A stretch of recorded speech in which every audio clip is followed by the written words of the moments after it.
Hi guys, and welcome to the Vue 3 Fundamentals with Composition API. I am really excited to have you here. Whether you are completely new to Vue or you have been wanting to make the jump from Vue 2, this course is designed specifically for you. My name is Brugin and welcome to .NET Mastery. If you are new to the channel here, make sure that you subscribe to the channel. That way you are always notified when I release a new video.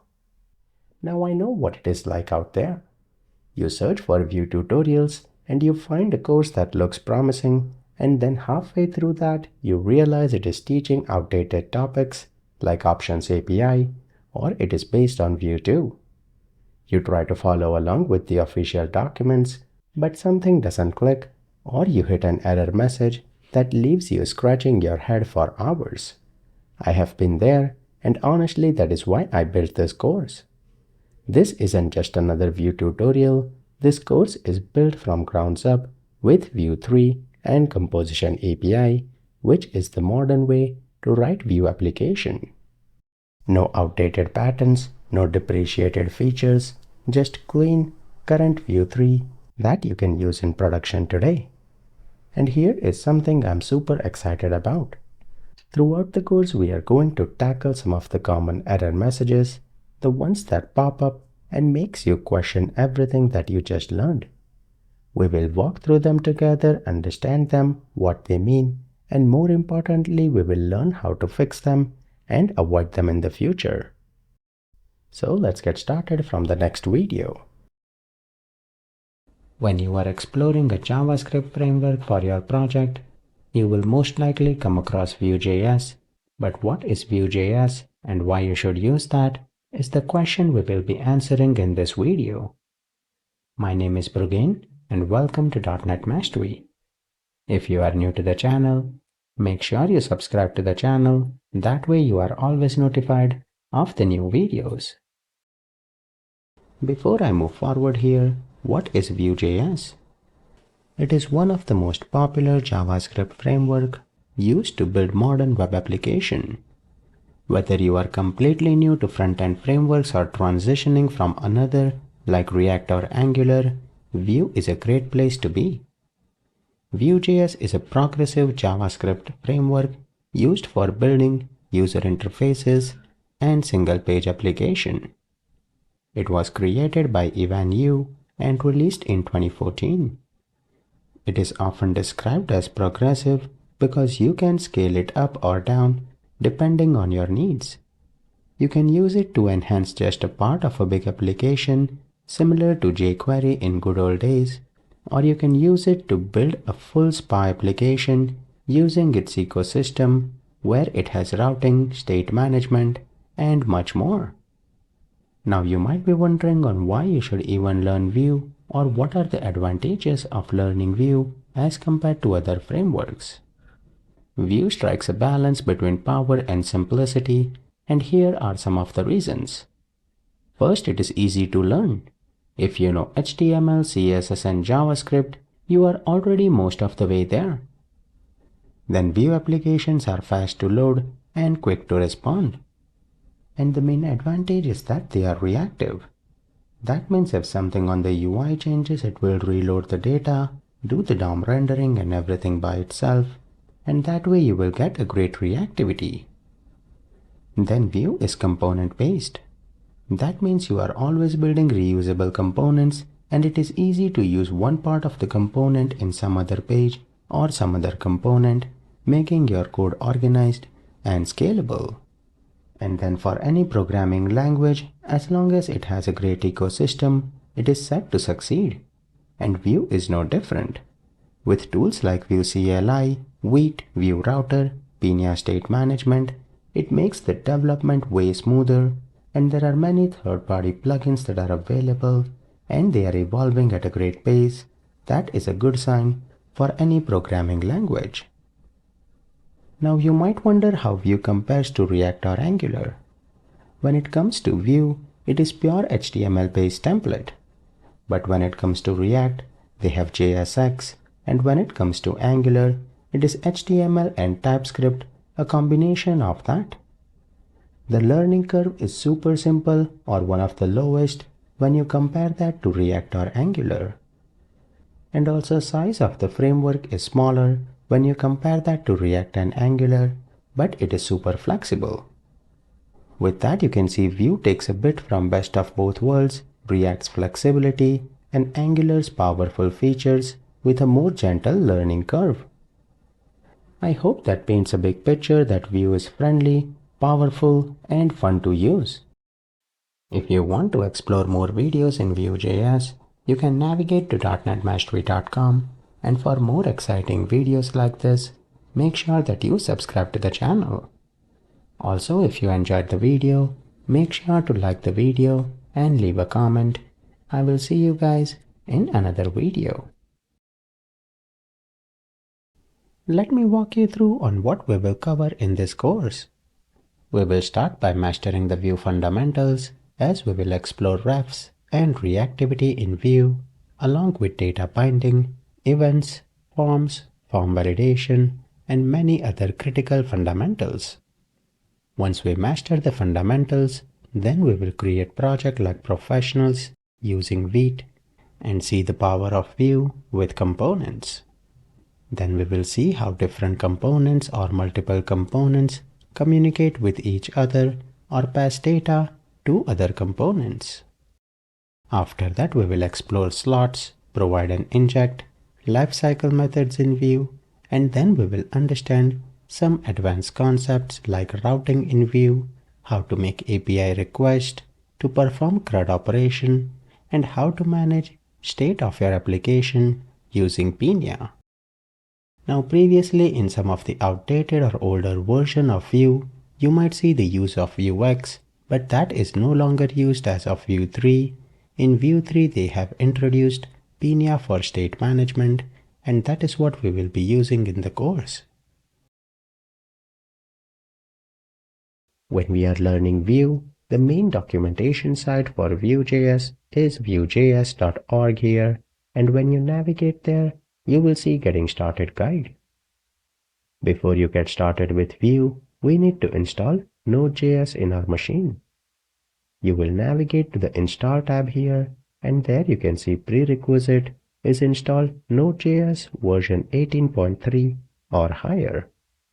If you click there, it will open the Node.js website here, and there make sure you install the Node.js here on your local machine before you move forward with the course.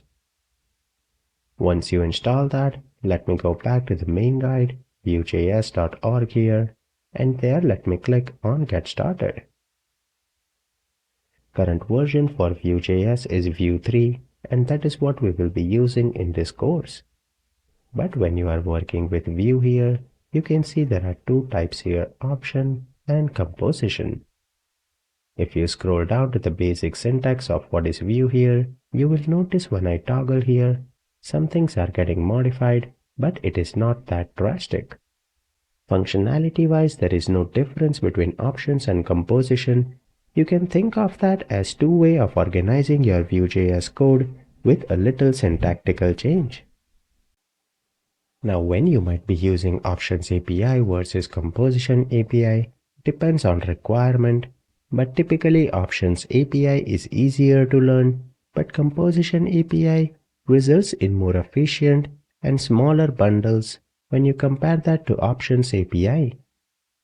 Also, Composition API is a little bit closer to Angular and other framework where you organize things in a more complex but reusable way. What we will be using in this course will be Composition API, and that is the one option that is more popular, as well as it will give you more exposure and flexibility in building reusable components. We will be using Visual Studio Code as our editor here, but before we start on that here, let me show you some of the extensions that I have installed that will be used in the course. Once you open it, you will go to the extension here, and the first one is bracket pair colorization. This will give you a nice colorization for the starting and closing brackets. Then I have GitHub Copilot. I would recommend you to not use that, That way you will program everything yourself rather than using Copilot, because you are getting started and you want to make sure that you understand the fundamentals from ground zero. That being said, the next one here will be Live Server. Live Server is great if you directly want to run an HTML, and you will be able to see all the changes that you make in index.html. Once you install Live Server, you will see a Go Live button here, and we will use that in the next video. After that, I have added material icon theme here that will give you all the files and folder icon for multiple files in our solution. And finally, here is the prettier code formatter. What that will do is once you save the file, it will automatically format that, and that is great when we are working in a Vue application. Now I have already installed them, so if you are searching for them, you will see an install button. If that are not installed, you can go ahead and install all of them. To summarize again, I have the bracket pair colorization toggler here, live server, material icon theme, and prettier code formatter. I hope you are enjoying the learning Vue 3 and building a solid foundation. Now if you are thinking, okay, I understand the fundamentals, but how do I actually build a real-world application using all of these fundamentals? Do not worry, I've got you covered. I have a complete in-depth course where we will take everything that we have learned here and actually build a full production-ready project. We are talking about user authentication, real-time database, file uploads, the whole package using Firebase. It is the perfect next step after these fundamentals. The link is in the description below, and if you want to check it out, you can even go to .netmastery.com. That being said, we have plenty more things to cover in the Vue fundamentals, but even if you enroll in the full course, we will start with all the fundamentals, and then we will build a complete real-world project. We will open Visual Studio Code here. That will be the IDE for this course. And there we have to create a new file. But before that, I will open a folder where I want to add all of the Vue code. So right here, I will create a folder. Let me call that Vue Fundamentals. And I will select that. We will trust this location here. And then in that folder, on the Explorer here, you can right click and add a new file. Now the file that we want to add right now, this will not be a Vue file. It will be a simple index.html. In that file, we will have basic HTML, doctype HTML, and there we will have the HTML tag. Close that. Within tag here, we will have head, where we will have CSS and JavaScript, and then we will have a body where I can add a div, and I will display hello. Perfect. With that, our HTML is looking good here. Let me zoom in a little bit. Perfect. Now, if you remember, I installed the extension for Go Live, and if you click on that, you will notice the website is up and running here, and we have hello. The server is pretty great. If you update this to hello world here and save that, you will notice it gets updated. So whatever change you make here, it automatically updates that. That way we do not have to refresh. But what we have right now is plain and simple HTML. The main question is how can we add Vue to this particular HTML, and for that we will go back here to vue.js.org and we will navigate to the installation tab. If you scroll down, we will see the CDN link. You can see using Vue from CDN, I will copy the script tag here and I will paste that right here. With that, we have added the CDN for Vue.js inside our index.html, but we are not doing any programming with Vue or using that CDN. Let me start with all of that from the next video. We have added the script file that is needed for Vue.js, but now how do we see Vue in action in this particular index.html? And that is what we will do in this video. Where we have div here, let me give it any ID. I will call that Vue3 demo. Perfect. And inside there, I will add an h1 here. And then when we have to add any Vue code, that will be inside the script tag. You can see my GitHub Copilot is automatically giving me suggestion, but I will ignore that for now. Inside the script tag here, we need to create a Vue application, or basically we need to create a method to instantiate or initialize Vue in our application. For that, we will have to basically import something called as a createApp method from the Vue library that we added. For that, we will write constant, and what we want to import is createApp from Vue. So we will say createApp is equal to Vue, and that will import this createApp method from the Vue library. You do not need to worry about how this Vue will be initialized because we have the script here. It will automatically be able to extract the createApp from the Vue library that we have defined. Once it is able to extract that, then we can use that createApp, which is a method, and inside there, we will have to do something called as a setup. This setup is something new. This setup is something new that is there with Composition API. If this was an Options API, then it would be a little different. But in Composition API, everything is done inside this setup method. So you can think of the setup method as kind of main method when you are working with Vue application. Inside there, we will have a return statement, and there we can return anything we want. For getting started, let me return hello Vue3 here, and that should be it. With that, we have called the createApp, and there we have setup where we are returning some data. That data can be anything. To get started, we have a message variable that has hello Vue3 in the string parameter. With that configured here, if we go back to the h1, we can use the variable or objects that we return in the setup directly by using double curly bracket. We have opening and closing double curly bracket, and there we will write message that will basically extract whatever is here, and it will display that in the h1. But along with that, there is one more configuration that is needed. We have called the createApp here, but we need to tell Vue that the createApp that we are calling here needs to be mounted on this particular div, or else it will not know where it has to apply the Vue code that we have added in our HTML. In order to tell that, we can use the ID property here, and on createApp, we can call a method that is mount, and where we want to mount that will be hash here because that is the ID, and Vue3 demo. Make sure that the ID name matches exactly here, or else it will not work. With that, let me save, and for some reason the live server stopped here. And perfect, we have hello Vue3. Let me align that side by side here, and great. This looks good.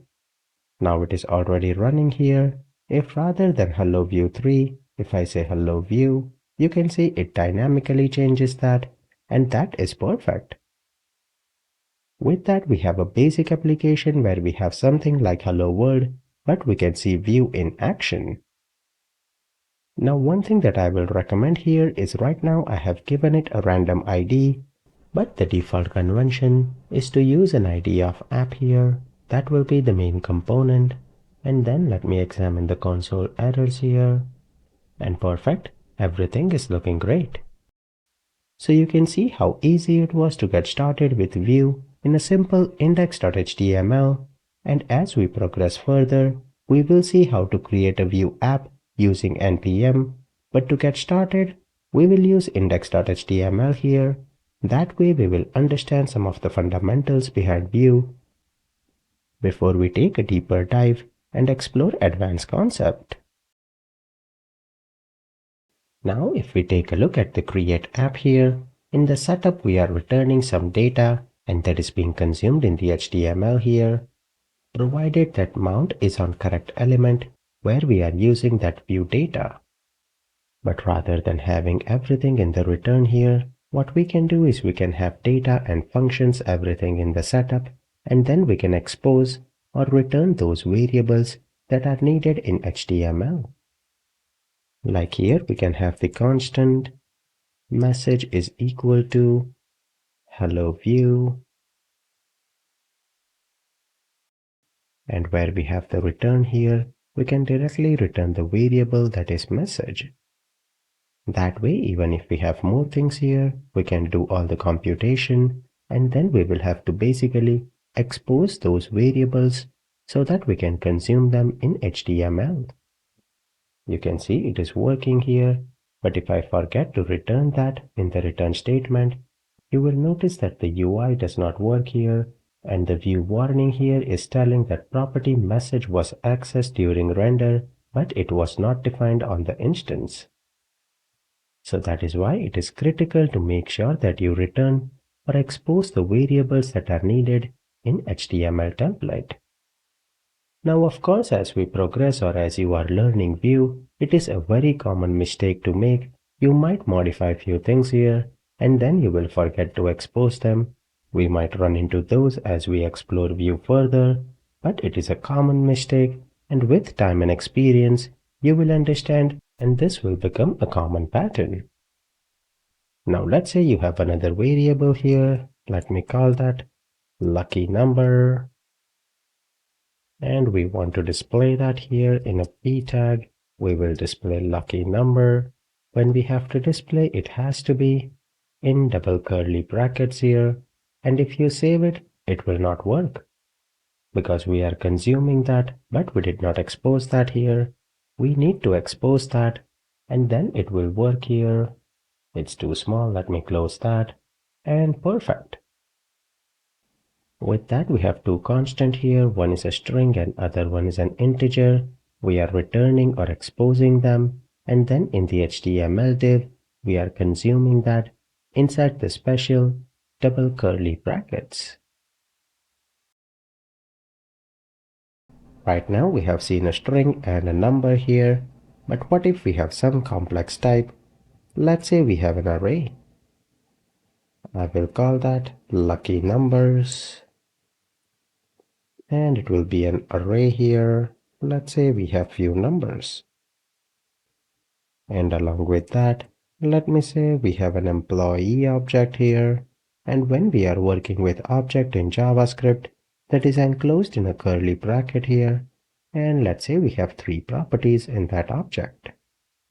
Now, as you know, if we have to use them to display that in HTML, we first have to expose them in the return statement here.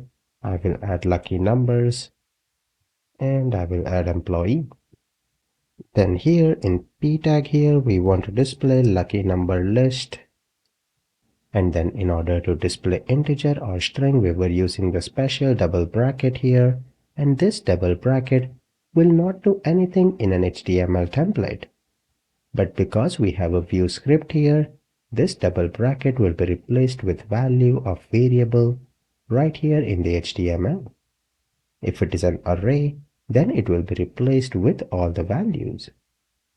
Let me show that here. If I save that, you can see it displays the complete array.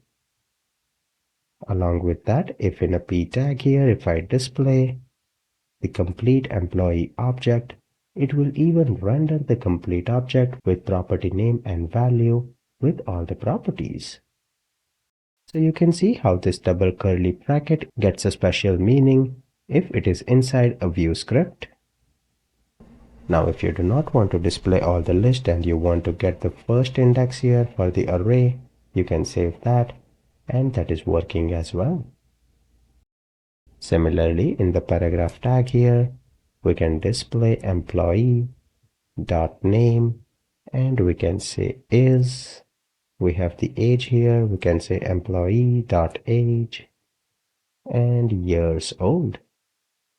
If I save that here, we have John is 30 years old, and that is working as expected.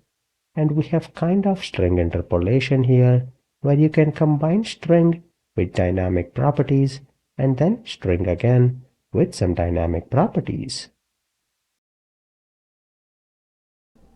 When we are working with Vue here, we can always combine Vue with the traditional JavaScript, and that makes it even more special. Let me remove the list here, and where we have lucky number, let's say we want to display whether the lucky number is an odd number or an even number. So we can say lucky number is an, and then in the double curly bracket where we display lucky number, we can use the ternary operator here. We can say modular 2 is equal to 0. In that case, it is an even number, else it is an odd number. If I save that here, something did not work. Let me press F12. There is an error with the syntax. Let me see that.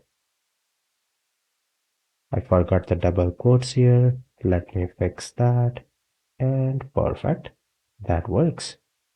You can see it is an odd number. If I update that to be 6 here, perfect. It is an even number now. Then we can also use the random method that we have in JavaScript. Let me display random number from 1 to 10. In the double bracket here, we can use JavaScript, that is math.floor, and there we can say math.random,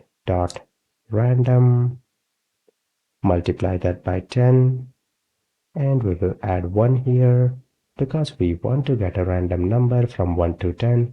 You can even use the ceil function that is there in JavaScript. With that, you will not have to use +1. Now again, this is basic JavaScript and nothing related to Vue.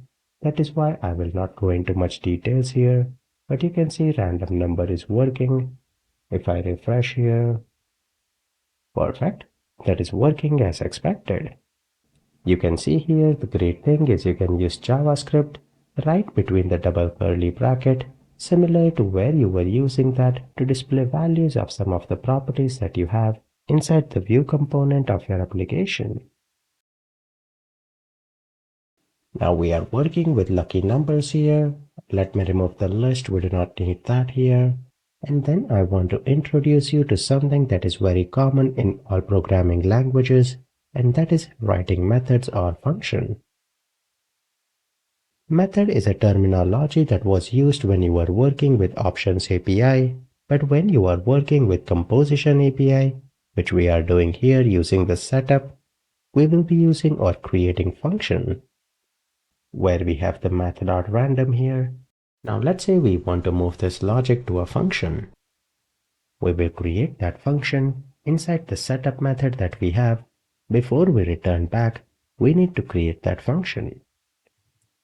I will call that function here get random lucky number, and inside there I will paste the math.random here. Let me hide this here, and perfect. We will return that back. Then where we have this particular logic, we will call our function that is get random lucky number. If you save that here, it will not work because we did not return that. We have an error here. Let me see what that is.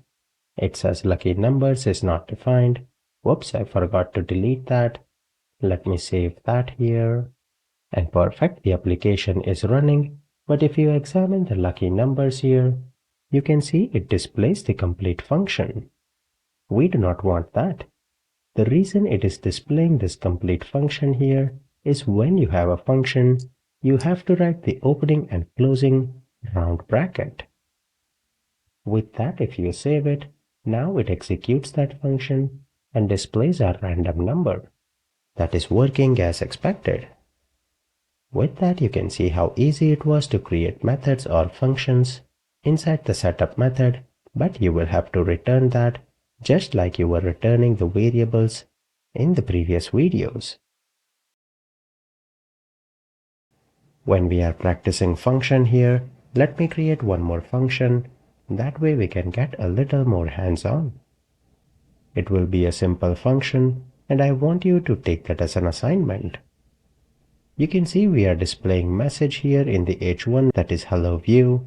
I want to create a function that will return the message. We will call that function as getMessage, and I want to make sure that whatever you return here should be in uppercase. So try to create that function as your first assignment, and I will show you how to do that in the next video. I hope you guys were able to complete the assignment. If not, you can follow along. We want to create a function here, and name of that function will be getMessage. In there we will return the message here, and then where we have to display that, we will display getMessage, and before we use that, we need to expose that. Now message will no longer be needed in the HTML, so we can remove that and replace that with getMessage. That way we do not pass any properties that are not needed in the UI element. If you save that here, you can see hello view is functional, but I had one more requirement. This has to be in uppercase. For that we have a simple JavaScript method here, .toUppercase, and if you apply that, perfect, that is working as expected. We have explored some of the constant variables here, and we have also explored functions in Vue. But now let me show you through one problem, and then we can see what is the workaround that Vue provides for that. We have the getRandomLuckyNumber function, where we are returning a random lucky number. If you notice here, we have a lucky number that we have assigned with the value of 6 here. Let's say we want to update that value. So we will assign lucky number, and then we will generate a new random lucky number. And then here in console.log, let me log that lucky number. Perfect. We are logging the new lucky number here. Let me save that. And if I press F12 here, well, something did not work. And of course, we cannot assign that to a constant here. Let me change that to a let here. That is basic JavaScript. And perfect. With that, you can see in console log, we see lucky number of 7. You can see the log is updating, and we have a lucky number of 3. Now typically in a front-end JavaScript framework, the beauty that is there is when something is updated, it should automatically render the DOM and reflect that change. In order to accomplish that in Vue, we have something called as ref. Refs are best suited for accessing and manipulating the DOM elements directly. Now how do we work with a ref? That is simple. Let's say we want this lucky number to be dynamic. What we will do is we will say ref here, and then in bracket we will assign the initial value. Now because lucky number is a ref here, if value of lucky number is updated, it will be updated in the UI as well. But if I save that here, you will see a different error message, and perfect. You can see in the console here, it says ref is not defined. Because ref is a part of Vue, and if you scroll up, when we had to use create app, we had to basically import that from Vue. Similarly, we will have to import that from Vue as well. So we will import ref from Vue, and then if you save that, perfect, you can see it is working. But for some reason you can see lucky number is 1, but the value in UI is not updated. And that is because when you have to update anything that is a ref, you cannot directly update it like this. You will have to rather update its value. With that, if you save it here, now you can see the lucky number is updated. But in the logs here, we do not want that, because now it will log the complete ref. If you want to log the value, you can use .value. I do not want that. Let me save that here. And now whenever we refresh, you can see a new lucky number is assigned, and it is not the default value that we had as number 6. We also have something similar to ref that we will uncover as we progress further. But to get started, you can think of that when you want something to be dynamic, as in if the value is updated and you want to update that in the UI, you can use a ref for that, but you will have to make sure to import that. And if you update the value, or when you update the value, you will have to access that using .value. What we can do is where we have the get random lucky number, I can rather call that as update lucky number. And right there, let me update that to 77 or some other value. And where we have to return, let me delete that. Rather than this, I will add a set timeout here. And there I will set the lucky number to, let's say, 77. I am waiting for a timer of 2 seconds, and we are calling that here.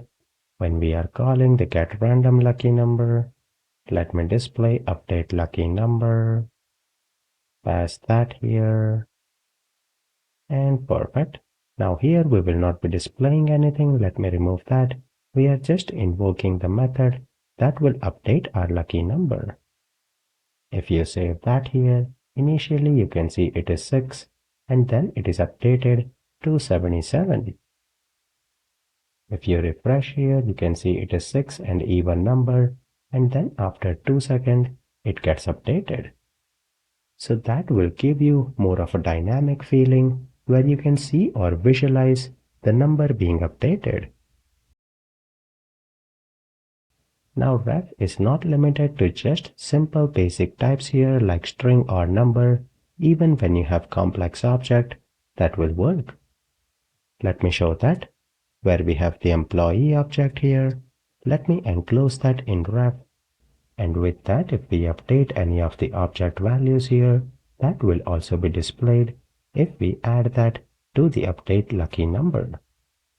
In the timer here, let me update employee.salary and let me make that 60,000 here. But if you add it like this, it will not work. Because I said before, you will have to access that using value. You do not add value after salary. This will not work as well. You will have to use .value after the object where you have ref, which is employee, and with that it will be employee.value and then the salary. Before I save that here, I will have to display that in a p tag, and we will say his salary. Perfect. It is initially 50,000, and perfect, it gets updated to 60,000. With that, you can see where we have employee or even objects. Ref is a great way to make everything dynamic. Now similar to ref, we have something called as reactive, which kind of does the same thing as what ref does. Let me first show you that. We can see the employee is basically dynamic because of ref, but if I change that to be reactive, we will have to import that from Vue as well. But with that, everything else stays the same, but now the object is simplified. What I mean by that is before when we were using ref, if we had to update something, we had to use .value. That is no longer needed if you use reactive, and with that if you save this here, it will work exactly the same. You can see the salary got updated, but we did not have to use .value. The assignment is more seamless now. Exactly what the object is. In employee, there is a salary, and you directly update that because you are using reactive. Now you can think of reactive as the most basic or default way of making everything dynamic or making the DOM reactive based on update of value. But reactive had few limitations. Like reactive will not work for primitive types. Like if you had a number or a string, reactive will not work. Because of that, ref was introduced. So the main purpose of ref is to work on primitive types like a string or a number and make them dynamic, and reactive is the default approach that you should use when you are working with complex object. Now of course you can use ref here on employee object as well, and we saw that that would also work, but with that you will have to update using .value. So the recommended or the default route that everyone uses with object is reactive, but when they are working with primitive type, then we will have to use ref.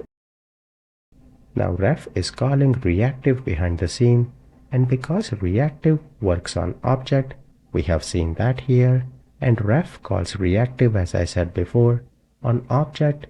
Both reactive and ref will work. But ref has a special dot value property for reassigning, which reactive does not have, and because of that reactive cannot be reassigned, and hence we will have to use ref when we are working with primitive types like string, boolean, or numbers. To give you a brief summary, when you are working with objects, we will be using reactive, else we will stick with ref for simple and primitive data type. Now to give you a brief summary here, based on all the variables and objects that we have here, the constant message that we have here is basically non-reactive. If anything in message is updated, the UI will not be re-rendered because we have not made that reactive. Lucky number that we have here is using ref, and because of that, if that number is updated here in the update lucky number, that will be updated in the UI as well. And finally, the employee object here, we have made that reactive using the reactive from Vue, and with that as well, if you update anything, the UI and DOM will be re-rendered. And to summarize again here, we will use a ref on primitive types like string, number, or boolean, and when we have objects, we will be using reactive. With that brief overview, let me continue from the next video. We have added few functions in our application, but when it comes to Vue, there is much more to learn, and even with function we will see parameters, how to pass events and much more, but that is meant for later on in the course. Right now I want to teach you something with Vue that is called Vue Directives. Directives apply special reactive behavior to the rendered DOM, and they are basically like HTML attributes which are added inside the HTML template. They all start with V hyphen to indicate that it is a special Vue attribute. Let me show you that with an example. Where we have the get message here, we are returning message, but rather than that, let me enclose that in an HTML and see what happens. So right here where we have the .to uppercase, let me delete that, and here I will use the tick sign. Perfect. And then I will add an h1, add a closing tag of h1, and let me also underline this. Perfect. Now if I save that here, you can see in the UI, it renders that complete string. The message here, I want that to be dynamic. I will use the $sign that will act as string interpolation, save that, and perfect. But rather than having h1 and u element, I want this particular h1, let me convert that to a span tag here, and I want this to convert the HTML and display it using h1 and underline tag. For that we have a special Vue directive. As I said before, it will start with v hyphen, and then we have HTML. Now here we will have to pass the get message as a parameter to that directive. Let me cut and paste that, and we will not have anything in the span. With that, if you save that, perfect. You can see your very first directive, which is v-html, in action. So again, like I said before, directive applies special reactive behavior to the rendered DOM. Like here, the v-html will convert the text here or whatever message that you have. If there are any HTML attributes like there is h1 and u element, it will convert that and display or render the HTML. With that, let me continue with next directive in the next video. The next directive that I want to show you guys is v-once. Let me show you that with an example. Where we have lucky number, you can see if I refresh here, it is initially 6 and then it is updated to 77. But for some reason, if you want that to be only rendered once here, you can add a directive. Let me copy and paste this again here. And we will say render once lucky number. And in the p tag here, we will write something called as v1s. If you add v1s directive, that means this particular p tag will be rendered only once. Even if the value is updated, it will not be re-rendered in the DOM. If I save that, you will notice both of them are 6, but after 2 seconds, only lucky number was updated, but render once lucky number did not get updated. Both of them are sharing the same variable here, so the value is updated, but the DOM will not re-render. This can be handy in some situation when you are exploring some edge cases, so it is always good to remember that you have this option.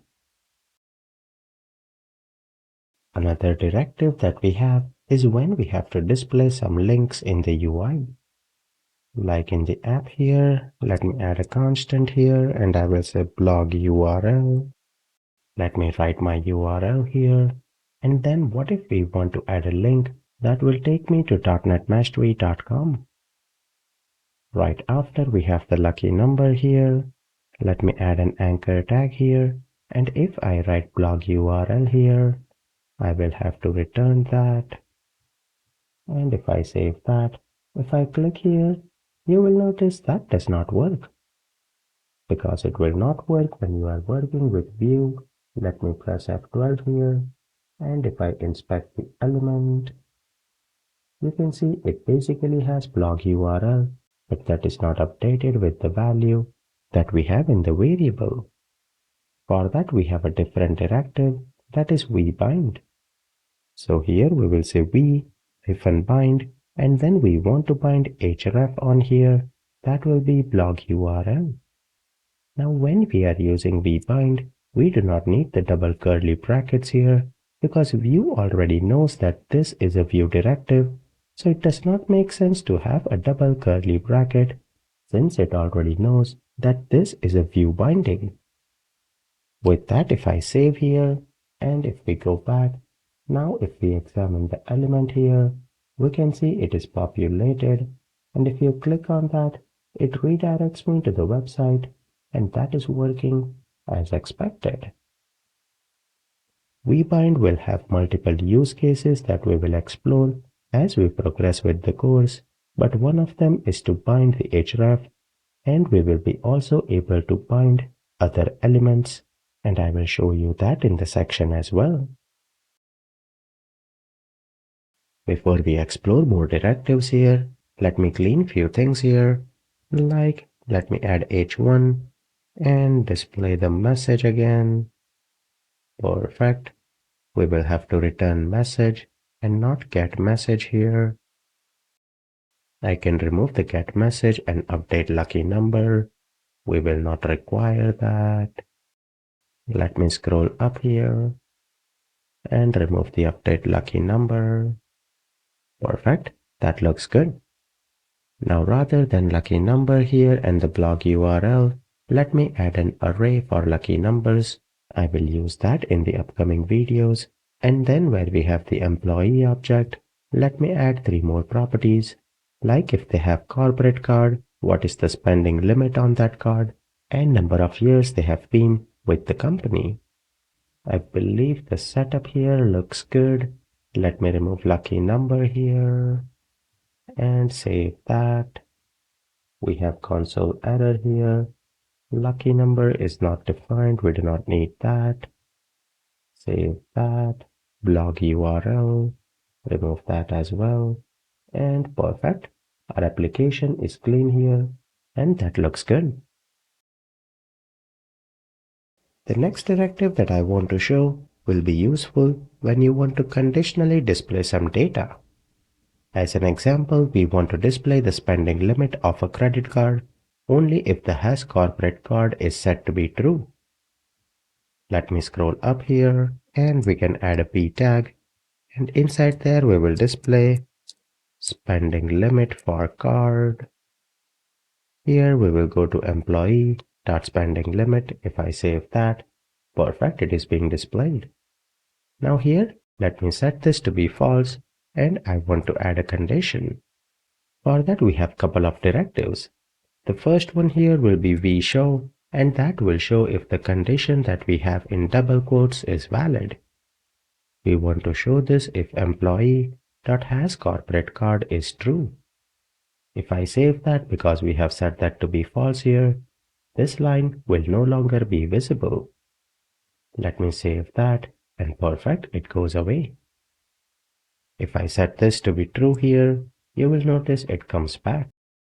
So you can see based on the property here how easy it is to toggle what needs to be displayed using the directive vShow. Now, as I have said before that there are multiple directives to toggle what needs to be displayed, the other directive that we have is vIf. If-else conditions are common in any programming language, and Vue.js is no different. If I copy the p tag here and paste it once again, rather than vShow, let me write vIf here, and then we have the condition. Now you will notice it will work exactly same as vShow. If I save that, nothing is displayed, but if I make that to be true here, the condition, then both of them will be displayed. But there is one important difference on when you should use vShow versus vIf. Let me press F12 here and examine them. Let me scroll up here and you can see we have the p tag where both of them are displayed. But now if I make this to be false and if I save that, you will notice something different. You can notice there is a p tag with display none for the spending limit for card. Let me add in bracket here, this is if condition and this is show condition. If I save that, and now if I examine here, the one with show will be visible with the setting of display none. The vIf here you can see that is not even rendered inside DOM. If I make both of them to be true here, both of them will be visible now, and that is great. So the key difference, as you can see, is if the setting is false here, as in the condition is false, vShow will be there in DOM, but it will just have a display none. But it will add a style of display none, and that is why it will not be displayed. On the other hand, the if condition, that component will completely be removed from your DOM. That means that vIf is better in situation where you want to dynamically add or remove elements from DOM, while vShow is better for frequently toggling the visibility between component without affecting the DOM structure, because all it will do is it will add a display none. So that is a key difference that you should remember between vIf and vShow. In any programming language where you have if condition, it is always accompanied with a else condition, and Vue is not different as well.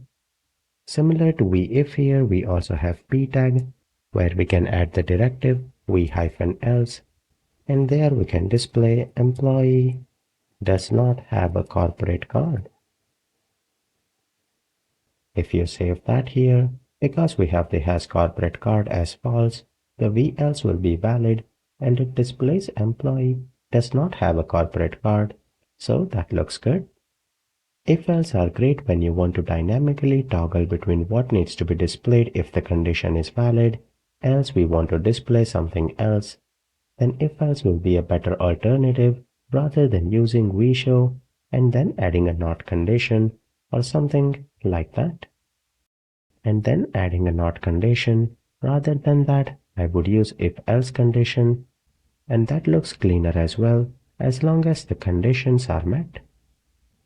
With if-else here, we can also have nested if-else, like if employee has corporate card, then we want to display the spending limit, but if employee's salary is greater than 25,000, and let's say if employee has been with company for a few years, we can display that employee is eligible for a corporate card, but if that condition is false, then we can say employee does not have a corporate card or employee is not eligible.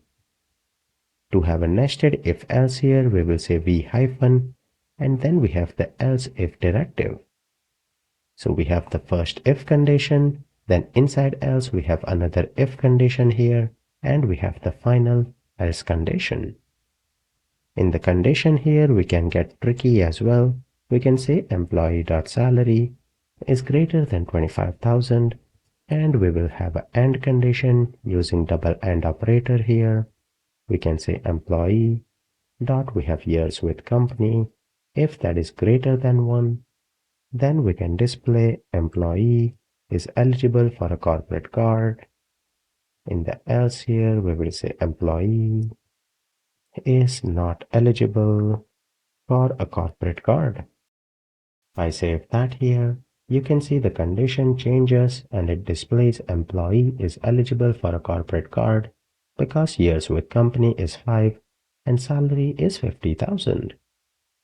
Now if I change years with company to be 0 here, you can see employee is not eligible for a corporate card. So based on our condition that we have, the if-else logic is working as expected and the nested if-else is looking great. We have seen if-else in action. Let me remove that and let me clear a few things here. That way we can continue. And perfect, looks good. We do not have lucky number. I forgot to remove that here. Great, looks good. Now I have added an array of lucky numbers here and I want to show you how we can iterate through multiple objects. In any programming language, we have for loops, we have for each. In Vue, we have v-for, that is the Vue directive for iterating on a collection. Let me show that here as well. I will have a p tag here, and there I will display lucky number. I will add a p tag here, and there we will have v-for, that is the Vue directive for each loop when we have to iterate on a collection. Now the collection that we want to iterate on is lucky numbers. We have an array here. So we will say v-for and give it some name. I will call that lucky number in, and then the object that we want to iterate on, that is lucky numbers. And then within the p tag here, we can use lucky number and we can display all of them using the double curly bracket. And then in each iteration, we are calling that lucky number. That is what we will use. That is what we will use to display. If I save that, it will display all the lucky numbers.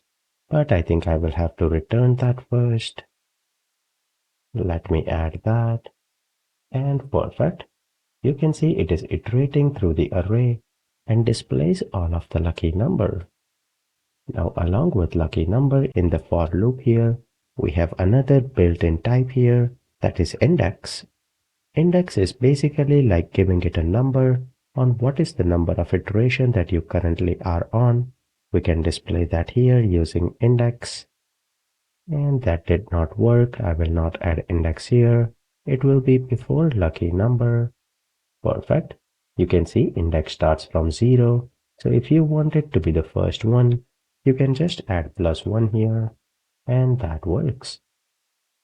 We have 5 lucky numbers here, and that looks good. Rather than taking up all the lines here, rather than p tag, I can modify this to be a span here. And we can remove the lucky number text here. Perfect. Whoops, I scrolled down accidentally. We are displaying that here, but I do not want index right now. Let me add a new line here. And perfect. I can display lucky numbers and I can add the BR before lucky number. Perfect. That looks much better, but the main purpose here was not to make it pretty. It was to display you how we can iterate on a collection using the directive v-for. We have seen how easy it is to iterate through a collection, but we had an array. What if we had an array of object? Let me scroll down where we have the employee here. Let me add an array of object with the name of projects, and this employee has 3 projects in them, with project name and timeline for completion. What if we want to iterate through this particular object of array and display all of the projects? That is pretty simple as well. Let me scroll up here, and after lucky number here, let me add an HR, and we will display projects in pipeline. And there we will have a UL element. Inside there we will have an li, and we can use v for on anything. It can be a span, it can be a li, it can be a div. You can see my copilot is automatically suggesting me, but let me type that manually. What I want to do is I want to call that project, comma index, and the object that I have is employee dot projects. Let me copy that to avoid spelling mistake here. And inside the li, if you want, you can use the index. If you do not want, that's also okay. We will add a span tag, and I can say index plus 1 for the number, and add a hyphen there. And then within double quotes, I want to display project dot, what is the name of the project? That is project itself here. So project dot project, and timeline is hyphen, and the double quote will end after the project name here. Perfect. So timeline, we will again use the double curly bracket here, that is inside project dot timeline. If I save that here, we do not have to export that. Let me see what is the error message. Cannot read properties of undefined, that is project. Let me scroll up here. Let me remove this here and see if that works. And if I scroll down here, you can see it is a NaN here. So something is not valid. Let me see. And of course, the v-for, we closed it way too early. The closing will be after the in statement. If I save that, perfect.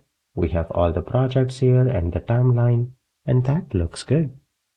With that, you can see how easy it was to iterate through an array of objects using v-for. We can get pretty fancy and iterate on basically any type of collection. We have seen how to iterate over arrays. We have seen how to iterate over array of object. But if we have object like employee object, we can even display the key of the object, that is name here, and the value if we want inside an iteration as well. Let me show that here. I will add an HR, and then we will have UL li element again. Within the li element, we can iterate through employee object. If you want to access the key value inside an object, we will be using key value here, and you can also add index if you want. Let me ignore that here. And we have the employee object. We will iterate through that, and we can display the key and value. In a span tag here, we can display key, and then we have the value. If you save that here, perfect, you can see it displays everything along with array of projects that we have. That is also displayed. But one thing that you should notice here is we have the value before, because when we are in the loop here, the first one will be value and next will be the key itself. With that update, if you save it, now everything is reflected correctly. Now everything is reflected correctly because the first parameter will be value, and then we will have the key inside the v-for. With that, we have iterated over the object and we have retrieved the key value collection. That looks great. We have already seen the v1's directive, but let me show that here where we have lucky number. Let me add a span, and I will close that here. Within this particular span, what do you think will happen if I write v1's? V1's will only render it the first time. Because of that, when it is updating all the lucky number in each iteration, it will keep the number same and it will display 3 for all the numbers. So you can see with v1's, Even if we are in a loop, then that particular object, that is lucky number, will only be rendered once and it will not be updated on the UI. I wanted to give you a reference of v once inside a loop itself. That is why I quickly wanted to show that as well. v4 is coming along great, but I wanted to show you one more thing that is there in v4. And that is where we have a for loop. Sometimes you might require a key attribute to distinguish between each element that is there inside the for loop. Rather than explaining that, let me show you the issue when the key attribute is not provided. We have projects in pipeline here. Let me work on that here.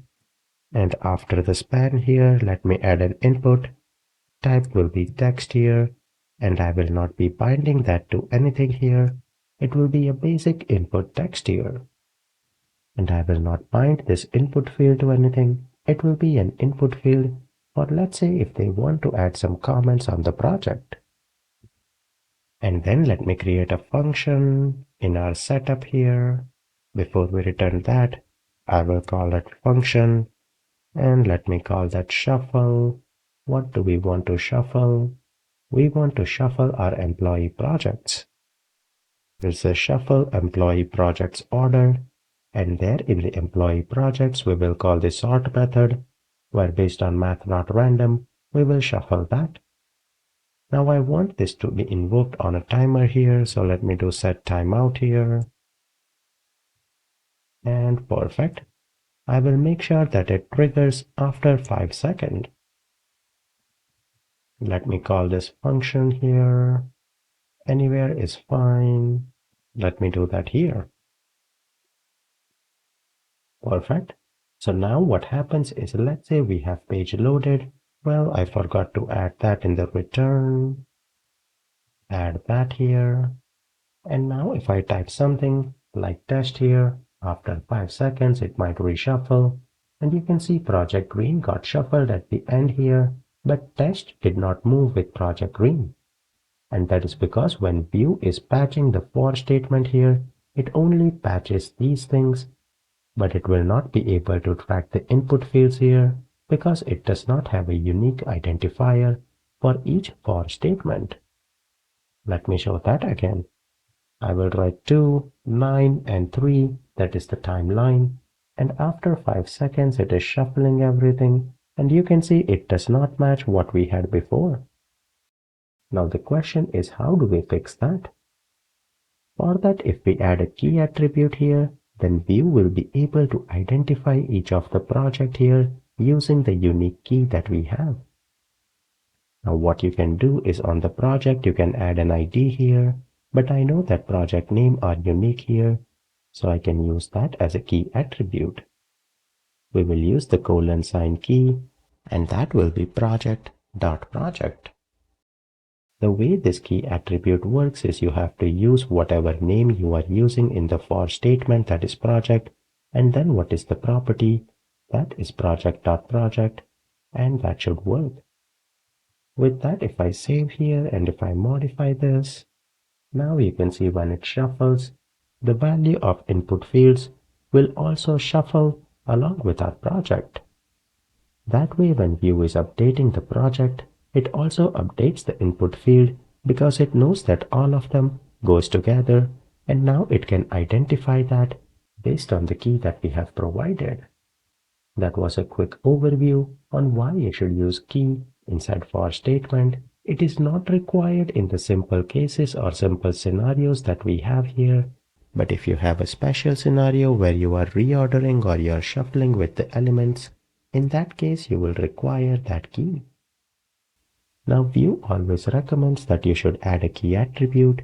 That way it will always be able to uniquely identify each element, and it is actually a good practice that when we have a for statement, we can add a key, especially when we are working on some complex loop or complex object. But again, I wanted to give you a brief idea with an example on when we will definitely require a key, but moving forward or throughout the main project that we will build, we will be adding a key attribute in the for statement, because that is treated as one of the best practices. That was an exciting section where we explored Vue directives, but before we continue on to the next section, let me clean up a few things. Where we have the script here in setup, I will remove everything that we have here. We will not return anything. Perfect. Keep it simple here. Where we have the HTML, I will remove everything as well. Perfect. We have a simple app here. Let me display hello world here. And perfect. That looks good. Our application is super clean and we do not have anything in the div. We are displaying hello world. But let's say inside this particular div, I will add one more div here. Perfect. And then this div, I want to add some styling. Whenever we work with any web application, we have CSS or custom styles that we add. We have some classes. How can we incorporate those classes when we are working in a Vue application? In the div here, let me give it some style. I will give it a background color of yellow, or let me give it aqua color here, and I will give it a font size of 40 pixels. If I save that, you can see it is being applied, but this is the typical style that comes with HTML, nothing specific to Vue. But sometimes you might want to incorporate some style or add some dynamic style based on some object. How can you do that? For that, what you have to do is you have to bind this style using the directive. In order to bind that, you can say rebind here, and then you will add a colon, and then you will add style. But if you rebind that with a style, and if you save that, you will notice it does not work. Because if you are dynamically binding some things to Vue here, then you have to make some modification. We will have to include this in our object here. Let me do that. And then if you have two words here, we will have to follow camel casing. So with that, we will have to remove the hyphen, and then we will have to make the next word capital here. So background color will be written like this. Then aqua here, we will have to add that in single quote. And for font size, we will remove the hyphen, make as capital here, and we will have to add that in single quote. With that configured, and then we cannot have the semicolon, it will be a comma separated, and if I save that, perfect, that works. So that way you can see if we have to bind something, it has to be like this. Now let's say I will add another div, and for some reason you do not want to use the camo casing here, you just want to use background color like it is in the CSS. If you do want to use that, then you will have to incorporate that in single quotes as well. You will update the font size here as well, and that should work as well. So with that, you can see where we have to use rebind. We can bind style here, and there are two ways of adding style to your HTML content using Vue. You saw in the previous video that you can directly add a style element. Why would you use rebind to bind this particular style if you can directly add a style in a simple HTML content? The answer is simple. Let's say you have a constant here where you have dynamic font size of, let's say, 60 pixels.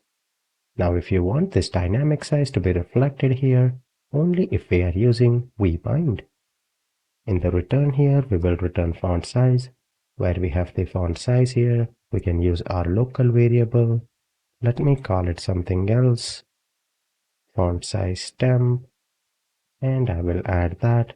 Plus I will have to add pixels. Save that. And perfect, you can see that is working. The reason we do not have to add double curly brackets here is because we are using rebind.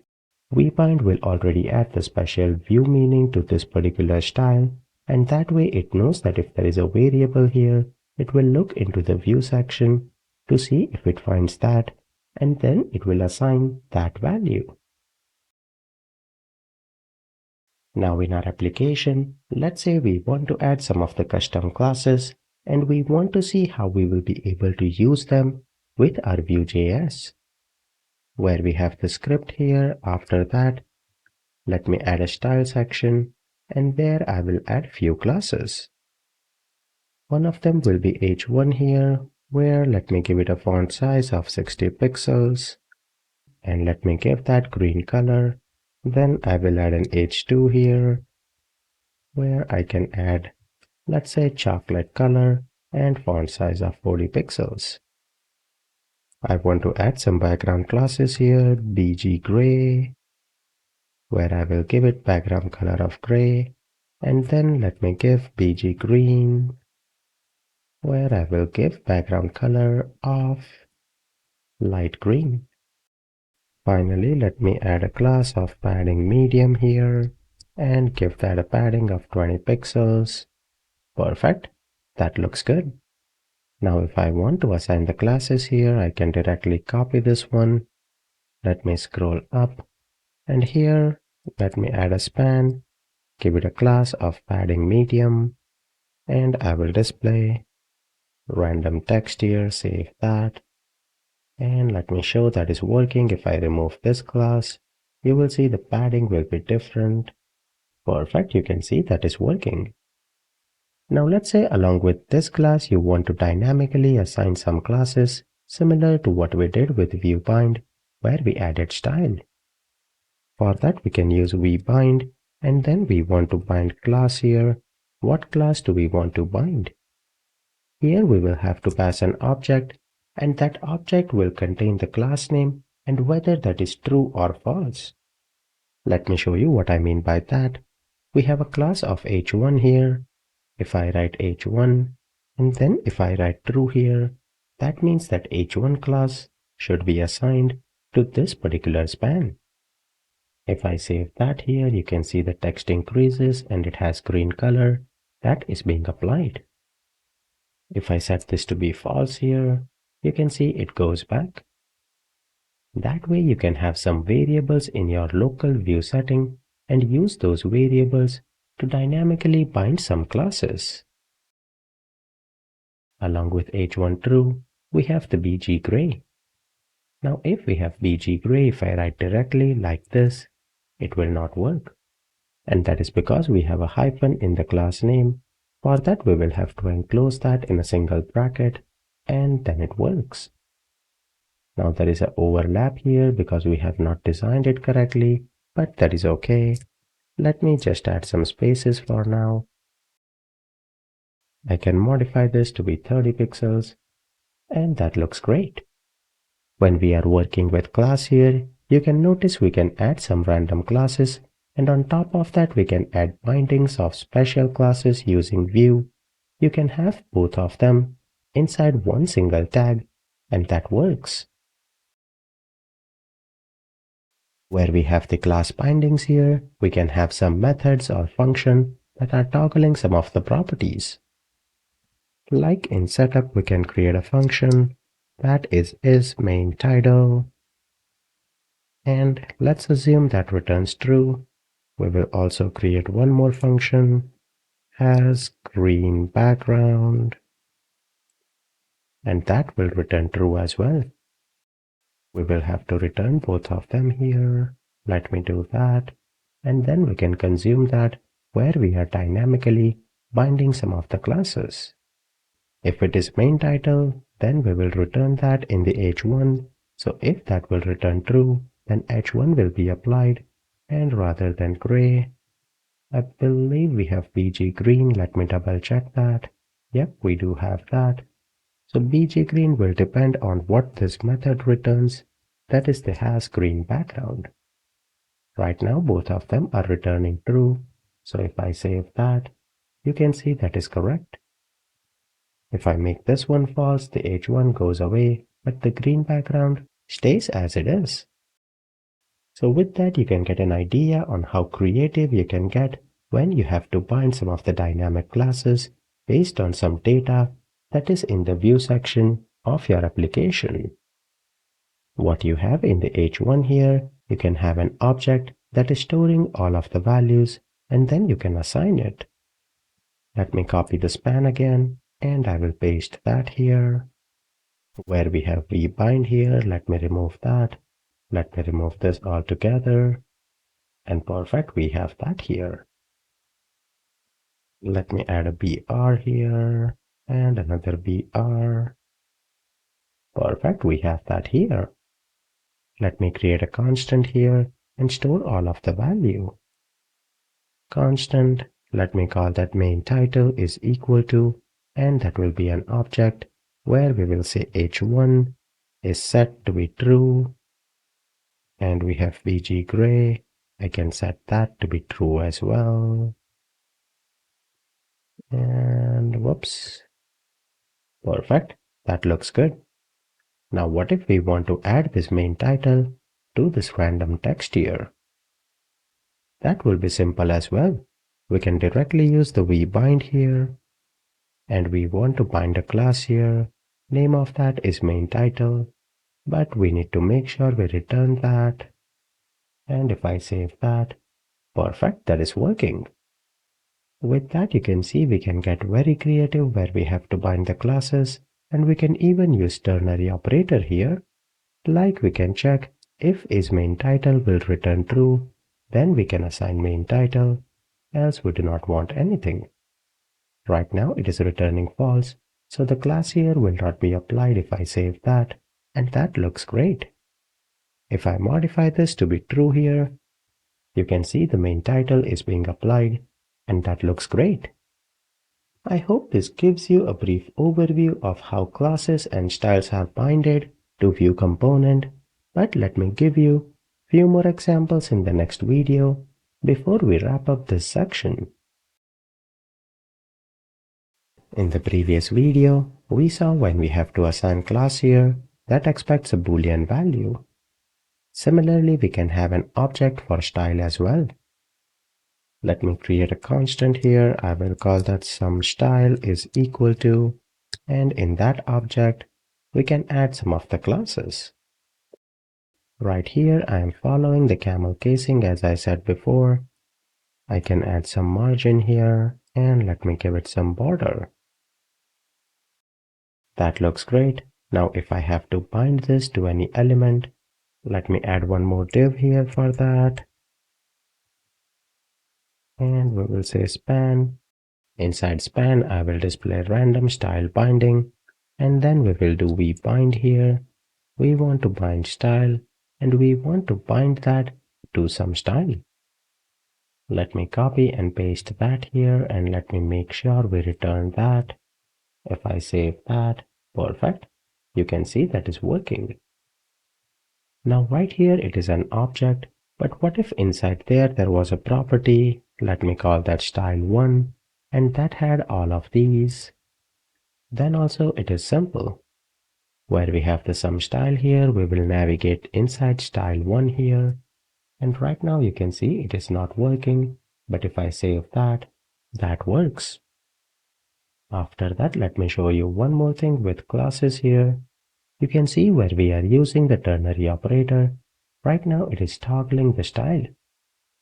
Right now it is toggling the class of main title. But what if there was some class that you always want to apply? Like here there is padding medium. Let's say there was another property.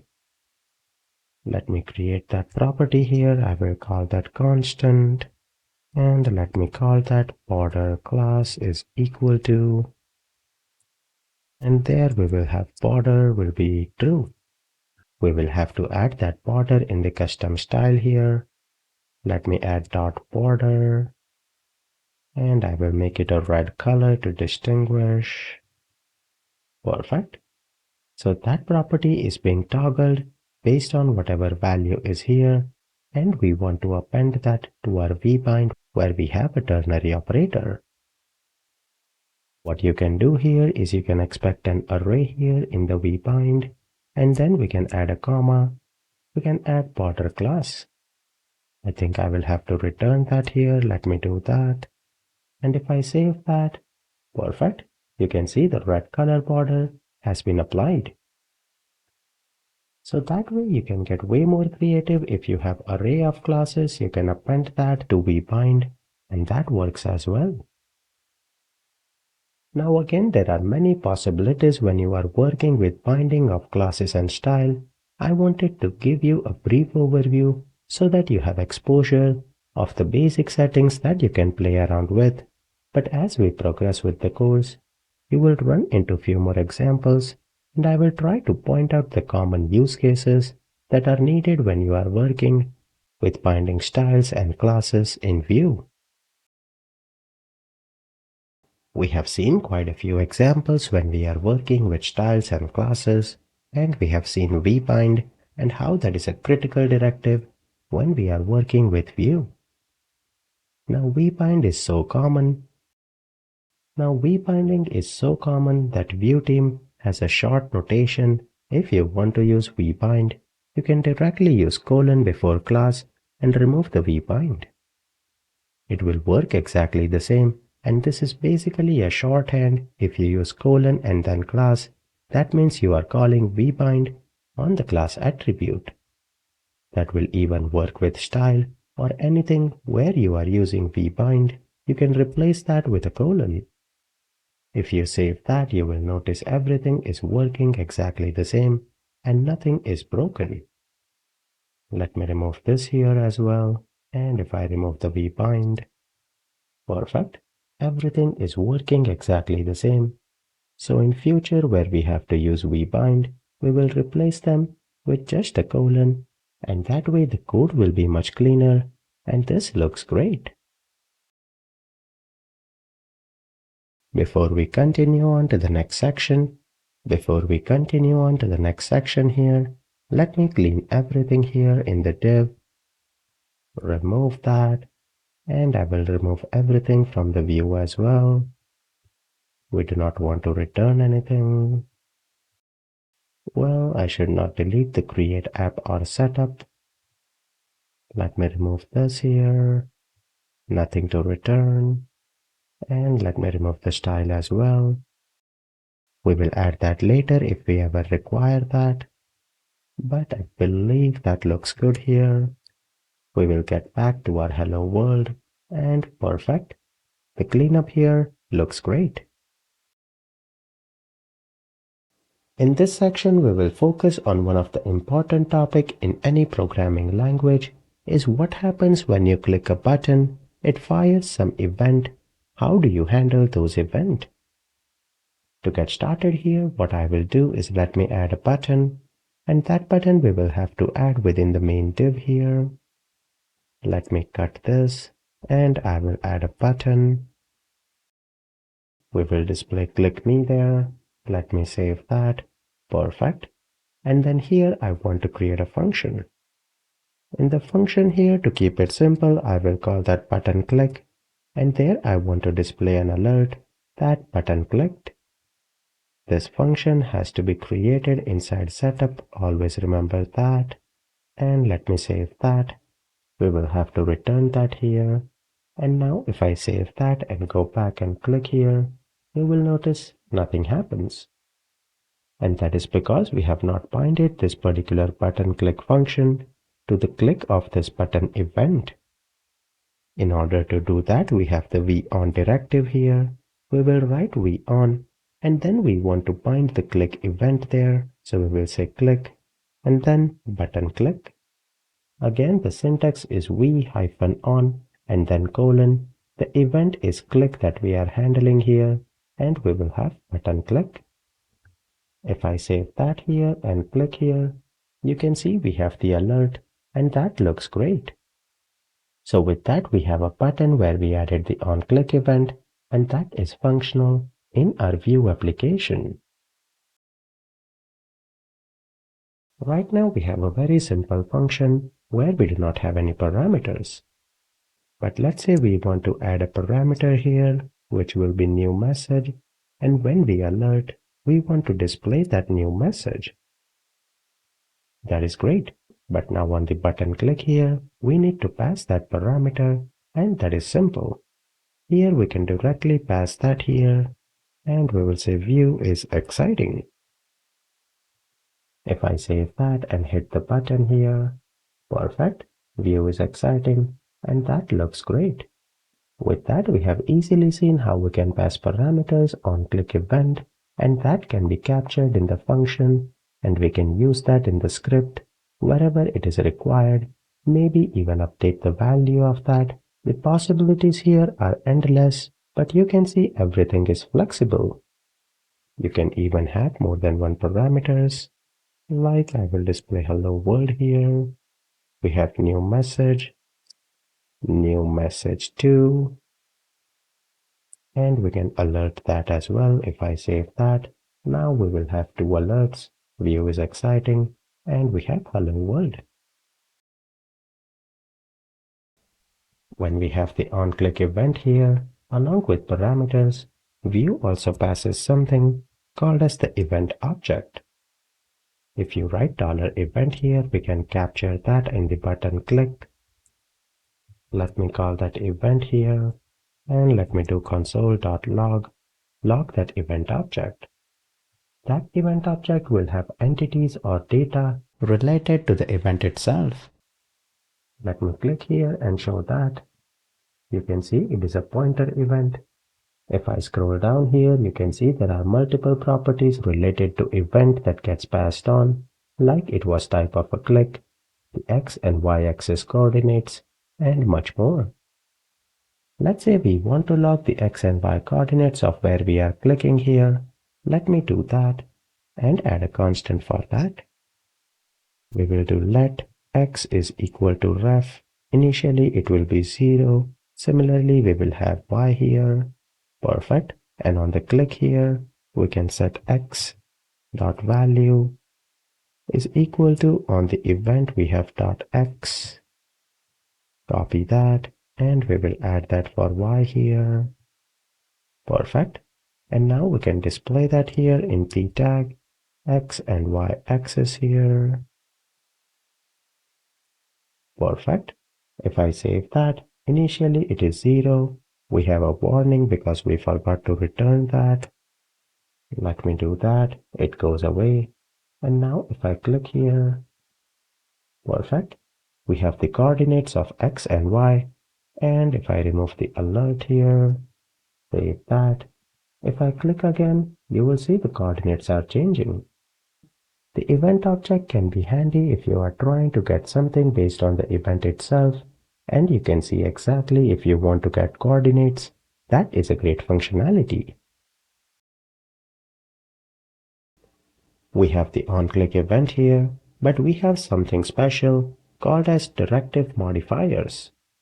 Directive modifiers are special postfixes that are denoted by a dot, indicating that a directive should be bound in some special way. Now if that directive is an event, in this example we have on, then they are called as event modifiers. Let me show you that with an example.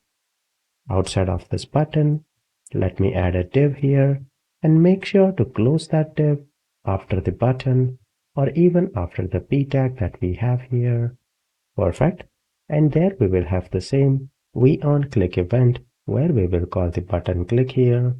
And let's say here we will say Vue is exciting too. And the first one is Vue is exciting. Let me display div here. And I can display button.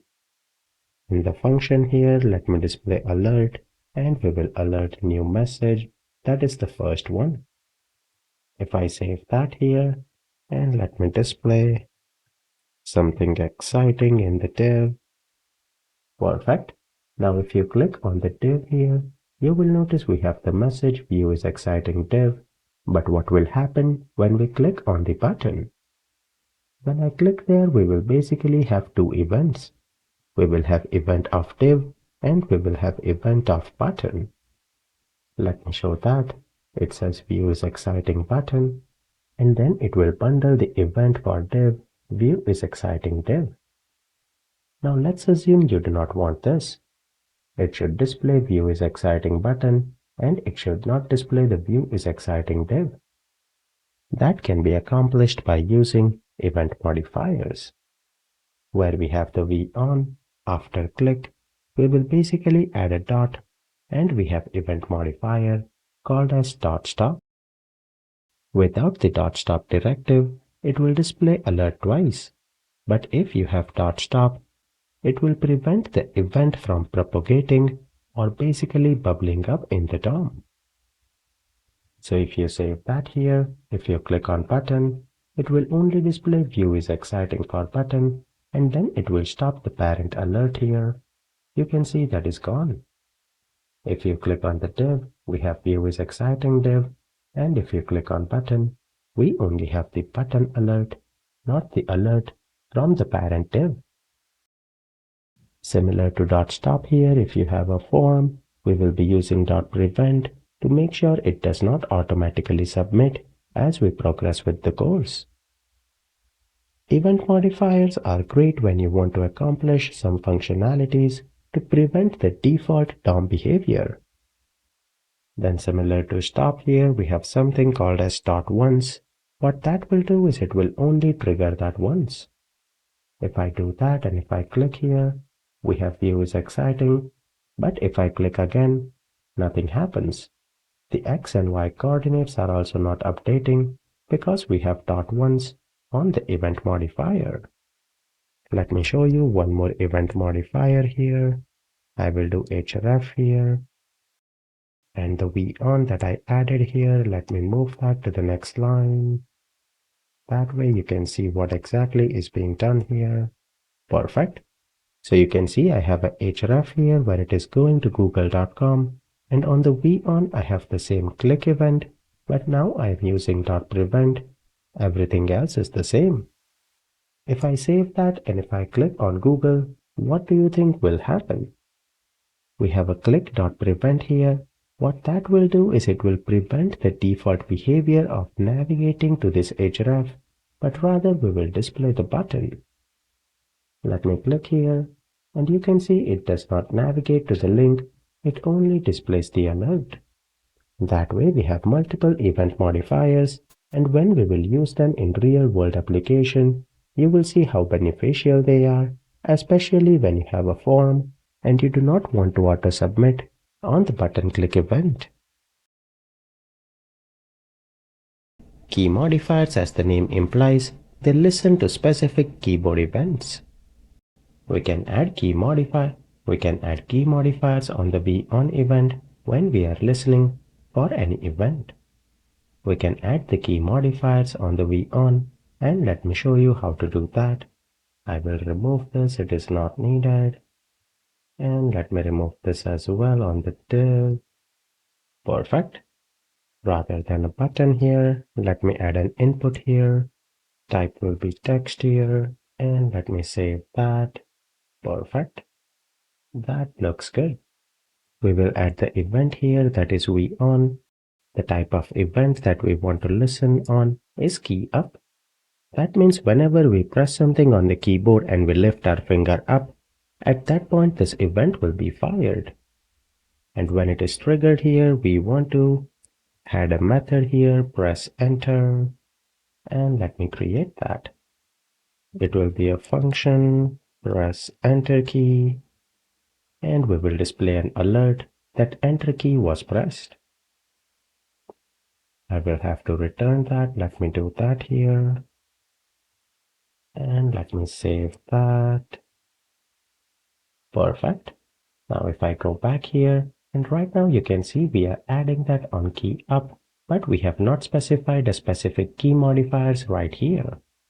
So what will happen is as soon as I type something, you can see our method is invoked on every key press. Whenever we press and lift that, it will display the alert that enter key was pressed. When we have to add the key modifier, we will do .enter here, and that will be triggered only when the enter key is pressed. So now if I type something, the alert does not come up, but as soon as I press enter, the alert comes up, and that is perfect. That way you can see we can trigger some events on specific keystrokes. Now not all the keyboard keys are supported here, but let me go to Vue documentation. And there you can see on key modifiers, we have the following key aliases, and then we have few system key modifiers.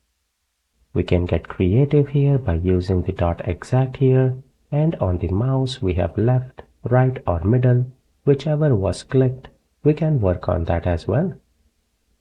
Now again, this is not something that is used that often. Because of that, I do not want to spend much time here, but if you want to get creative, you can always work around with the keystrokes if you have that specific requirement. Like if you want Control and Enter to be pressed here, what you can do is after Enter, we can write .ctrl, and now if you type anything, nothing happens. Even if you press Enter here, nothing happens. You have to press Control and then Enter, and only then the alert will be displayed. So like I said again, you can always play around with your requirement, but it is not something that is used that often, so I will not be spending that much time. But I wanted to make sure that you are aware about that. That way, if you have that requirement, you can dive into this in detail and make sure that you work around your requirement. We have looked into events, event modifiers, key modifiers, but before we progress ahead with the course here, let me clean everything up here and we will start from ground zero.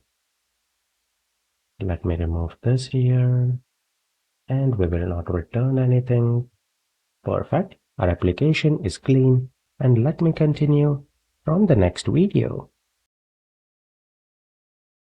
Now we are going to dive into one of the critical aspects in Vue, that is data binding. Right now what we had is, let's say we have a variable here, name, that is ref, and let me call that pen here. Perfect. And let me have age as well. Let's do 20 years. Where we have the return statement, let me return both of them here. And then in the div here, let me write learn Vue. And then I will have an input field. Type will be text. And then for this particular input field, I want to bind that to name.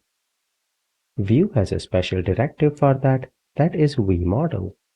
What vModel will do is it will create a two-way binding for the input field to that particular variable, that is name. We do not need any brackets here because vModel will already tell that this is a Vue directive and it will look for this variable name inside the script that we have. If you save that here, you can see it automatically populates that with Ben, and you can update that as well. Perfect. You can see that is working. Similarly, if we have another input here, type will be number for the age, and then in the p tag here, let me display name is age, and we will say years old. With that, if I save it here, we have two input fields and it displays Ben is 20 years old. If I add a BR here, let me add one more. Perfect. Now if I modify this, you will see the text here is also updating because it is a two-way data binding. If the value is updated in the input field, it will also update the tag here, and that is perfect. This is very critical whenever you will be working with the Vue. Most of the times you will be binding that to some kind of a model. It can be a single variable or it can be a complex object. When we are using the Vue model here, we have something called as model modifiers. Let me display the name and age here, and we will see that in action. Perfect, looks good. Now model modifiers basically means that on vModel, we want to add some extra functionalities. Example of that is where we have vModel, we can use the .trim, and what that will do is if there are any spaces before or after, it will automatically trim that. Another one is where we have the vModel here, we can add .lazy. If we go to the name here and if I update that, as soon as I am typing, it is getting updated. Now if I add spaces here or even before and if I navigate here, you can see it automatically removes the empty space. Then where we have the age here, now if I update to let's say 25 here, the age is not updated as I am typing because we added the lazy model modifier. What that will do is if I click out here, then it will be updated. So basically when focus is out from that particular input, then it will be updated.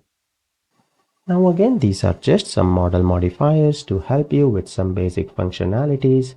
We also have something called model.number. What that will do is it will make sure that it does not pass age as a string value. When it assigns that, or let's say if you are logging that, it will pass it as a number in JavaScript. That can be handy in future, and we will even see real-time implementation of that as we progress with the course. But these are the few basic model modifiers that we will be using frequently throughout the course. Everything is coming along great here, but in order to learn the next thing that I want to show you here, I want to implement a counter application that is pretty basic when you are learning a new programming language. In the setup here, let me create a counter variable that will be ref of 0. And then let me have a first name here, ref of pen, and last name, well, let me call that as Patel here. Perfect. Now I want to create a function. That function will basically get full name here, and it will return back the first name, add a space, and then the last name. When we are doing this here, let me do console.log, and we will log that get full name was called. With that configured here, we will return back the counter, and we will return the get full name. We do not want to return the first name and last name. That is good.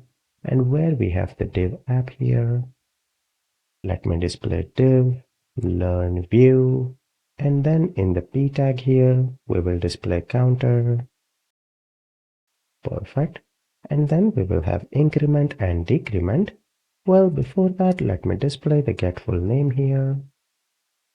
Invoke that function, and then I will have a button here where we will have the V on, and on the click event, we can either create a method or we can even have inline methods where we directly want to do counter plus plus here, and we will call that as increment.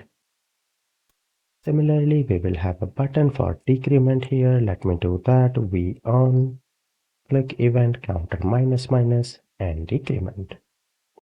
If you click on increment here or decrement, you can see it is working as expected. But if you notice closely here, there is one problem. When we are calling the increment or decrement, we are only modifying the counter here and not the full name. But if you examine the logs here, get full name is being called every time. If I refresh here, let me show that again. I will press increment. You can see the get full name is called every time I click there, and that is not optimal. Right now it is not that harmful because the function is pretty simple and it will not take that much bandwidth. It will be super quick and you will not even notice that. But what if there was an API that was called here and the method or the function here was taking 5 or 10 seconds? In that case, it will damage the efficiency of your application and things will not be that pretty. The reason get full name is getting invoked even though we are only updating counter is when any of the ref is updated, it will re-render the component and the function. And when the component is re-rendered, it will call the get full name again, and that is the culprit. But we can solve this easily using computed properties. Let me show you how we can convert this function into a computed property. For that, we will have to import computed from Vue here, and once we extract that, then where we have the get full name, we will convert this to an arrow function. So we will call this constant get full name is equal to, and it is a computed property. We will add computed there. We will add the round bracket here, and then the arrow function. After this, we will close that, and that's about it. With that, we have converted getFullName to a computed property. If I save that, we see a console error. GetFullName is not a function. We do not need that here.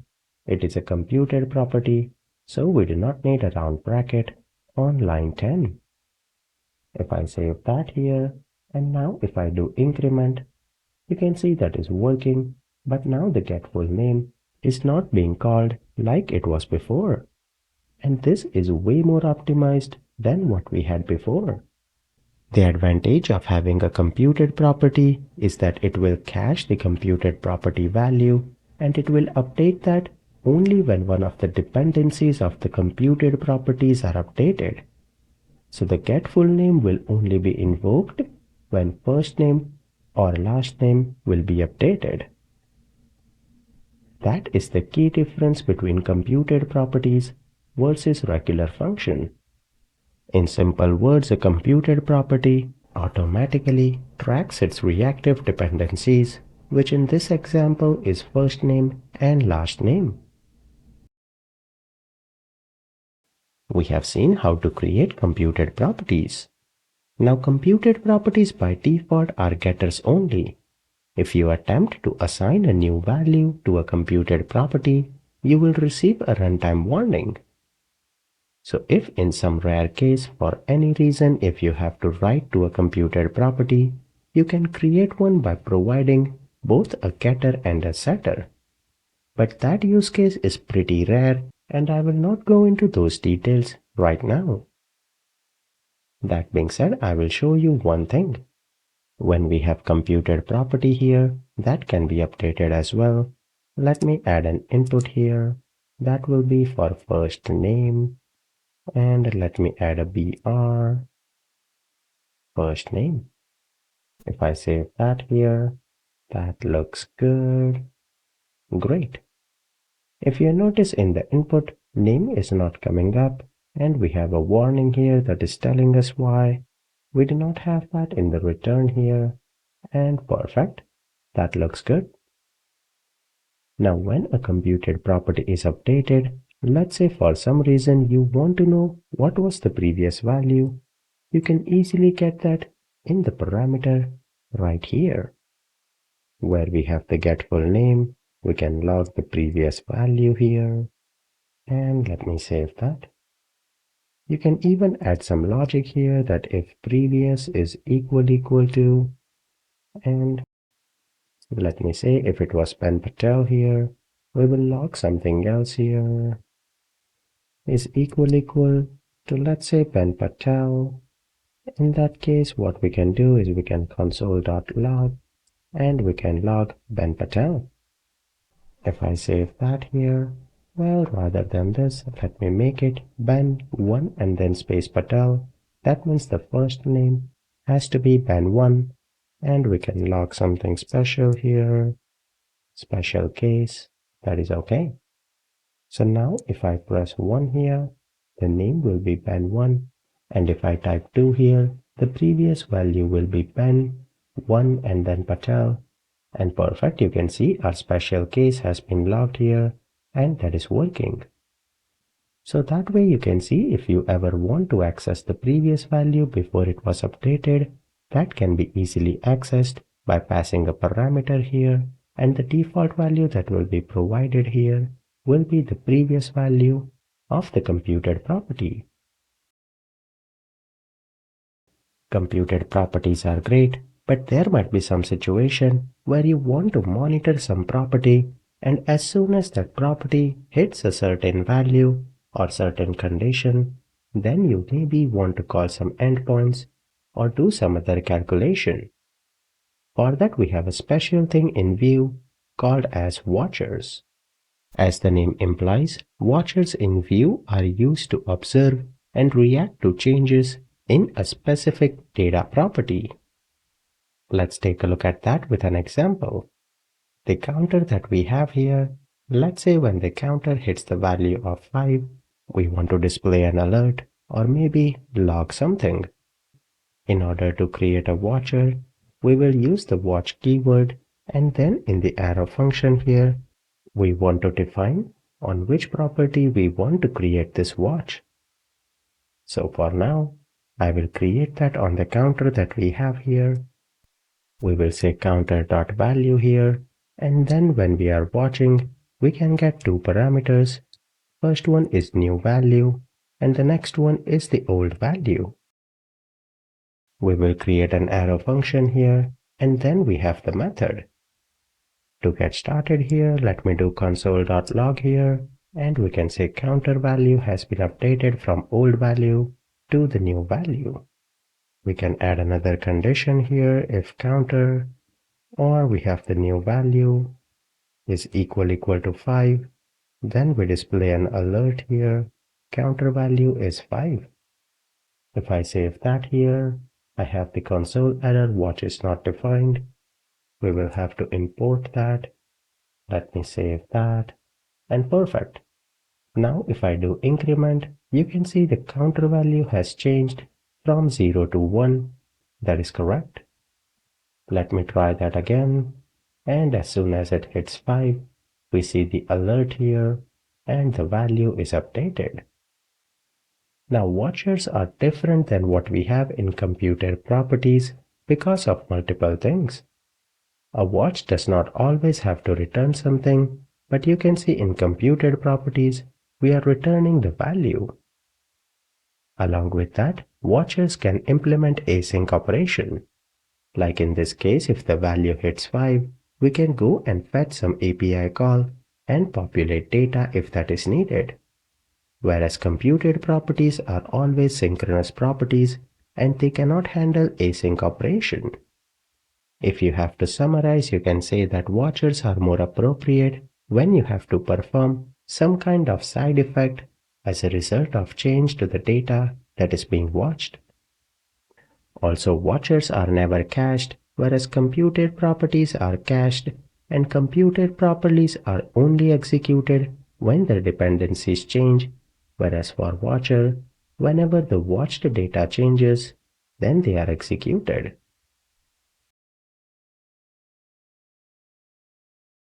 Now the watcher that we have here, we are doing that on a ref here, and what we have here, we are basically adding a getter. We have added a getter here to get value from counter.value. If you do not want this route, and if you directly have counter here, that will also work. Let me show that when we change, it says the counter was changed from 0 to 1. If I push that to 5 here, we have our alert, and that is working. So this will work by default when you are using ref here, but if you are using a reactive property, it will not work. Let me show that. I will say const obj is equal to reactive, and there we will have a count of 0. Let me add that to the return here, obj, and where we have the application, we will say obj.count++. Copy that here, and perfect. Now the increment and decrement are working. We will have to modify our watch here. Rather than counter, if I say obj.count, that will not work. If I save that here, you can see invalid watch source. A watch source can only be a getter, a ref, a reactive object, or an array of this type. Because when we are passing obj.count here, we are passing the value of that count and not the object itself. So for that we will have to implement a getter that we did before, and with that if you save it here, now it will work. If I increment here, you can see the logs, and we should see the alert. Perfect, that is working. So that is something that you should always keep in mind, that when you are watching here, if you are using a reactive property, you will have to use a getter, basically use the arrow function here, and that should work as expected.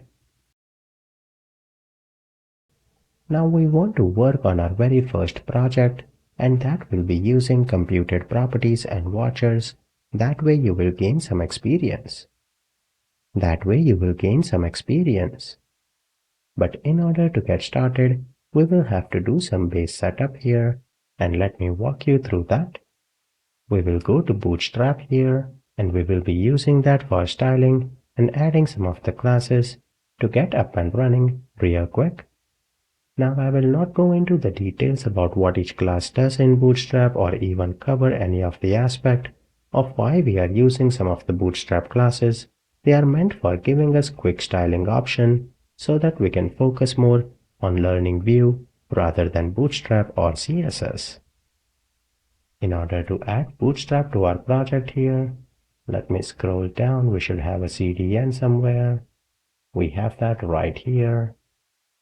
Let me copy the CSS here, and we will go back to our project. I will add that in the head section, and perfect. That looks good.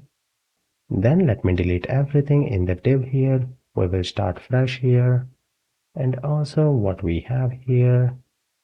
Let me delete the constants, and let me delete the watcher and computed properties, and whatever we are returning back here, I will delete all of that. We have a clean application.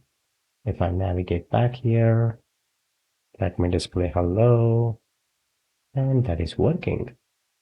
Then for our first project that we want to build now, it's basically a list or collection of movies, and we will have an array or some movie title and the year they were released here.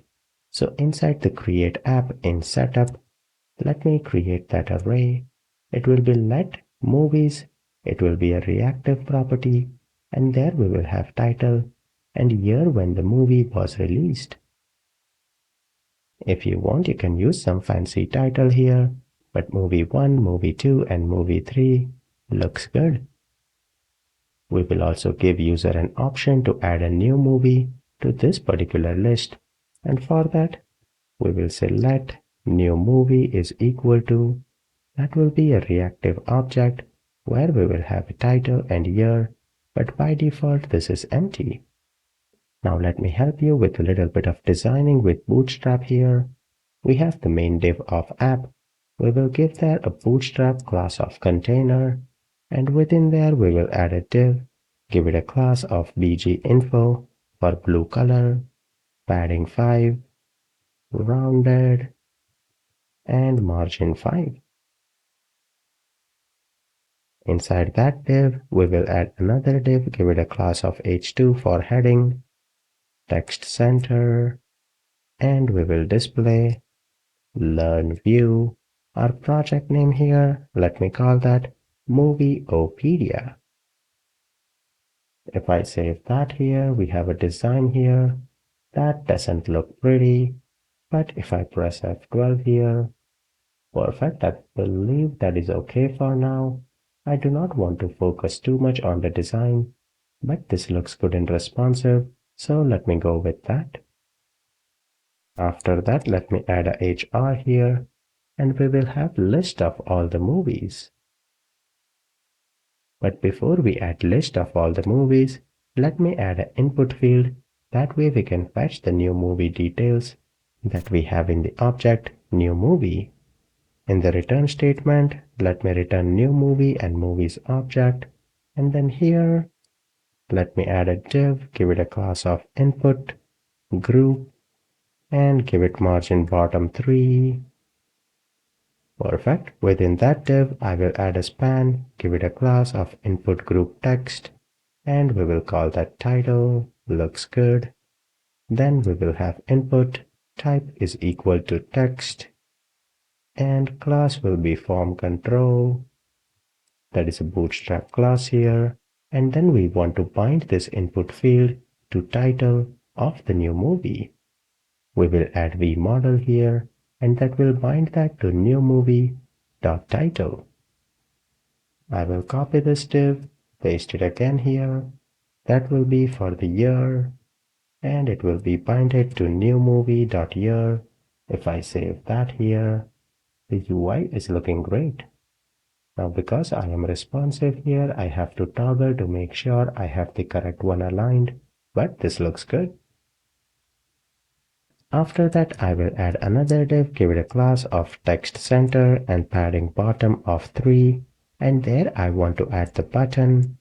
button, give it a class of btn, btn secondary, that is a gray color in Bootstrap, and width 25. I will call that add movie. Save that, and that looks good. Let me create one more button to remove the movie, and that will be danger color, which will be a red color in Bootstrap, and I will call that remove movie. Let me add this button in the same div here, and perfect. That looks good.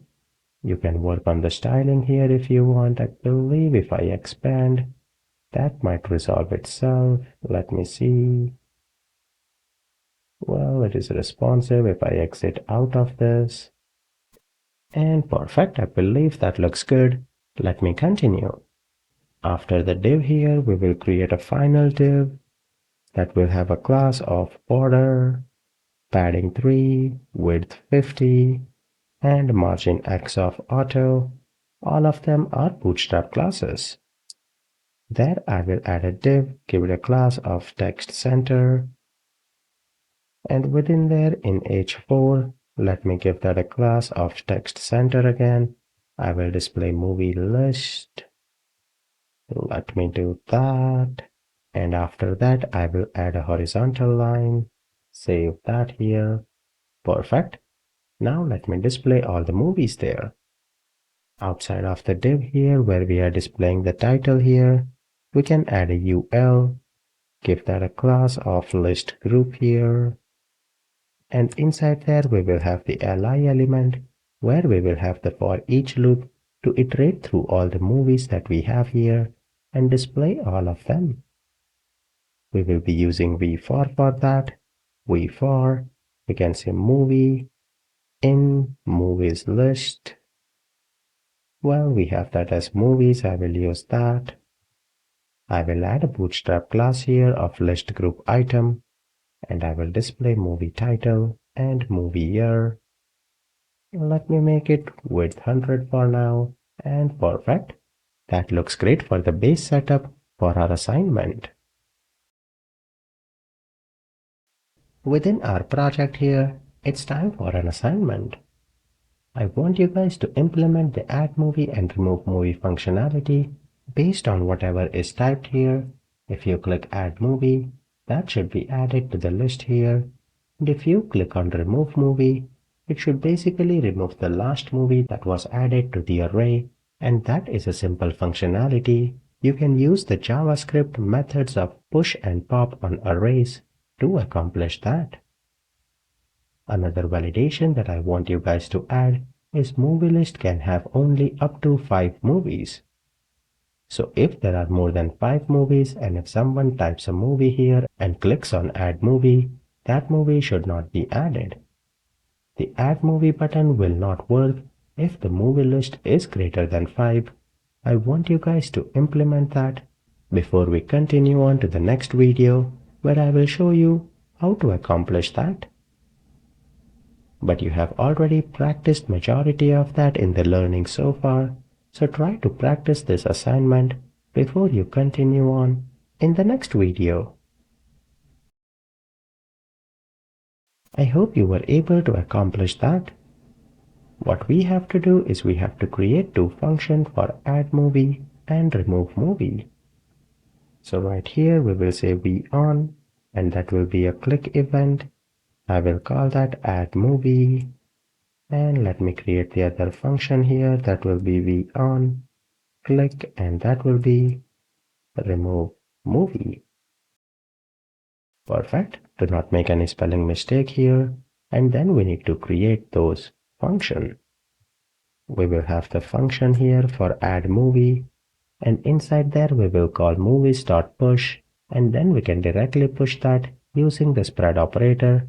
Or if you do not want that, you can have the new object like title will be new movie dot title and year will be new movie dot year.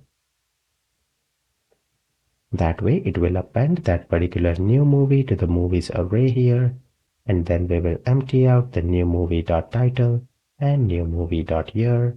But this will only be applied if movies dot length is less than 5 because I told you we can only add up to 5 movies. After that, I want to implement the other function, that is remove movie. Make sure you do not make any spelling mistake in the name here. And in order to remove that, in the array in JavaScript, we have movies.pop, and that will remove the last record in the array. Push and pop are not Vue features, they are basic JavaScript functionality. So if you have not worked with them before, you can do a little browsing and see how they work. Push will basically add that to the array, and pop will remove last one that was added. So perfect. With that, I believe the assignment should be valid here. Let me do test 2024, add movie, and that does not work. And of course, we have not returned them here. Let me do that. Save that here. And let me try that again. 2024. And perfect.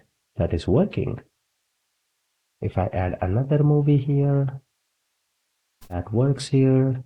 If I add another one, this time it will not work because we already have 5 movies. If I press add movie here, you can see it is not working. So that is great. Now if I click on remove movie, it will remove the last one that was added here. Let me see. And perfect. That is working. So with that, first part of our assignment is looking great. Let me continue from the next video. Before I give you the assignment to work on computed properties and watcher, let me create a function here. It will be function get all movies, or let me call that get all movie text here. What that will do is it will iterate through movies.map. That is a JavaScript method to iterate over an object. And there, let me have a single movie object. Add the arrow function here. And we will say return.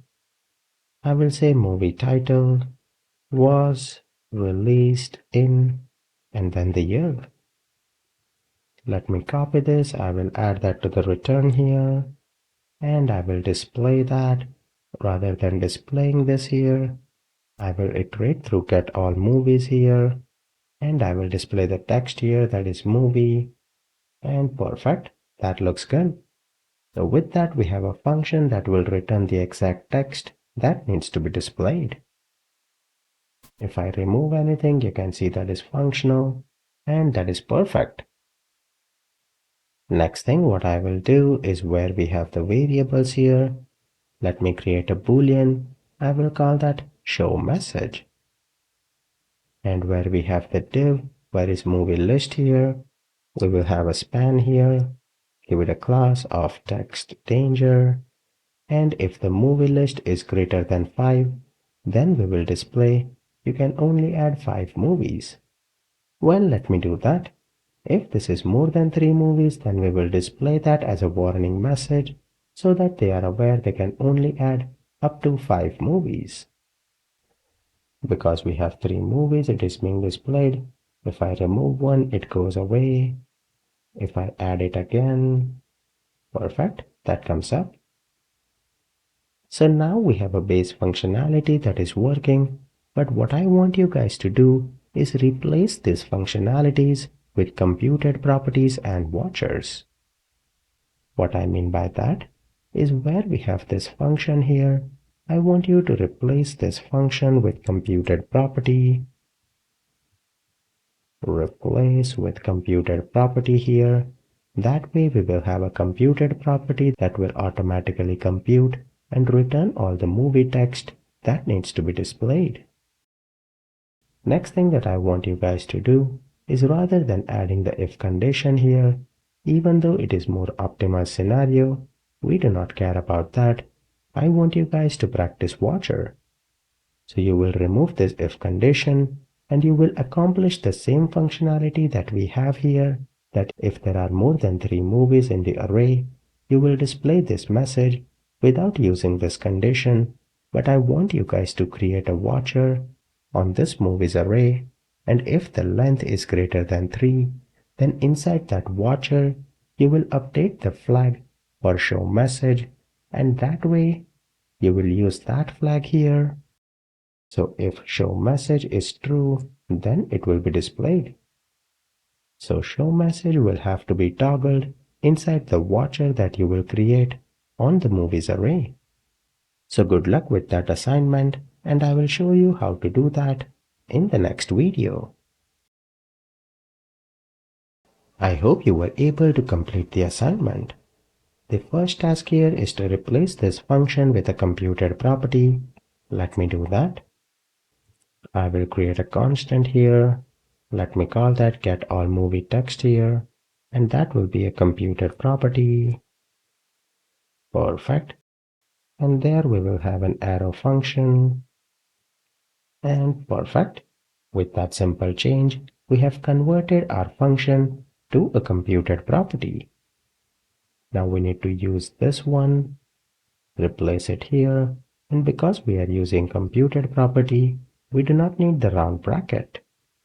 Let me save that here, and the application will work exactly the same. Perfect.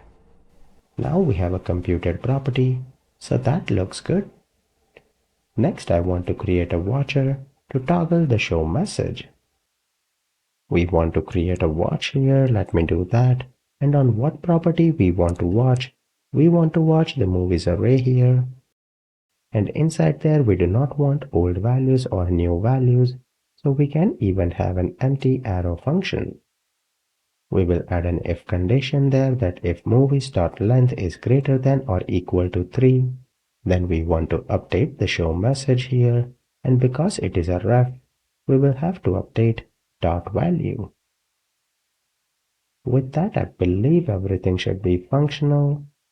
Let me try that here. Test 2022.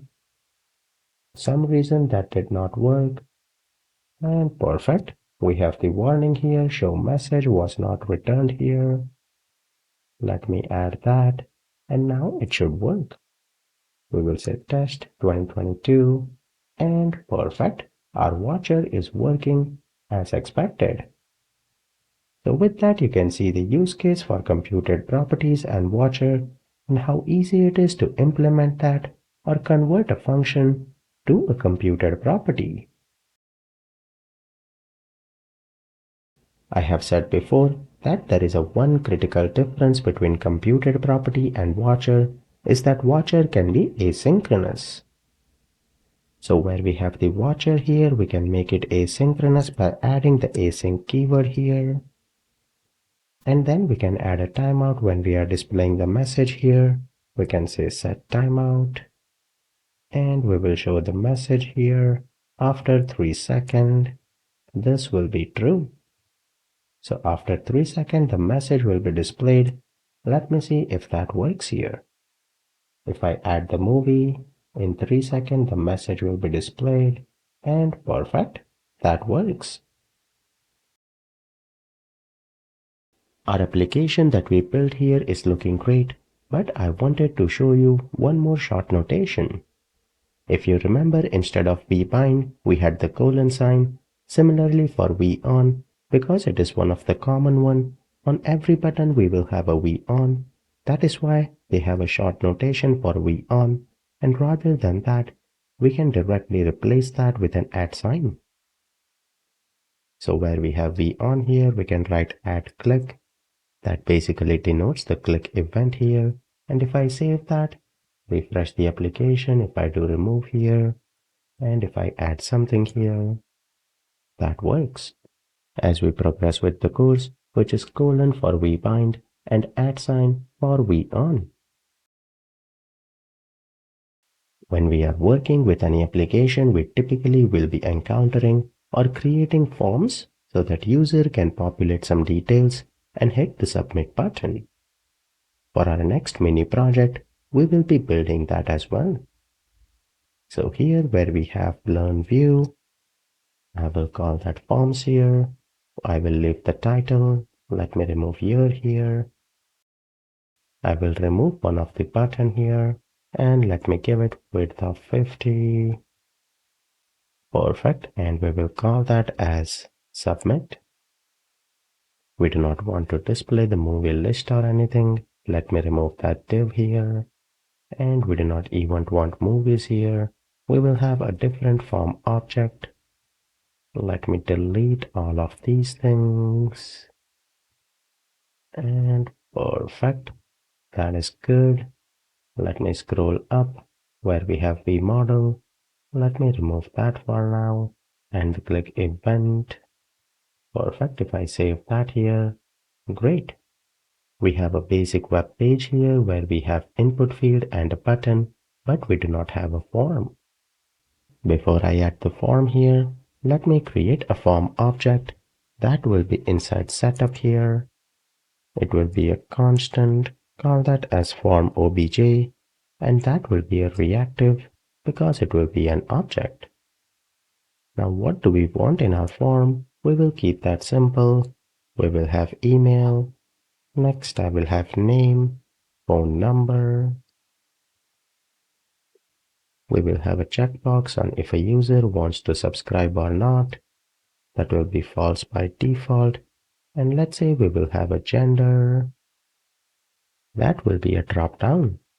That way we will have a few topics like this will be a string. We will have validation, that phone number here, we will make that a number. We have a checkbox and we will have a drop down. With that form object here, let me return that and we will bind that later. But before anything, let me create a form here and I will close it right before the closing div. Perfect. Now everything that we have here is enclosed within a form.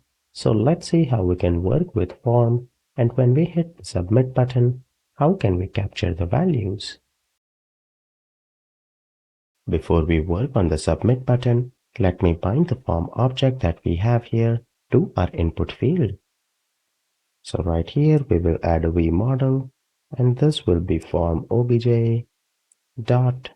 Where we have the title, we will change that to be an email. Let me update that. And that is perfect. Let me copy and paste that couple of times here. Next we have name and phone number. We will have the name here and we will have phone number. Perfect. If I save that, we have 3 input fields and that is great. Then we have the subscribe here. Let me work on that. And gender we will work at the very end. Where we have the subscribe here, it will be checkbox here.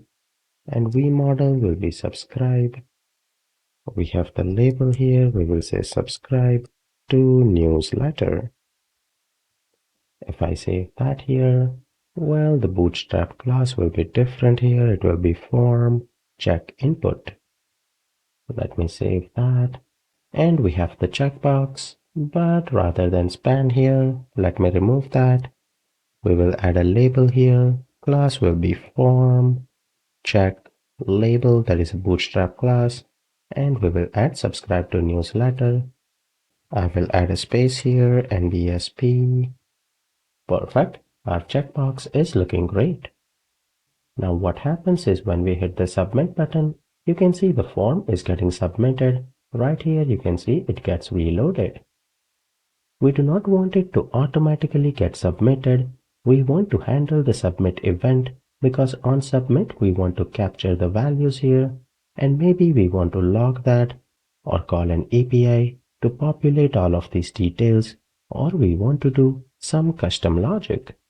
So first what we need to do is we need to disable the auto submit event where it is submitting the form.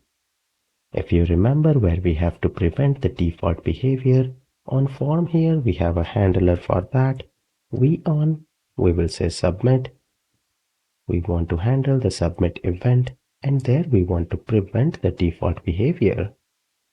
Along with that, on submit here, we will create an endpoint called as handle submit. Let me create that. Perfect. So now if I save that, well, we have an error because we do not have the function handle submit. Let me create that here. And to get started, we will just do console.log form object, and we will have to return this here. Perfect, that works. Now one thing that you can notice here is if I press F12, and now if I hit the submit button, you can notice here that it does not reload the page. It is logging empty objects here, and that is perfect. If I handle the checkbox here, then you will notice the subscribe is true. With that, you can see how we can use the .prevent here to prevent the default auto submit behavior. Now, if we do not have this, let me save that. And if I hit the submit button, you can see the page is getting reloaded. You can see it logs for a microsecond and then it goes away because the page will be reloaded because of the submit event of a form. That is the default and expected behavior. So we need prevent here to make sure that form does not get reloaded here. And with that, if I hit the submit button, the form does not reload. We can see the logs here, and that is working. If you remember in the video for model modifiers, we used few model modifiers. Let me show you the use case of one of them. The first one here is a simple one. We will use .trim to eliminate any empty spaces before and after in both name and email. But on top of that, we have something called as .number, and that can be very handy.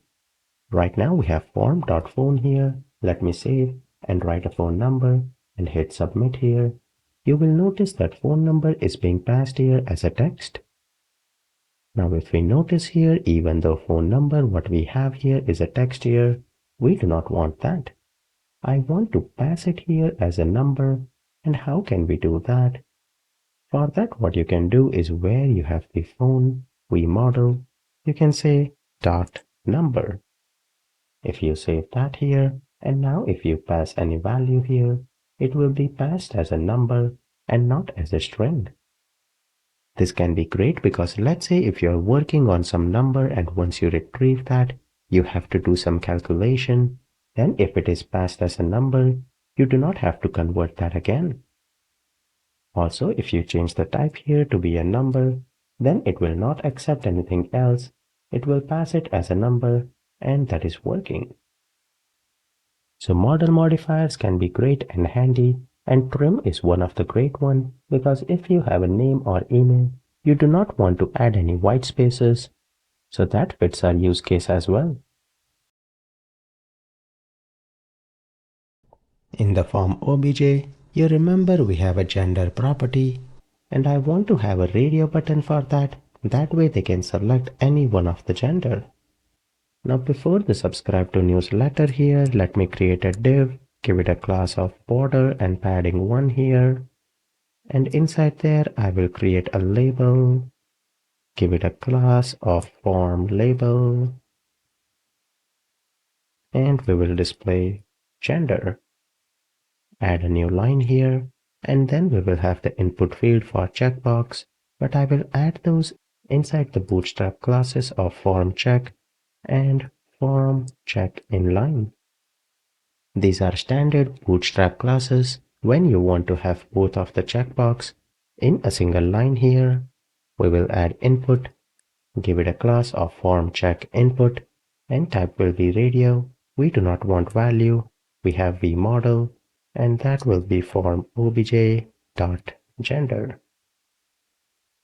Now that is the model. We will not add value right now. Before I add the value, let me add v model here. That will be form obj dot gender, and then what value do we want here? It will be male, and we will have to give it a name. Perfect. Now before the closing tag here, let me add male. And let me have the closing tag. It will not be div, it will be input. Let me copy the div here, paste that again. That will be for female. Let me modify that here. And if I save that, perfect, we have radio button and only one of them can be selected here. That fits our requirement. Now even if you do not have name here, things will work. But I like to add a name there. That way we are explicit, and even if you want, you can add an ID field there. That way, if you want to access that in JavaScript or anything for some reason, you can always access that. But what we have here for gender is looking great. If I populate that and hit submit here, you can see it automatically populates the gender. Let me modify that and we have male. That is perfect. Now let's say in the requirements, rather than a radio button, they want a dropdown. That is easy to accomplish as well. I will add a HR here, and let me add a BR for a break. Perfect. Then here for dropdown, we will have a select ID. Let me call it gender here. And again, we will be using our V model here. That will be form obj.gender. And we will give it a class of form select. That is a bootstrap class. And then within here, we will have two options. First option will be value of male. We will write male here. And next one will be value of female. And perfect. If I save that here, you can see we have a drop down. And if I click on that, we have male and female. If you select male here, you can see the drop down also automatically selects that because both of them are binded to the same model. If you want to assign a default value here, you can do that. Where we have gender, I can assign that to be male. And now if I have female here and if I refresh, you can see it automatically selects male as the default value. So with that, you can see how easy it was to add a drop-down rather than a radio button, if that is the requirement.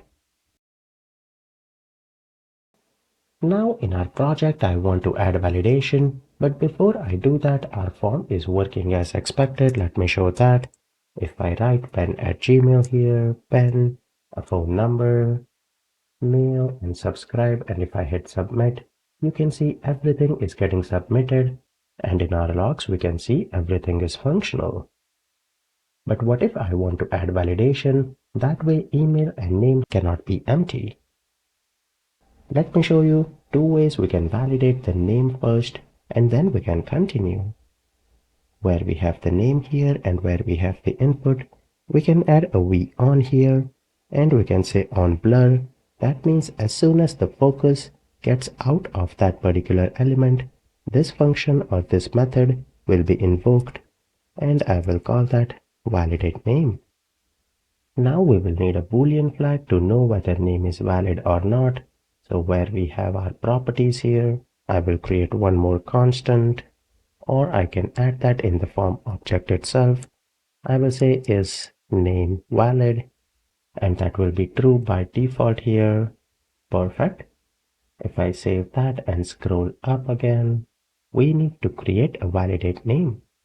But if that particular object that we created, if it's not valid, I want to display a div here. And I will say if here, and if form.isNameValid is not valid, so we will add a not sign, then we will display in text danger that name is required. We will add a validation that name is required, or name should be at least 3 characters long. If I save that here, perfect. By default, it will not be displayed. But if I scroll down, and if I make this as false, and perfect, we can see that is working. Now, of course, you can work on some of the validation here. The design here is not good here. Let me cut this and paste it right here. And rather than margin bottom, I will have to do margin top here. Save that here, and this will be padding top. And if I save that, perfect, that looks more meaningful. Now if I go back to my model, I will make sure that it is hidden here, and we need to create a function. That function name is validate name. Let me create that here. Function validate name. And inside there we will check if form object.name.length is less than 3. We will toggle the isNameValid field, and that should work. I will have to return this here. Let me do that. And let me try that. If I type one thing and if I click outside, perfect, we have the validation and that is looking great. Now what we have right now is a single field validation and we had to add quite a few of programming just to validate that one field. Now this can be handy if you want to implement a custom validation and that has a complex logic. Now in a form you might have many components and you want to display all of the error list at top of the form right here. For that we can create an array and we can hold all the error message here. We will say constant error list here and that will be a reactive array. And perfect, we will keep that empty for now. Let me scroll up here. After the HR here, I can add a div. Inside there, I will have a UL and li where we will use the v for iterate through error list and display all of the error message. And perfect, that looks good. We will have to return the error list here. Let me do that. And I will return that here. Perfect. But now how will we populate the error list? We can do that when we have the handle submit before we actually submit the form or do whatever we want here. We can do validation. We can say error list dot length is equal to 0. We will clear it out. And then we can check email.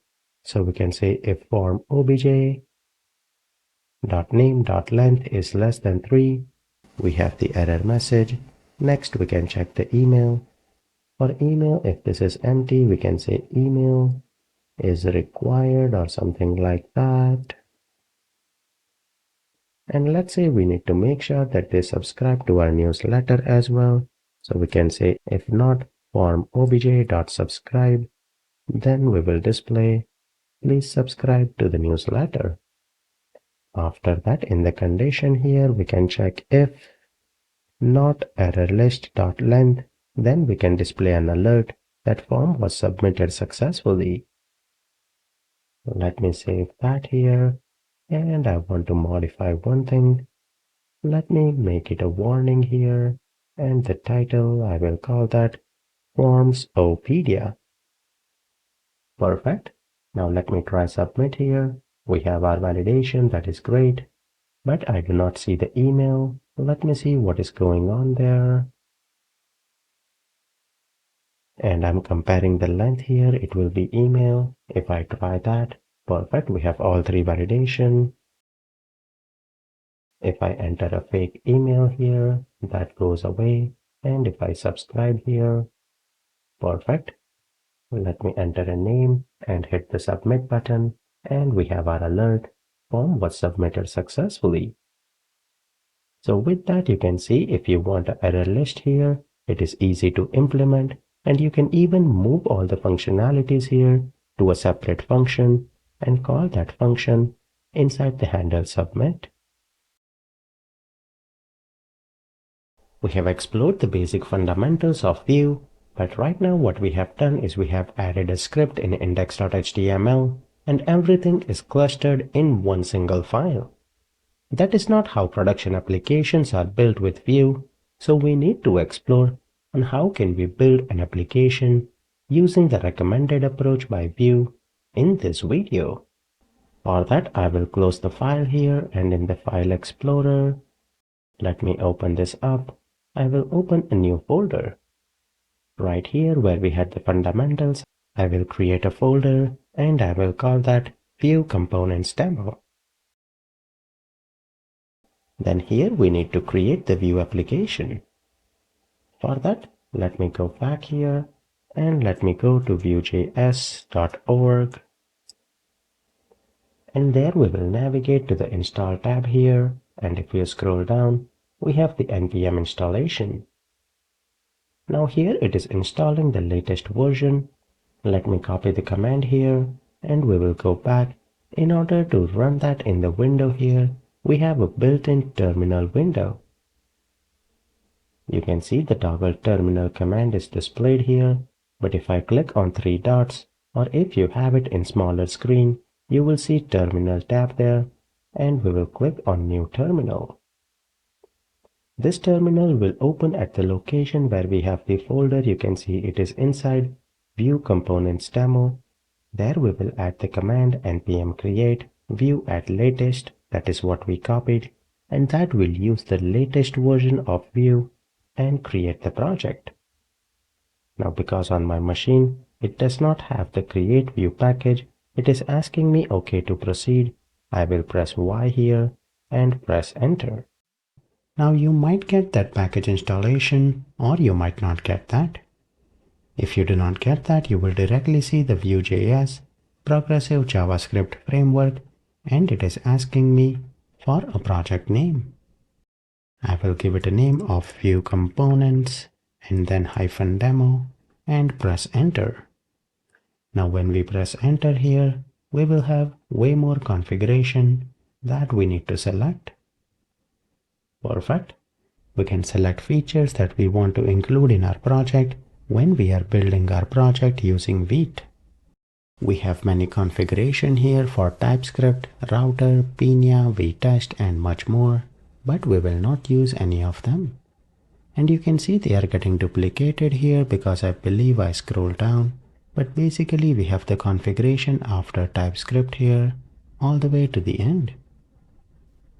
The UI is getting messed up here, but if you want to add TypeScript here, you can select that by pressing space, and you can select what you want for the project.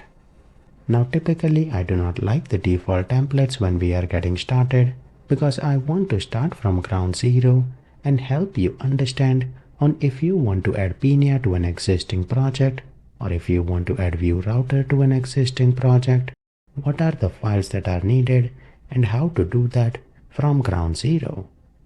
So I will not be selecting any option here, and I will press enter here to create our project. Perfect. Once you will press enter here, we will have these commands. Now here it is asking that everything is done. Now we need to run these three commands. What happens with these three commands is first we will have to navigate in another folder, because if you notice here, it created a new folder here and there it has added all the files. Let me copy the cd command here and I will paste that.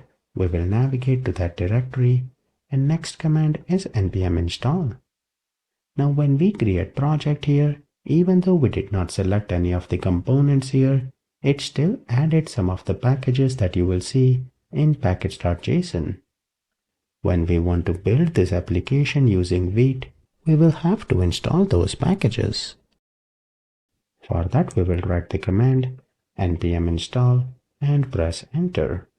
It will take a few seconds here, and once that is done, the next command that we have is npm run dev. And perfect, we can see that is done here. So the next command that we have is npm run dev.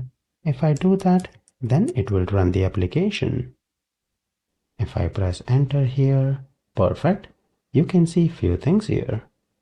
First, you can see it is using Vite here, and this is pronounced wheat, even though it looks like white, but it is pronounced as wheat. That means we are using Vite here to compile or convert our Vue application into JavaScript and then run that in a browser.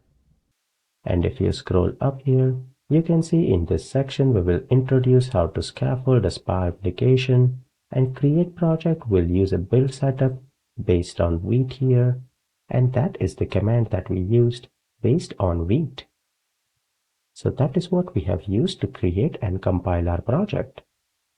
Once you run the npm run dev, Vite will be running that on this particular URL that you see. If I open that link here, we can see the basic application that is up and running by default. And you can see here you've successfully created a project with Vite and Vue 3. Now the project that is up and running by default has quite a few components, and it has few files and folder structure that have been added by default. Let me walk you through what got created in the next video, and the terminal here we will keep that running, because what happens is if we update something, it will automatically compile and display those changes in the application. If you go back to the solution, you will notice in the folder we have quite a few folders and files that are created automatically. Now do not worry. I will walk you through the basic files and folder, and we will delete most of the files here to start from ground zero to see how we can build everything from ground zero. Let me do all of that from the next video.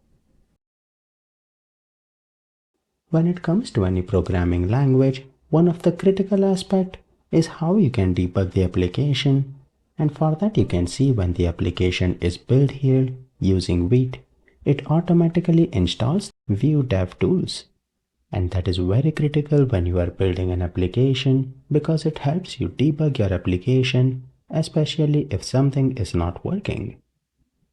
You can see there is a separate URL here for the DevTools.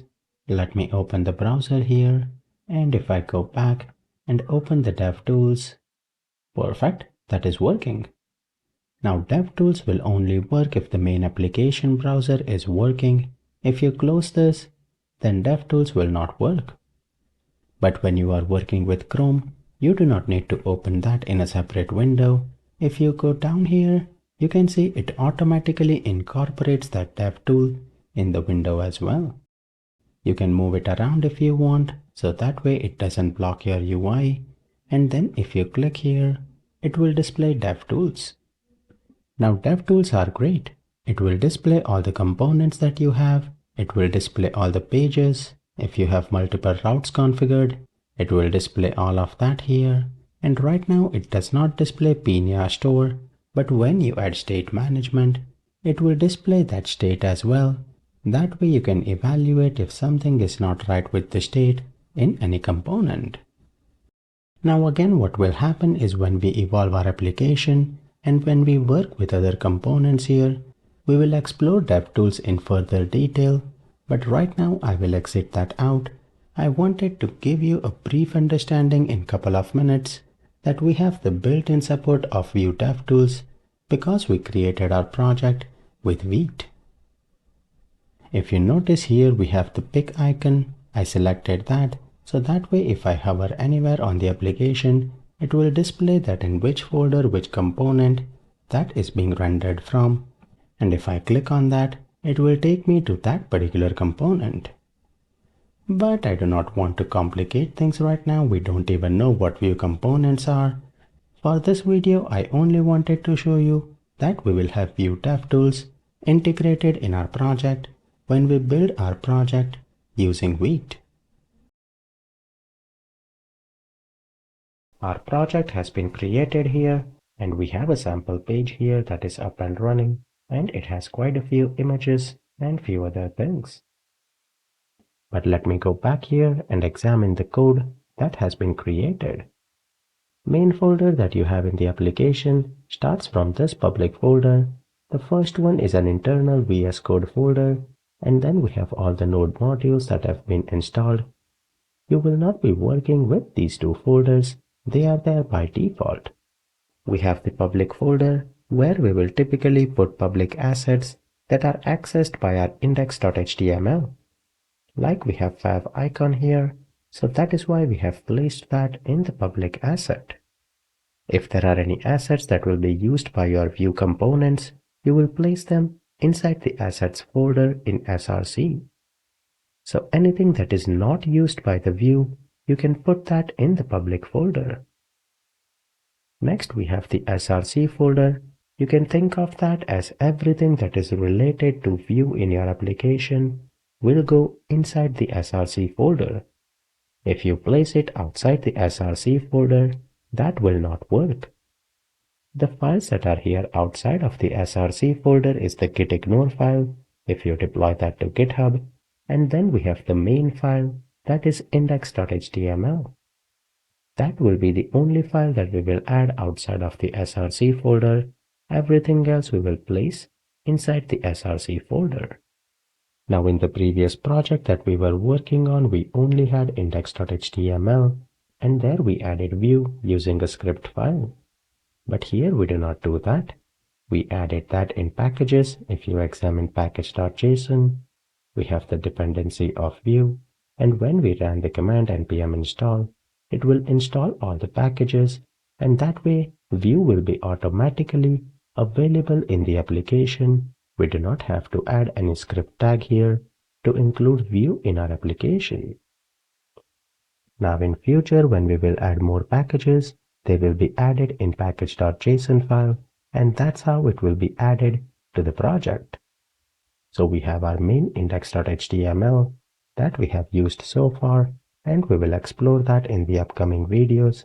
But here you can see we have div with the ID of app, and that is where we will be adding Vue. In the script module here, you can see there is main.js, and that is inside src folder. Next, what we have here is the JS config, and it is just some of the compilation option, so you do not need to worry about that. We also have some configuration option for Vite, but you typically do not touch that or modify anything there. They are meant for Vite to compile the application and make sure that when you go to the URL, it is up and running by compiling the Vue code into JavaScript. Based on the conversation right now, the only file that we will touch here is index.html, and that has a reference to main.js here, and all of those files will be inside src folder. Anything related to Vue will be placed inside the src folder. Always remember that. We have our main.js here, and there we are calling create app, and then we are mounting Vue on the hash app here that is there in index.html, and that is straightforward. We did something similar in the previous project, but all of that was bundled inside index.html. Here we have separated that, and we are also importing create app from Vue. Thing that you will see here is it is importing app from app.vue, and that is app.vue. App.vue is basically a Vue component. You can see it ends in .vue, and that is rendering, and that is being mounted on the div that is app.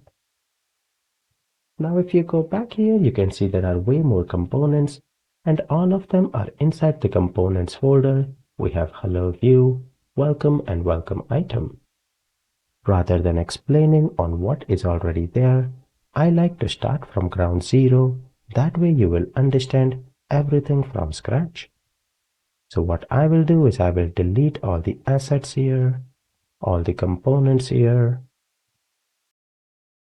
and I will also delete the app.vue. Only thing that we have here is index.html, where we are referencing main.js here, and inside main.js, let me remove everything. Perfect. I will remove the app component here on the create app as well. And now what we have is we are importing create app, and on that create app, we are mounting the hash app. That app is inside the index.html, where we have the div with the ID of app. With that change, if you go back to your local host, you will see an empty web page here, and if you do F12 here, it displays a warning that component is missing a template or render function. I will explain that in the next video, but right now we have cleaned everything, and even though we have created this application using Vite, our application is basically empty. It has the Vite compiler settings, but index.html is empty. It only has main.js, and there we have create app. If you want, we can remove that as well. Perfect. So now everything is simple. Our application only has index.html, and we will start from ground zero and understand how will we create components and configure our Vue application. Now we have index.html, where we have a div with the ID of app, and there we want to mount our Vue component. If you examine, we have a script here, main.js here, but here we do not have anything. What we need to do here is similar to what we were doing in index before. We had to import create app from Vue. So we will say import create app, and then here in JavaScript we will be using the from keyword.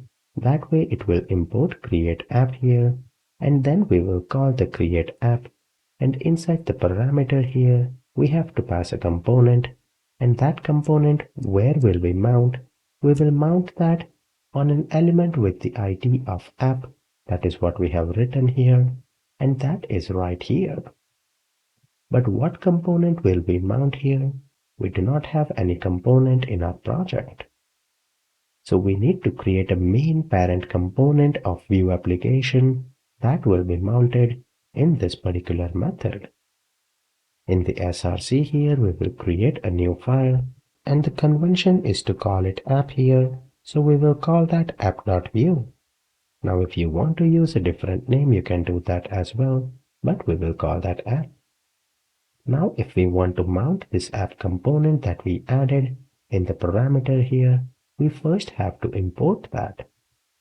If you have to import a component, it is simple. We will write import, and then we will give our component any name. After that we have to provide the route. So we will say from, and then we have to write the route that is relative to the file that we are on.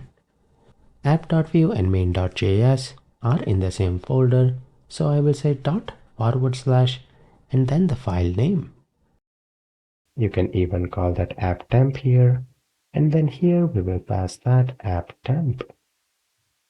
But let me make it more meaningful. I will call that app here, and I will say I want to create a Vue app on this app component, and I will mount that inside index where we have ID of app right here. But in the Vue component, we do not have anything. If you write a div here, something like this, it will not work. Let me show that. If I navigate to localhost here, you will notice an error message. It says at least one template or script is required in a single file component, and that error is inside app.vue component. What it means is where you have a Vue component, you cannot directly write HTML here. You will have to enclose that within a tag of template. In that template, if you add a div and if you write hello world, you will notice the application will work now. If I go back, perfect, that is working. And without this template, if I save that here, we get the error message, at least one template or script is required. We will add script in the later videos, but if I add a template here, in there whatever HTML we write, that will be rendered in the div of app. If I press F12 here, you can see in the div ID of app, we have hello world. That means our Vue component is functional here, and whatever we have in the template, it is mounting that on the create app and inside the div with the ID of app. So I hope this gives you a basic idea of what we did to get started.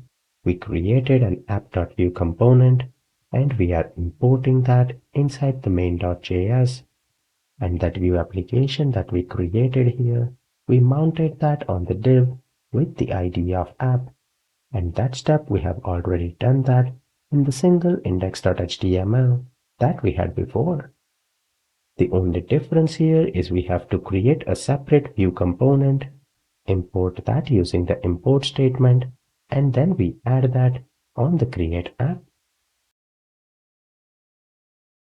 Our application is up and running here, and we have hello world here that is being displayed, but we do not have any Vue code. We just have simple div element.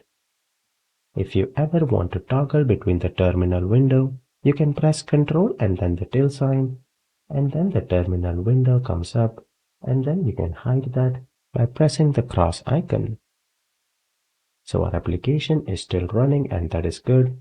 But what if we want to add some code that we used to do in the previous examples, like in index.html, we used to have some script and then we used to have some HTML. Well, inside Vue template here, we can do that We have template that will store all the HTML, and then we can add a script tag. In the previous index.html, we had setup method that we added inside create app, but here we just have create app in main.js. The setup methods we will add for each component. We will have to follow some syntax for that. We will first say export default, and inside there we will have the setup method.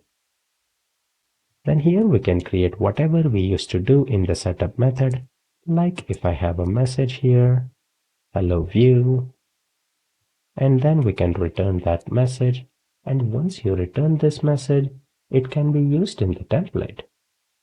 So rather than hello world here, we will use it using the double curly bracket, similar to what we were doing before, and if I save that, perfect, you can see we have hello Vue.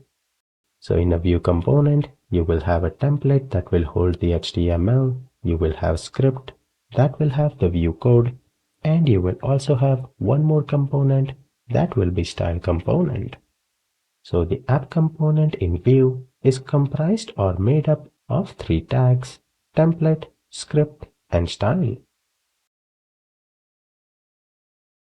Now we have our main component that is app.vue here, and where we are displaying hello Vue.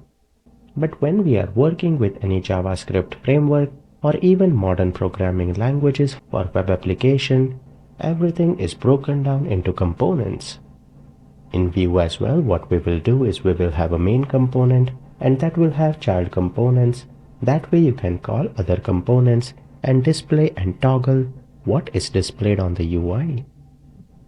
But how do we create another component similar to app.vue, and then that component we will have to consume that in our main component, which is app.vue.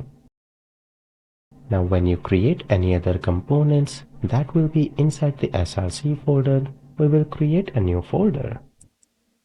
I will give it a name, components here, that way it is a meaningful name and all of our components will reside in that folder. Inside there, let me create a new file here, and I will call that component contact us, and the extension for a Vue component is .vue. So we will add that. Whoops, I have a wrong name here. It will be contact us.vue, and perfect. Now as I said before, in a Vue component, we need to have a template. We will add some of the classes here, but right now let me add h1. I will display contact us here, and we will display an email where we will say please send an email to hello@.netmastery.com. Now what if I want to display this particular component in app.vue? For that we will have to import this contact us inside app.vue, and then we can display that. Now when we have to import a component, we can import that in 2 ways. One is a global import and the other one is a local import. Let me show you what I mean by global import. We will import that in main.js and we will directly register that where we have create app. We will mount that component and then we will register that component right here where we have imported Vue globally in our application. Let me show you how to do that here. I will say import and then I want to import contact us here from, and then the route here is in components. We have contact us.vue. Once you do that here, we can break this out in different line. I can say const app is equal to create app, and then on that app we can call the mount. That way we have separated these two. Before we mount that, we can mount additional component. So I will say app.component, and then here we have 2 parameters. First one is the name that we want to give to our component, and this is the name that we will use when we are consuming that component. And then what is the actual component that you want to mount? That is contact us that we have imported. Now typically when we add a component, the naming convention states that you should go with kebab casing, or if you want, you can use Pascal casing. Let me use kebab casing for now here, and then we have a component called as contact us that we have registered in our app. Now because it is already registered globally in our app here, we can go to app.view, and let's say after the message, we want to use that component, and using that is super simple. We need to remember what name we have used to register, that is contact us, so that will act as an HTML attribute, and we will have the closing tag. With that, if I save and if I go back to the application, perfect, you can see contact us is visible. Let me add them side by side here, and the beauty about components is that they are reusable. If I paste it 4 times here, you will notice we have contact us 4 times. So that way, if you have a text area, or let's say you have some logic for dropdown, you can create special components for that, and you can always reuse them in your application. Now that we have created our first component, let me create one more component here. That way we will gain little practice on how to create components. I will call this button counter.view, and there we will have template. What I want is a button here where we will display how many times we have clicked that button. For that we will need a reference here to store the counter, and let me call that script here.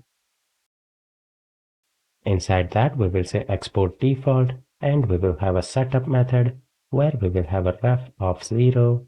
I do not want anything else here, and I will return that back. In the template here I will add a button, and on click here I will add an inline implementation of incrementing the count, and I will display that within the button tag here. That looks good. This time again I want to register this component globally inside main.js here. I will import button counter, and then I will say app.component. I want to register that with the name of button-counter, and then the component is button counter that has been imported right here. With that, if I go to app.view after contact us, I can add button counter, and if I save that, we should see the button. It is not coming up, and of course we see the error, ref is not defined. We used ref here, but I forgot to import that. We need to import that before the export default here. We will say import ref from view, and when we import that, it has to be in curly bracket here. If I save that, perfect, we have the button. If I click on that, you can see the counter is working. So our button component is working as expected. Now registering a component should become your habit. That is why I am giving you the same task again. That way you become a little more familiar with Vue before we take a deeper dive. One more thing that we can do here is where we have contact us, we can make this dynamic. So if I go here, I can copy this particular entity, copy that, paste it here. In the script tag here, let me paste that, and we will have email here. The value will be hello@.netmastery.com, and let me display that. It will be email, and we will have to return that back here. Perfect, that is working. Now in all the components that we have added here, you can see something repetition is that we have export default, then we have setup, and we have return. Because it was getting too much repetitive, Vue has an alternative for that.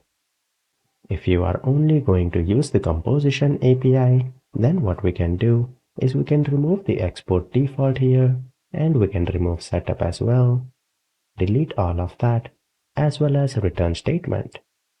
But if you remove all of that, within the script tag here, you will have to add a keyword called as setup, and that is equivalent to what we were doing before.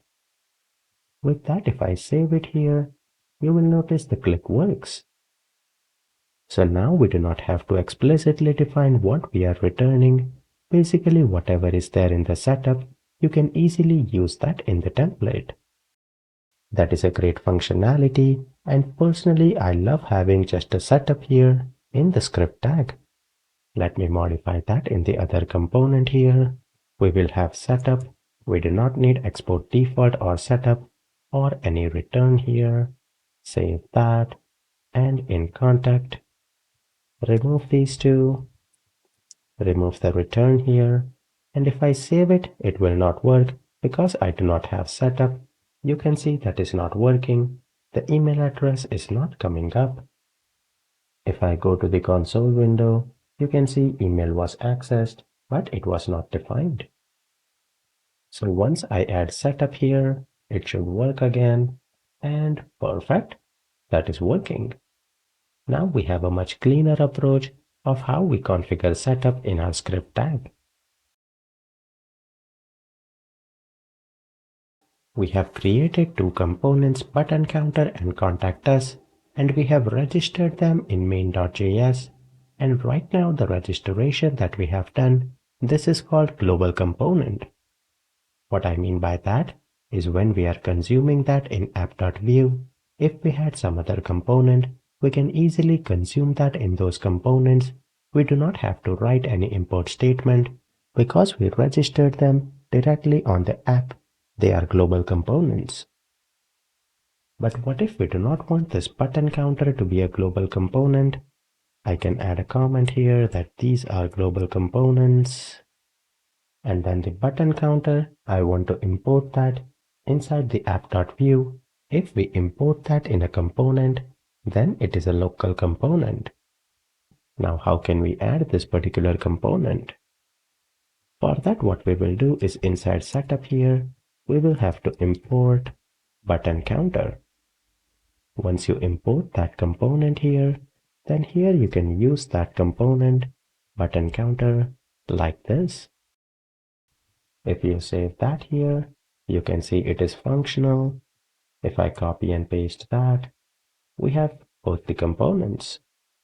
One thing that you should notice here is when we have two components here, in button counter we have a ref for count. Both of them will have its own reference for counter, and you can see both of them are tracked separately. That is one thing that you should always remember. So when you are using components here, they will have their own data, which will be locally for each one of those components. But the button counter here is a local component because we have added the import statement in this particular component. Now if you go to contact us here and if you write button counter, this will not work because it will not know what that component is because that is not registered globally anymore. That is a local component now. As you can tell, local registration is the recommended approach for better organization and maintainability. The reason is simple. If you register all of your components globally, they will be easily available in all the components, but the disadvantage is when the application is being loaded for the very first time, that will be a lengthy call because it will have to bundle up and load all of the global components. On the other hand, if you have local component and that component is not visible on the home page, then Vue application will not have to bundle that and load it when you are loading the home page of your application. So unless there is a specific use case for registering a component globally, you should always opt for registering them.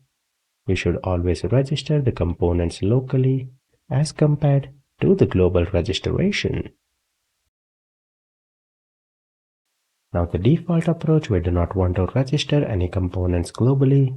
I want you guys to take a small assignment and make sure to register this contact us as a local component in app.vue.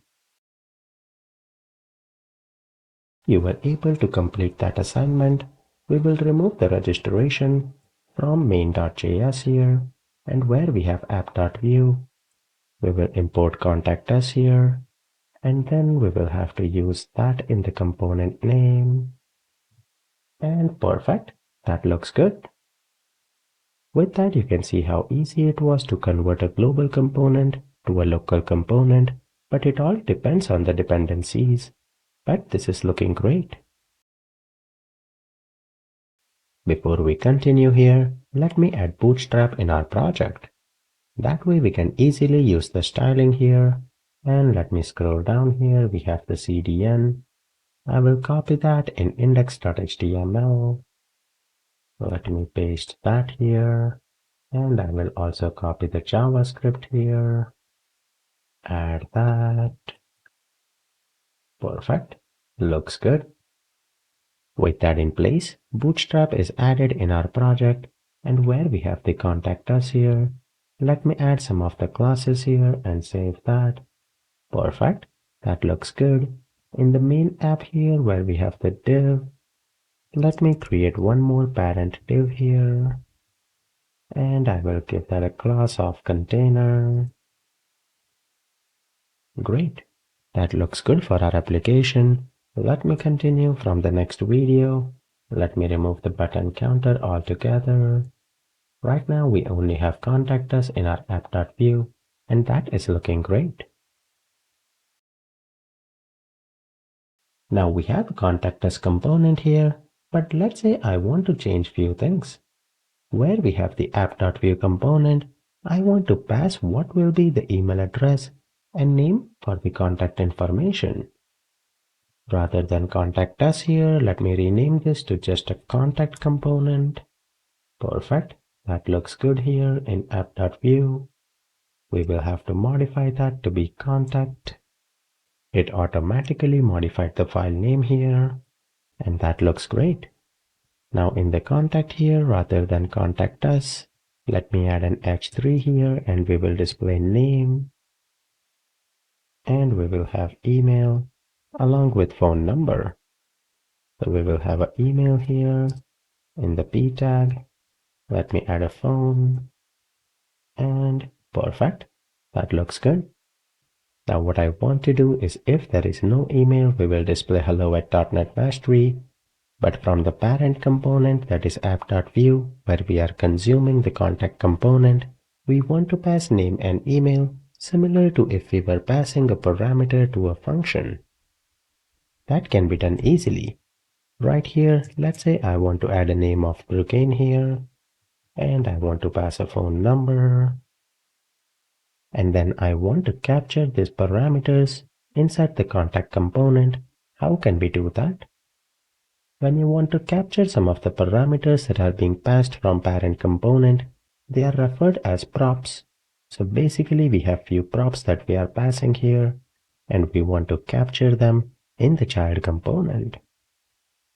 For that, what we will do is, within the script here, we can say const, and we will say props is equal to, there is a method called as define props that will capture all of the properties that are being passed. Now if you remember here, we have name and phone, they are two properties. So define props here can be an array, and there we can say that we are expecting name and phone. The property name that you have here must exactly match what are being passed as parameters or props. If they do not match, then things will not work. And now define props here is a method that is inside Vue. You will have to import that as well. Once you do that, then you will be able to use these properties here. We have name and we have phone number. If I save that here, perfect. You can see name and phone number are being populated. Now we can have multiple contacts here, and let's assume we are building a dictionary of contacts and we want a owner name. Basically that this contact information belongs to this owner. We want to pass that information as a property as well. So here we will add owner name is equal to, and let's say .NET Mastery for now. Then inside the contact here, we will retrieve that. We also have owner name here. And I will add a p tag here. I will add some of the bootstrap classes here, float end and small. Let me correct that. And that will be displayed if only if the owner name is not empty. Abstract this contact information belongs to and then the owner name.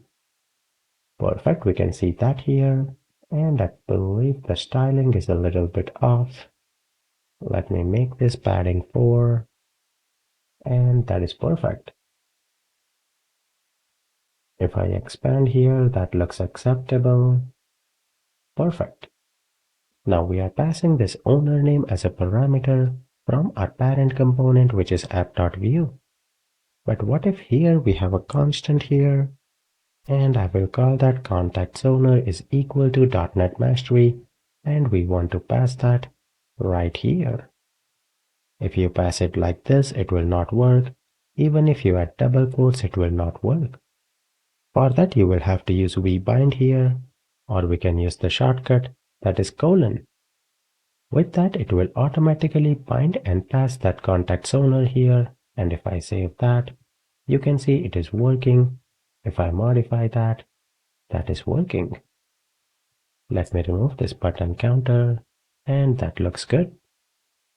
So basically, when we are passing props here, we can even bind them to some of the local variables or properties in that component. Now where we have props here, we can even be more specific and say that what are the type of each props that we expect. That way we can add validation. But for that, it will not be an array here. Now it will be an object, and then name. We will add a colon here, and we will say it is string. Next we have phone number here. That will be a number, and owner name here. That will be string. With that, we have added validation. Now, if you remember here, we are passing number here for phone number, but we are passing that as a string. With that, what will happen is even if the UI is looking great, if you save everything and press F12, you will notice there is a warning. It says invalid prop. It expected a number, but rather it got a string with this value. The reason is because when you are passing a property like this, it will always be assigned as a string. If you want to send it as a number, you will have to use vbind for that, or we can use the shortcut that is colon, and that will make sure that it will pass it down as a number and not a string. If you save that and if you refresh here, the warning goes away, and that is working as expected. When it comes to validating props here, we can be even more specific. What I mean by that is right now we are only saying that this will be of type string, but we can pass an object here where we can say the type is string, and then we can add more validation here like required is true and much more. Now if this is required and if we go to app here and we do not pass the name here, save that. If you go back, you will see the error message inside view warnings. You can see missing the required prop name, and that works. Next thing that we can check here is where we have email. We can say type will be string, and then required, maybe make that as a false here. But if that is not provided, we can assign a default value. So I can say default, and let me make that not applicable, like that. We will not be able to use equal to here, it will be colon, and that works. Now if you remember, we also have a local variable of email here, and we are expecting a prop. Let me navigate back here, and let me pass a prop here for email is equal to broken@test.com, some random email, and with that what will happen is even if you pass prop here, that will not be displayed because you have the exact same variable name and you have a local variable of email that will take preference. So one thing that you should remember is when you are passing props, if there is a local variable with that exact same name, that local variable will take preference. If I comment this out here and if I save that, now it will display plugin at test.com. So you should be careful with naming your props to make sure that they do not clash with any local variables or object. If I remove this email from here, we will see the default one that is not applicable, and that looks good. Another thing that I said before is define props. We will have to import that, but even if you do not import that, it will work as expected. I believe that was needed before or something, but now that is not needed. As long as you have Vue, you do not need to explicitly import that from Vue. Let me remove these two lines here, and perfect. Our application is coming along, and this is looking much better. Let me create one more contact component here. Let me pass Ben and Jessica, some random numbers here, and save that. Perfect. I will also pass email here. Let me do that. And perfect. That is working. Now in the app.view here, you can notice in both the contact component, we are passing some data here, but rather than that, in the setup here, let me create a reactive contacts property, and I will populate that with 3 contacts here, and I will add one more property on whether that is favorite or not, and that will be a Boolean property. We will have to make sure we add reactive to the import statement here. Import reactive from Vue. Perfect. And then where we have the component here, we will remove this and we will add a for each loop. Let me add a div, give it a class of row, and inside there we will add a div, give it a class of column 12, and there I will add a v4. We will say for v4, and then let me show that. We will say contact in contacts that we have here, and we will also provide key that will be name of the contact. Even if you do not provide a key, that will work here, but it is a good practice to provide that. If the name here was duplicate, then we can add an ID field here and we can assign that. But this looks good. We have name, phone, owner name, email, and I will also add the is favorite here. Contact.isFavorite, we added that. We need to add this in the property. Let me do that. Is favorite, and that will be Boolean. If I save that here, element is missing and a tag here.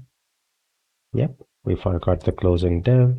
If I save that, I believe I still need to pass this contact. Let me see what is the error in the console window. Owner name is not defined. We have owner name is not defined here. That is because you can see owner name, we are saying owner name.value. Let me create a owner name property. This is a local property, and I will make that ref here. Perfect. If I save that and if I refresh here, great, that is working. We have all the 3 contacts here, and this is looking great. But before I end the video here, let me go to contact and let me create a div, give it a class of row. Inside there, I will add a div, give it a class of column 12. And within there, I will paste everything, cut and paste that here. Perfect, that is looking good. I will make it padding 1, and that is great. With that, our contact is looking great here. Let me continue from the next video. Now in the main application, what we have is where we have owner name here. We are using a constant variable that is owner name, and we are passing its value. But with that, what will happen is because it is a ref here, let me add an input field. I will say contact owner name, and I will add input field for V model. With that, if you update anything here, you can notice it is not binded and it does not update. Well, it is binded here, but if we scroll down, we are passing the dot value here, but rather than that, we will have to pass the complete owner name here. And perfect, you can see that works, because now reactive can know whenever the owner name ref is updated and it updates the component. So with that, what we are doing is from the parent component here, we can toggle one of the properties that we are passing as a props here. And if we toggle that property, because it is binded here, it will automatically push that change or update to the child component here, and it will display the updated props. And that is perfect. Now from the next video onwards, we will focus more on communication between components, like where we have the app component and contact component. How can both of those components communicate with events, like if from parent we want to invoke a button click of child component, or from child component we want to toggle some data that is there in the parent component. How can we do that? We have added the isFavorite property in the contact here. Let me consume that.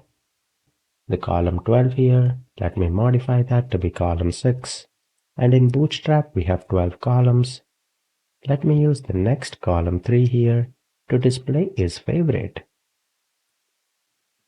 In the p tag here we will display isFavorite for now. Let me do that. And if I save that, perfect, you can see it is false here, true and then false. Then the paragraph tag here for the end, let me modify that to be a span here. And I will cut that. And I will move that outside of the row that we have here. Perfect. Now if I press F12 here, let me do that. Great. This looks good. What I can do here is where I have padding 1, I can do padding bottom 4. I can increase the padding bottom here. That way the footer here for this contact info is in the blue color, and this is looking much better than what I had before. Now rather than displaying isFavorite as true or false, we can display a button and then we can toggle the class here depending on whether isFavorite is true or not. We have already seen examples of that when we were practicing dynamic classes. Rather than p tag here, I will add a button and then I will dynamically bind the class here depending on isFavorite is valid or not. Let me type that. If isFavorite is true, I will add btn warning, else I will add btn and btn success. After that, depending on whether the isFavorite is true or false, we will toggle the text that we display here as well. We can use the double curly brackets here, and I can check if isFavorite is true. Then we will display that you can remove it from favorites. Else we will display that you can add to and then favorite. If I save that here, you can see it displays add to favorite in 2 places, and in the other one it displays remove from favorite. That way we have added 2 dynamic properties here. First is the class to all the buttons are dynamic depending on the value of isFavorite, and also the text that we display on each of the button here is dynamic depending on what is the value of isFavorite. Right now you can see the dynamic styling and the text is working as expected, but rather than single quote here, if you add a double quote, things will not work. If I save that here, you can see we have the error message here and it does not work. The reason is simple. Because we already have a double quotes here, that is the starting and closing for this dynamic binding. If you add another double quotes here, then things will not work. So always remember when you are working within 2 double quotes, if you have to add a string property there, use single quotes, and that should work when you are working with a Vue binding. Now we want to work on the functionality of add to favorite and remove from favorite. We have the button here, and what we want to do is when we click there, we want to toggle the isFavorite. But isFavorite does not belong to the child component.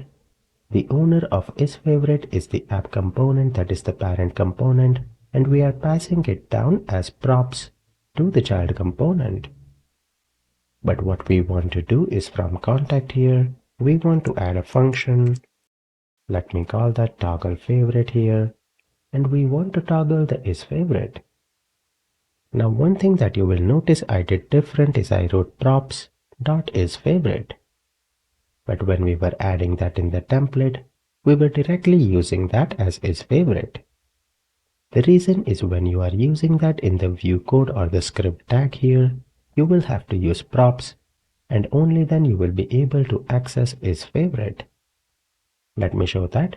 If I write that without props here, let me show you what happens. Then the toggle favorite here, we will have to call that on the button click here.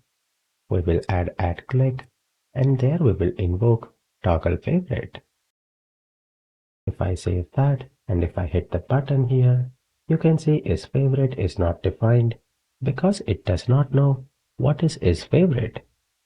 On the other hand, if you write props.isFavorite, Vue will know that you are talking about this particular property that is inside props, but still it will not let you update that.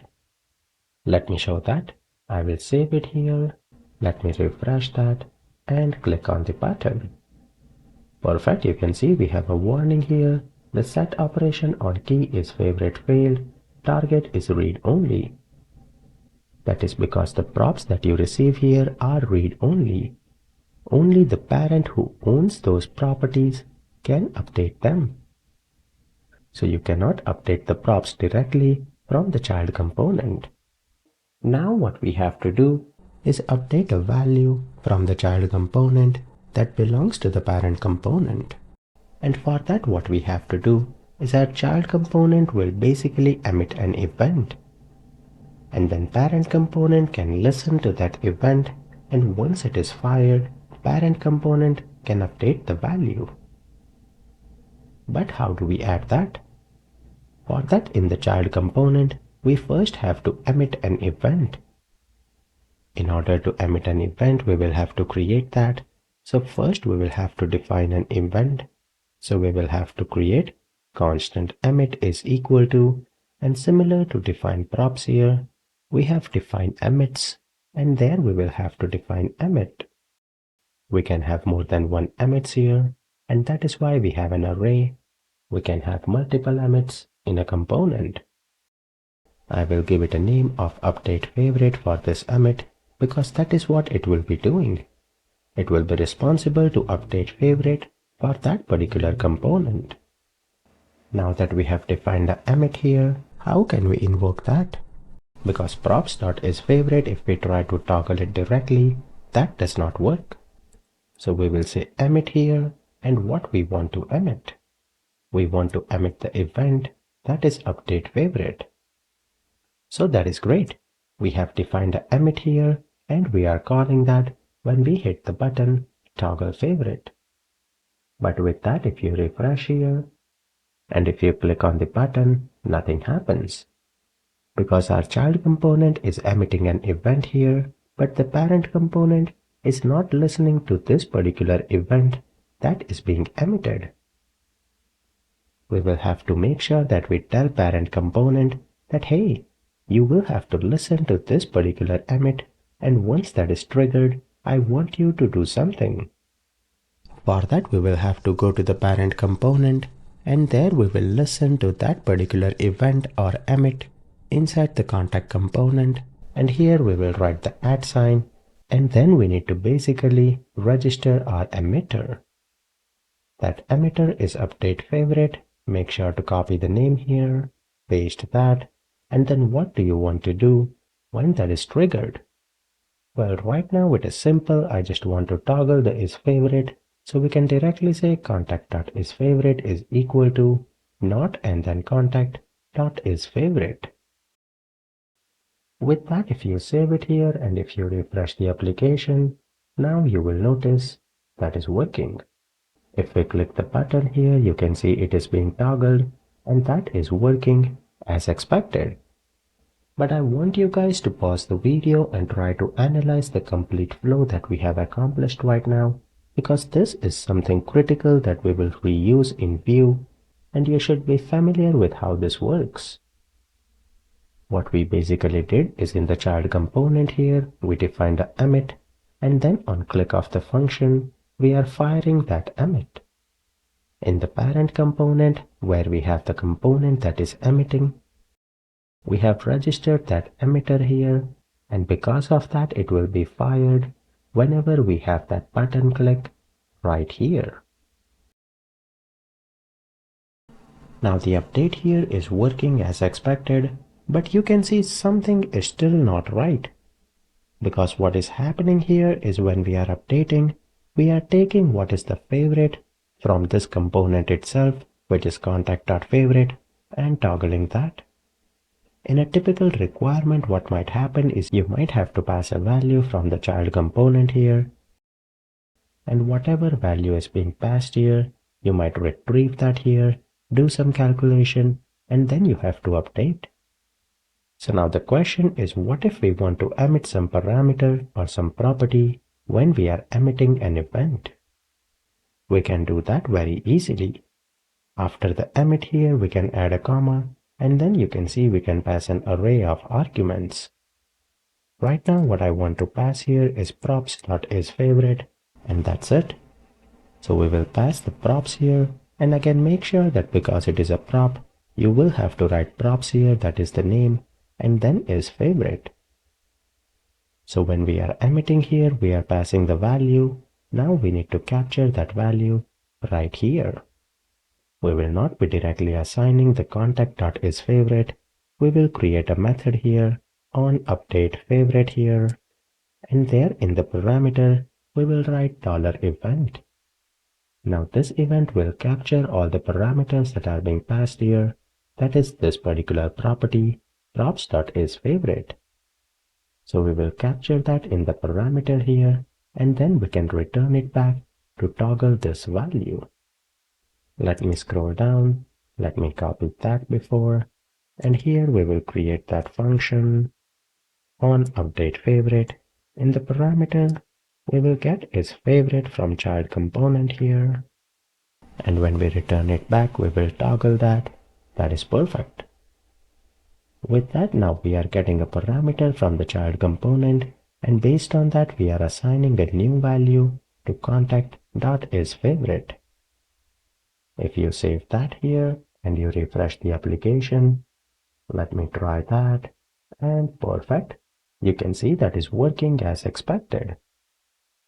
With that, we have seen how we can pass properties while we are emitting event and how we can capture them and use them to toggle some other things. Now right now what we are doing is in the contact here, we are just passing props.isFavorite. We can pass the complete props as well, or we can even pass array, like let's say we want to pass isFavorite along with props.name here. Let me do that. Now because we have an array here, we can go back, and here we can say old values from child component, copy and paste that here, but we cannot directly modify that because we are passing an array. The first value is isFavorite, so we want to get the value from 0th index. That will be isFavorite. Let me do a console.log here so I can show that, and let me refresh here. If I click add to favorite, you can see that works. And in the array here, we have false and we have Brugain. That is the name. If you toggle again, you can see everything is functional. But that is how, if you have more than one values that you have to emit, you can do that as well. I have a spelling mistake here. Let me correct that. And perfect. That works. Along with array here, you can even get creative. Like let's say there are some properties here that you want to pass here along with the event. Like you have phone number, you can pass contact.phone here. Perfect. And that way along with the event object, we will retrieve phone number from parent, and I can log that here. Let me save that and refresh here. And if I toggle, perfect. Now I have the phone number. But this phone number is not coming from the child component. It is rather directly coming from where we are passing props here. We have the phone, and that is what we are assigning right here. So that way there are many things that you can do and play around with, but I wanted to show you that this option is also available if you directly want to get some values within the v for that particular component. Finally, what I want to show you is right here we have an array, but what if we want to pass an object?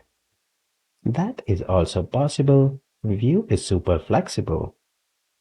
Let me create a property here is favorite, pass props.isFavorite, and we will have name property where we will pass props.name.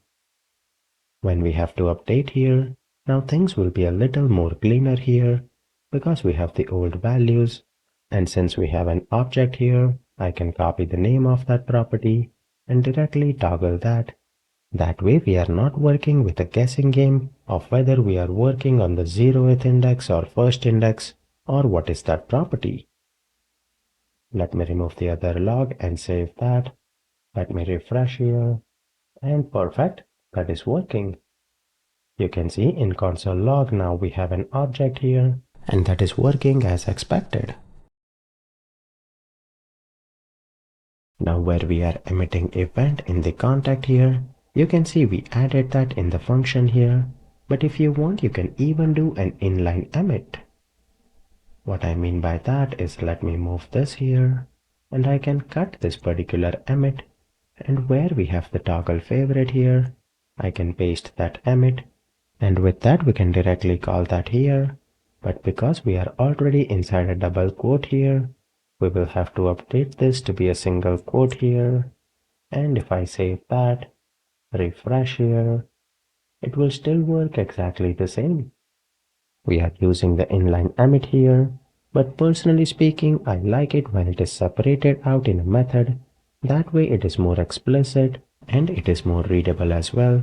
But if you are just emitting that and not doing anything else, then it makes sense to have that as an inline emit. Now I want to add a component where a user will be able to create a new contact. For that we will create one more component here in the components, add a new file. I will call that add contact.vue. Perfect. And here we will have a template and we will have a script. Inside that script, we will add setup here. Inside there, I want to create a new contact that user can add. I will make it reactive. We will have to add the import statement for that. And within there, we will add a reactive object. We will have name, set that to be empty. We have phone number, and we will have email. His favorite. Let me ignore that here. Perfect. Looks good. I will add a form here for add contact, but on the form submit, I will add a method here, function, add contact. Inside there, I will log the complete contact here, and then let me empty out the email, name, and phone number. Now we need to create a template where we will have a form and we will accept all the values. Let me add a div, give it a class of container, border, rounded, and padding 2. Inside there, I will create another div, give it a class of text center, text white, and that will be for add new contact here. Perfect. And then we will have the form where on the submit event we will prevent the default one dot prevent, and we want to call our method add contact. Then my GitHub Copilot is giving me suggestion here, but let me type some things here. I want a class of row. Inside there, I will have a class of column 4. And there I will have the input. Type will be text. Form control here looks good. Placeholder will be name. And vModel will be contact.name. I believe that looks good here. Let me copy the column 4 here and paste that 2 more times. We will have email. Let me modify that. And we will have phone number. After that, I will create one more column here. Let me do that. It will be div class of column 6. Offset that by 3 here and padding 2. In there we will have the button. Type will be submit and we will display add contact. Let me give this btn secondary here. Perfect. That looks good. After creating the add contact here, we will have to import that in the app.vue here. Let me import that component. It will be a local import here. I will say import add contact from components and add contact here. Copy this. Let me add that here. And if I save that, perfect. We have that component. We are not able to see the text here because if you remember, I gave that text white. Let me change the color here. I will add a main div. Wrap it around here. And here I will give it a class of bg black and text padding top of 3. If I save that here, perfect, that is looking good. Let me remove the message, we are not using that here. And then in the container here, let me create one more div, give it a class of text white and float end here. Within that div, I will add the contact owner. Save that, and let me add a new line. And perfect, this is looking great. To add a new contact, now we have a new component that is add new contact. If you go back, we are logging that contact here. So let me try that here. Test, I will say test@gmail.com and a phone number, add contact, and perfect. You can see we are logging all of that. And this is looking great, but the phone number here is a string. Let me modify that. We will say vModel.number. If I save that here and enter something, that did not work here. Let me refresh here and try that again. And perfect, you can see that is working. So now we have all the properties and our add contact is working, but right now we are logging everything and that is looking great. Now it's time to practice emits in this video. For that, what I will do is where I have app.vue, we want to add a contact when we hit the button in add contact. But that is a child component of app.vue. The main method that we will have to add will be in app.vue because the data resides in the parent component, that is contacts. So here I will add a function here. I will call that on add contact. In the parameter we will receive the contact object, and when we receive that, we will basically do contacts.push and we will push that object. But when we push that here, if you remember, we are not setting the owner name. So I will explicitly set the owner name and also contact.isFavorite. I will set that to be false here, and then I will push that on our existing contacts. With that in place, I want you to practice emits in this assignment. And now what I have here, I want you to make sure that you will call this particular function from the add contact by passing an emit event. So good luck with that assignment, and I will show you how to do that in the next video. What we need to do is in the parent component here, where we have the on add contact, we will have to pass this particular method here. inside the add contact as an event. So we will register that and I will call that add contact here, and that will be method name. Let me copy the on add contact here and paste that. Now the child component, that is add contact, will define emit on this particular event here. So let me do that here. We will have to import define emits, and we will say constant emit is equal to define emits. That will be add contact. Let me copy that to avoid any spelling mistake here. Add contact, and perfect. That looks good. Then finally, inside the add contact here, we will have to emit that event here. That will be add contact. Let me copy that to avoid any spelling mistake here. And then we need to pass the object. We will explicitly define all of that. We will have name, phone number, and email, and that should work here. Let me do test here, test@gmail.com, and a phone number. And if I hit the add button, perfect, logs are looking great. If I scroll down here, we have the new contact.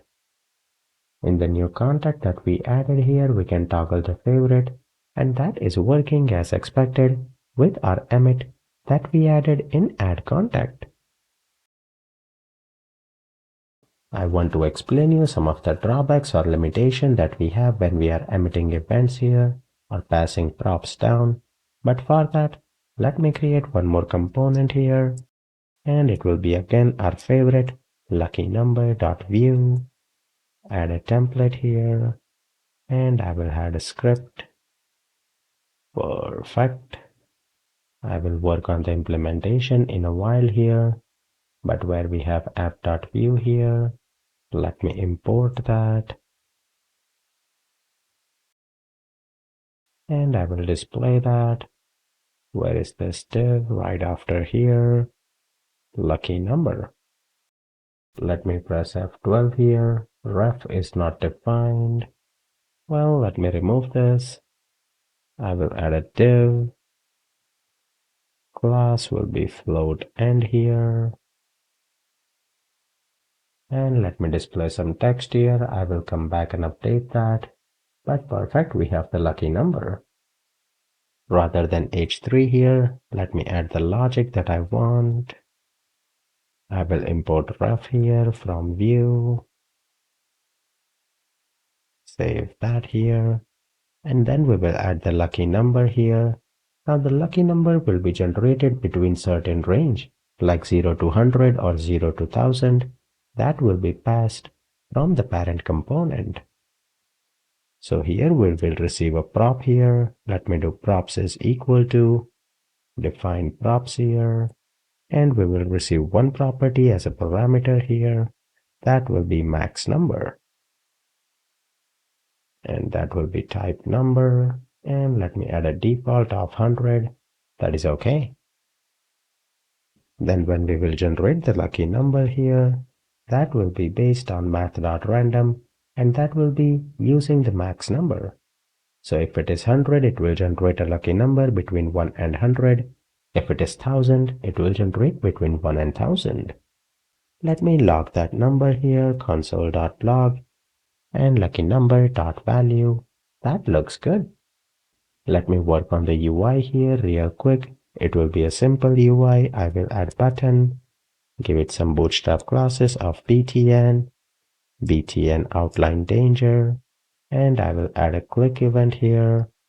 At click, using the shorthand notation, we will call the method generate lucky number, and in the text here we have generate lucky number. Now in the text here, let me add some more logic between the button tags here, and I will add a span. I will say if lucky number is equal to 0, then I will display generate lucky number. I will add a break here, and I will display range is between 1 and we have max number. But in the else here, let me add that. We will display the lucky number that has been generated, and in the BR here we will display click to generate new lucky number. If I save that here, let me scroll down. Well, I have an error here. Instance.update is not a function. Let me see what is going on. So click here. I forgot the method here.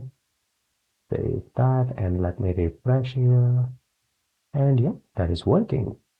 We can see the dynamic range here. If I click on that, it is generating lucky number and that is working.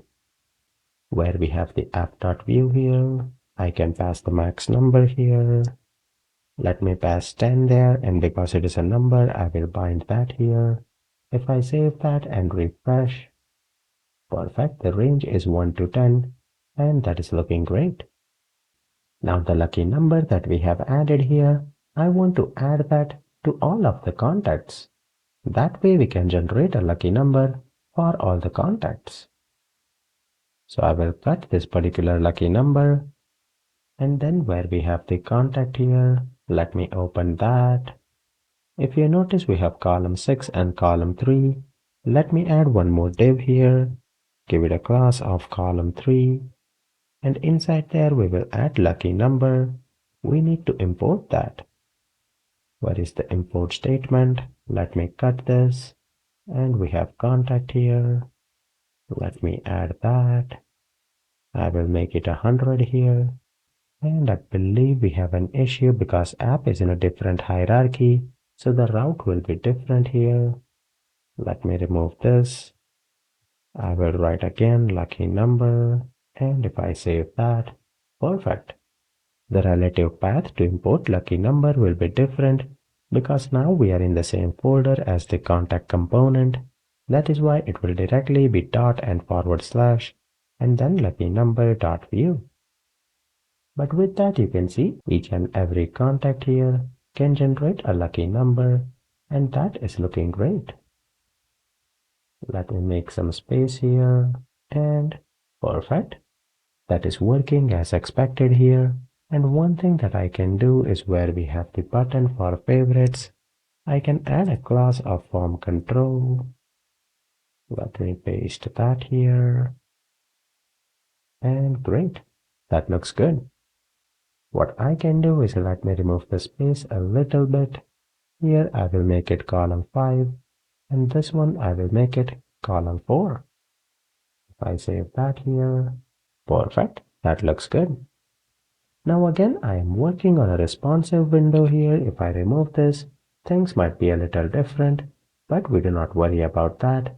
I want to make sure that it is working for our responsive window here, and that is perfect. I will add one final layer of complexity here, and that is the max lucky number that we have in contact. I will pass that down from app.view. So here I will create a constant here, max lucky number or max number, that will be ref, and we will make it 100. Now this max number we will have to pass to contact, and then contact will pass it down to lucky number. If I go to lucky number here, let me make it a default of 10 here, and perfect. Now we need to make sure that we pass that from app.view to contact, and contact will pass it down to lucky number. So you can see now we have a hierarchy where we have a parent, child, and we have a grandchild component. So from parent here we will have to pass it down as a prop to contact here.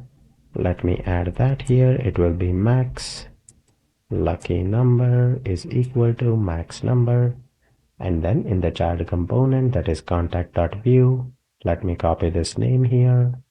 We will retrieve that as a prop, add a comma, max lucky number, that will be a number, and we will have to pass that down to the grandchild component, that is lucky number. Now when I say grandchild, lucky number is a grandchild of the app component. But with that in place here, you can see the range is getting reflected, that is 100. Let me display that in an input here, where we have the app.view here. Before the container here, let me add a project name here. And let me also bind a style here. Height will be 100 vertical height. Perfect, that looks good. Then within the container here, let me add a div, give it class of row, text white, and padding 2, margin bottom 2. In there we will add 2 columns. We will add div, class is equal to column 6, where we will have the owner name. Let me add the closing div here. I want the input field here. Let me cut that, paste it here. And we do not want any H3. Perfect. Let me remove that and save it here. That looks good here. And then I will add one more div. Give it a class of column 6. Text end here. And within there we will display max lucky number. vModel will be max number. That is right here. If I save that here, perfect. We have the owner name and we have the max lucky number.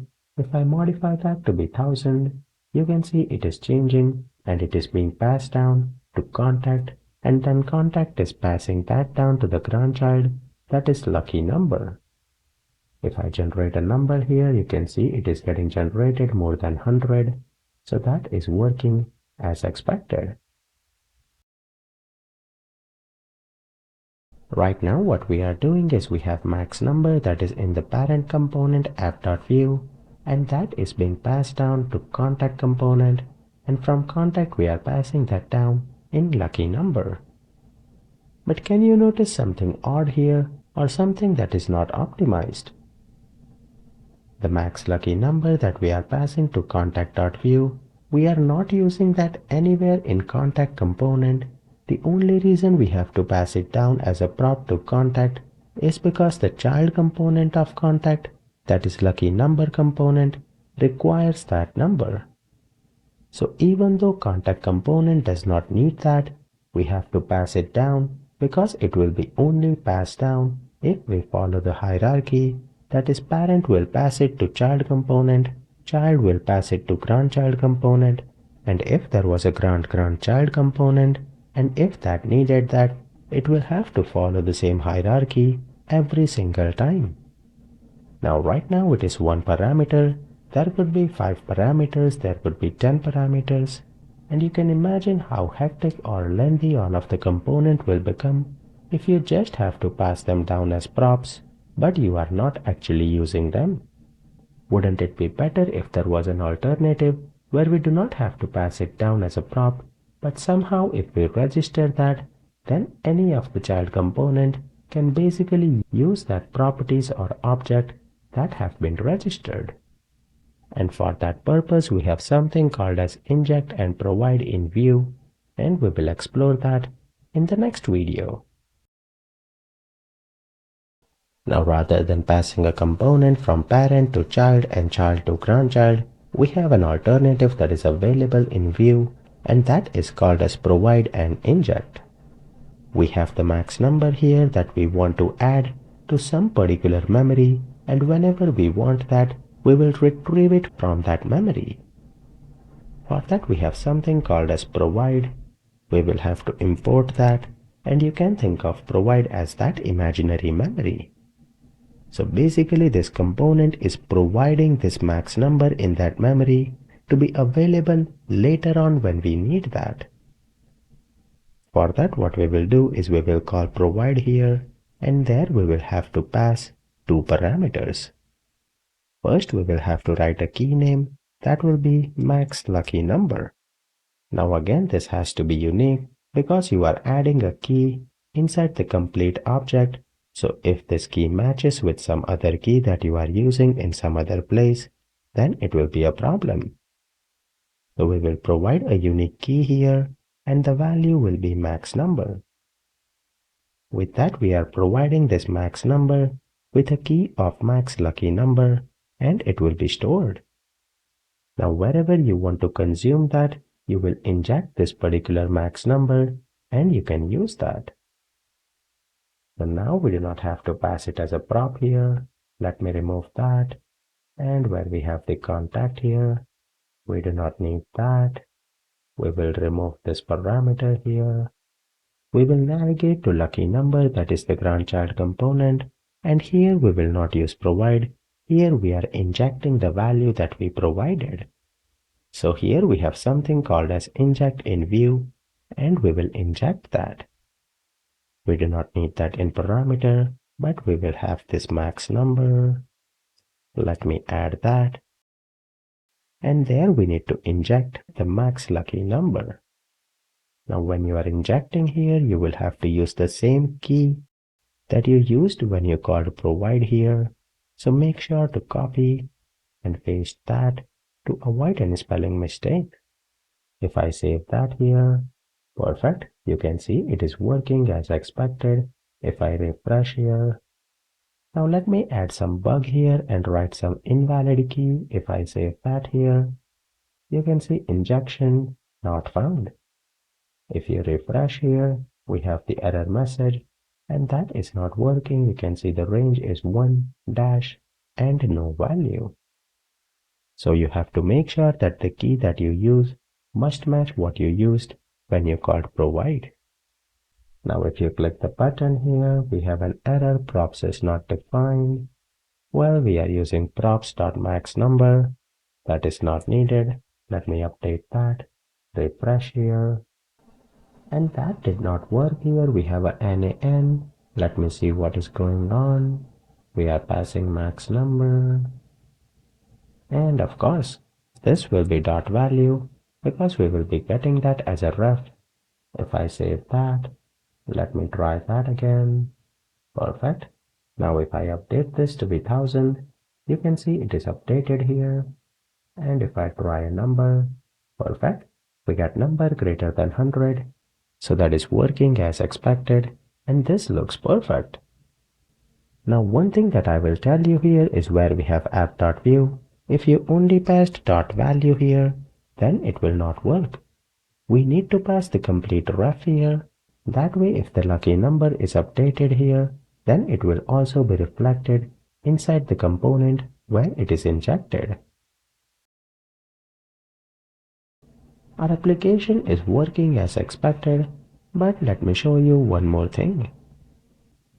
We have app.view and we have add contact where we are emitting the event add contact.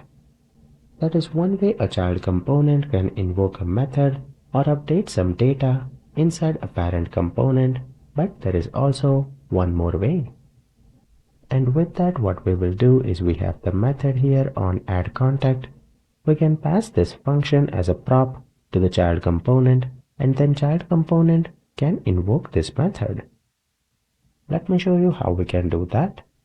Where we have the parent component here, we are calling the add contact. There we do not want to register the emitter. In the bind we will add on add contact here, and there we will pass the method as a prop. In the child component here we will not define emit here. Rather than that we have props now.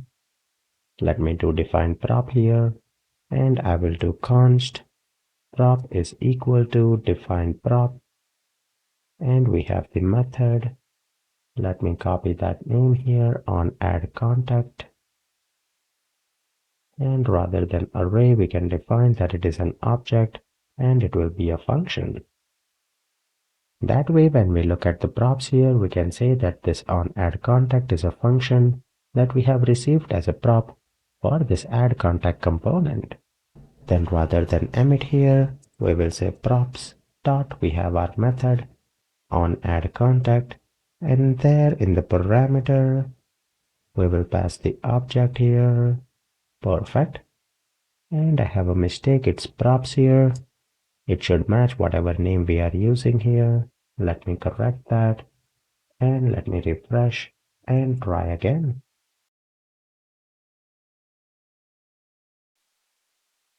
Perfect, that is working. If I scroll down, we have that here.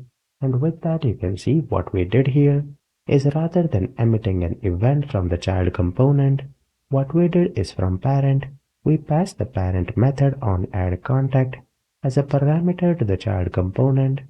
It received that as a props here. And then we can directly execute that from the child component by calling props dot and then the method name.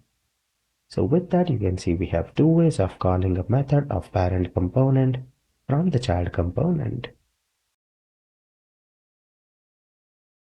With that, our project for Contactopedia comes to an end, but we have learned quite a few important topics in the last two sections.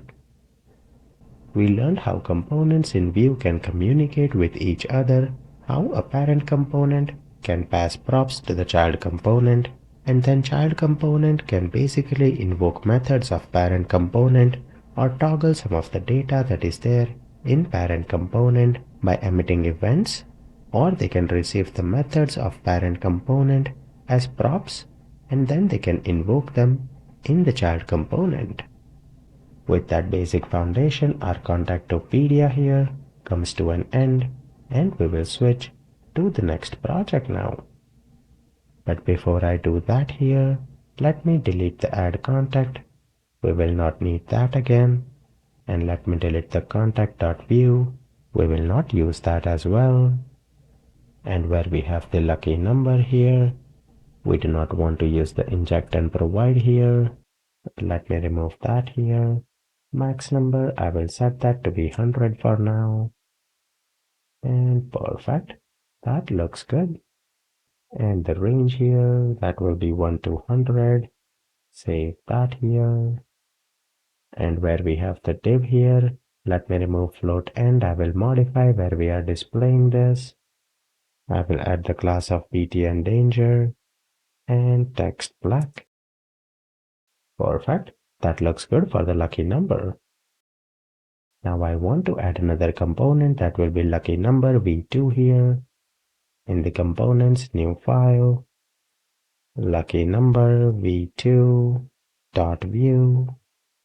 I will copy what we have for lucky number and then let me modify a few things here.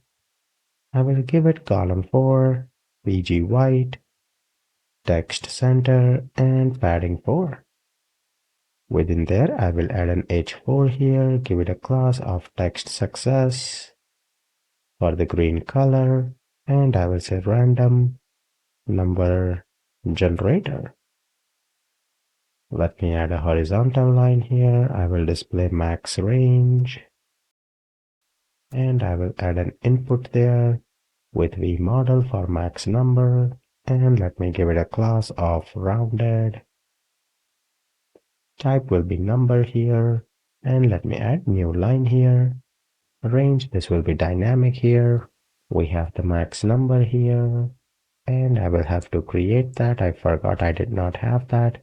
Max number will be ref of 100 by default, and this will be max number dot value. If I save that here, we will also modify our app.view. We no longer have contacts.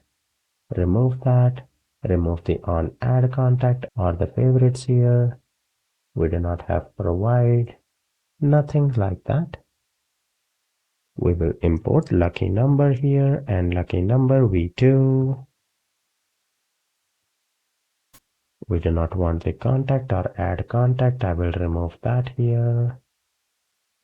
And where we have the UI, let me delete everything in the container here. Perfect. I will display lucky number, add a new line here, and I will display lucky number v2. Save that here. Perfect. That looks good. Let me go back here. This is padding 4. And let me make this column 6. Perfect. With that, we have two versions of lucky number. We have the first one where we can generate a number, the other one where we can toggle the range, and then we can generate a lucky number. We have two versions of lucky number in our page here. But at a time, we only want to show one of the version, and then we want to implement something like a toggle functionality where we can hide and display the version. With that, what we will implement is we will dynamically turn on and turn off any component. Let me go to app.view here where we are displaying that, and we have the container class. Let me add a button, give it a class of btn primary, and text black, margin 2. In there, I will display toggle component. Let me add another button here, give it the same classes here, btn primary, and there I will display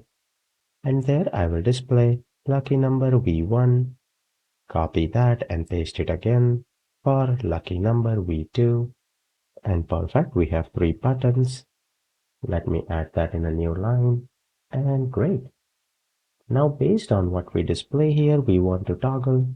Like if I press the button for v1, v1 should be displayed. If I press for v2, then v2 should be displayed.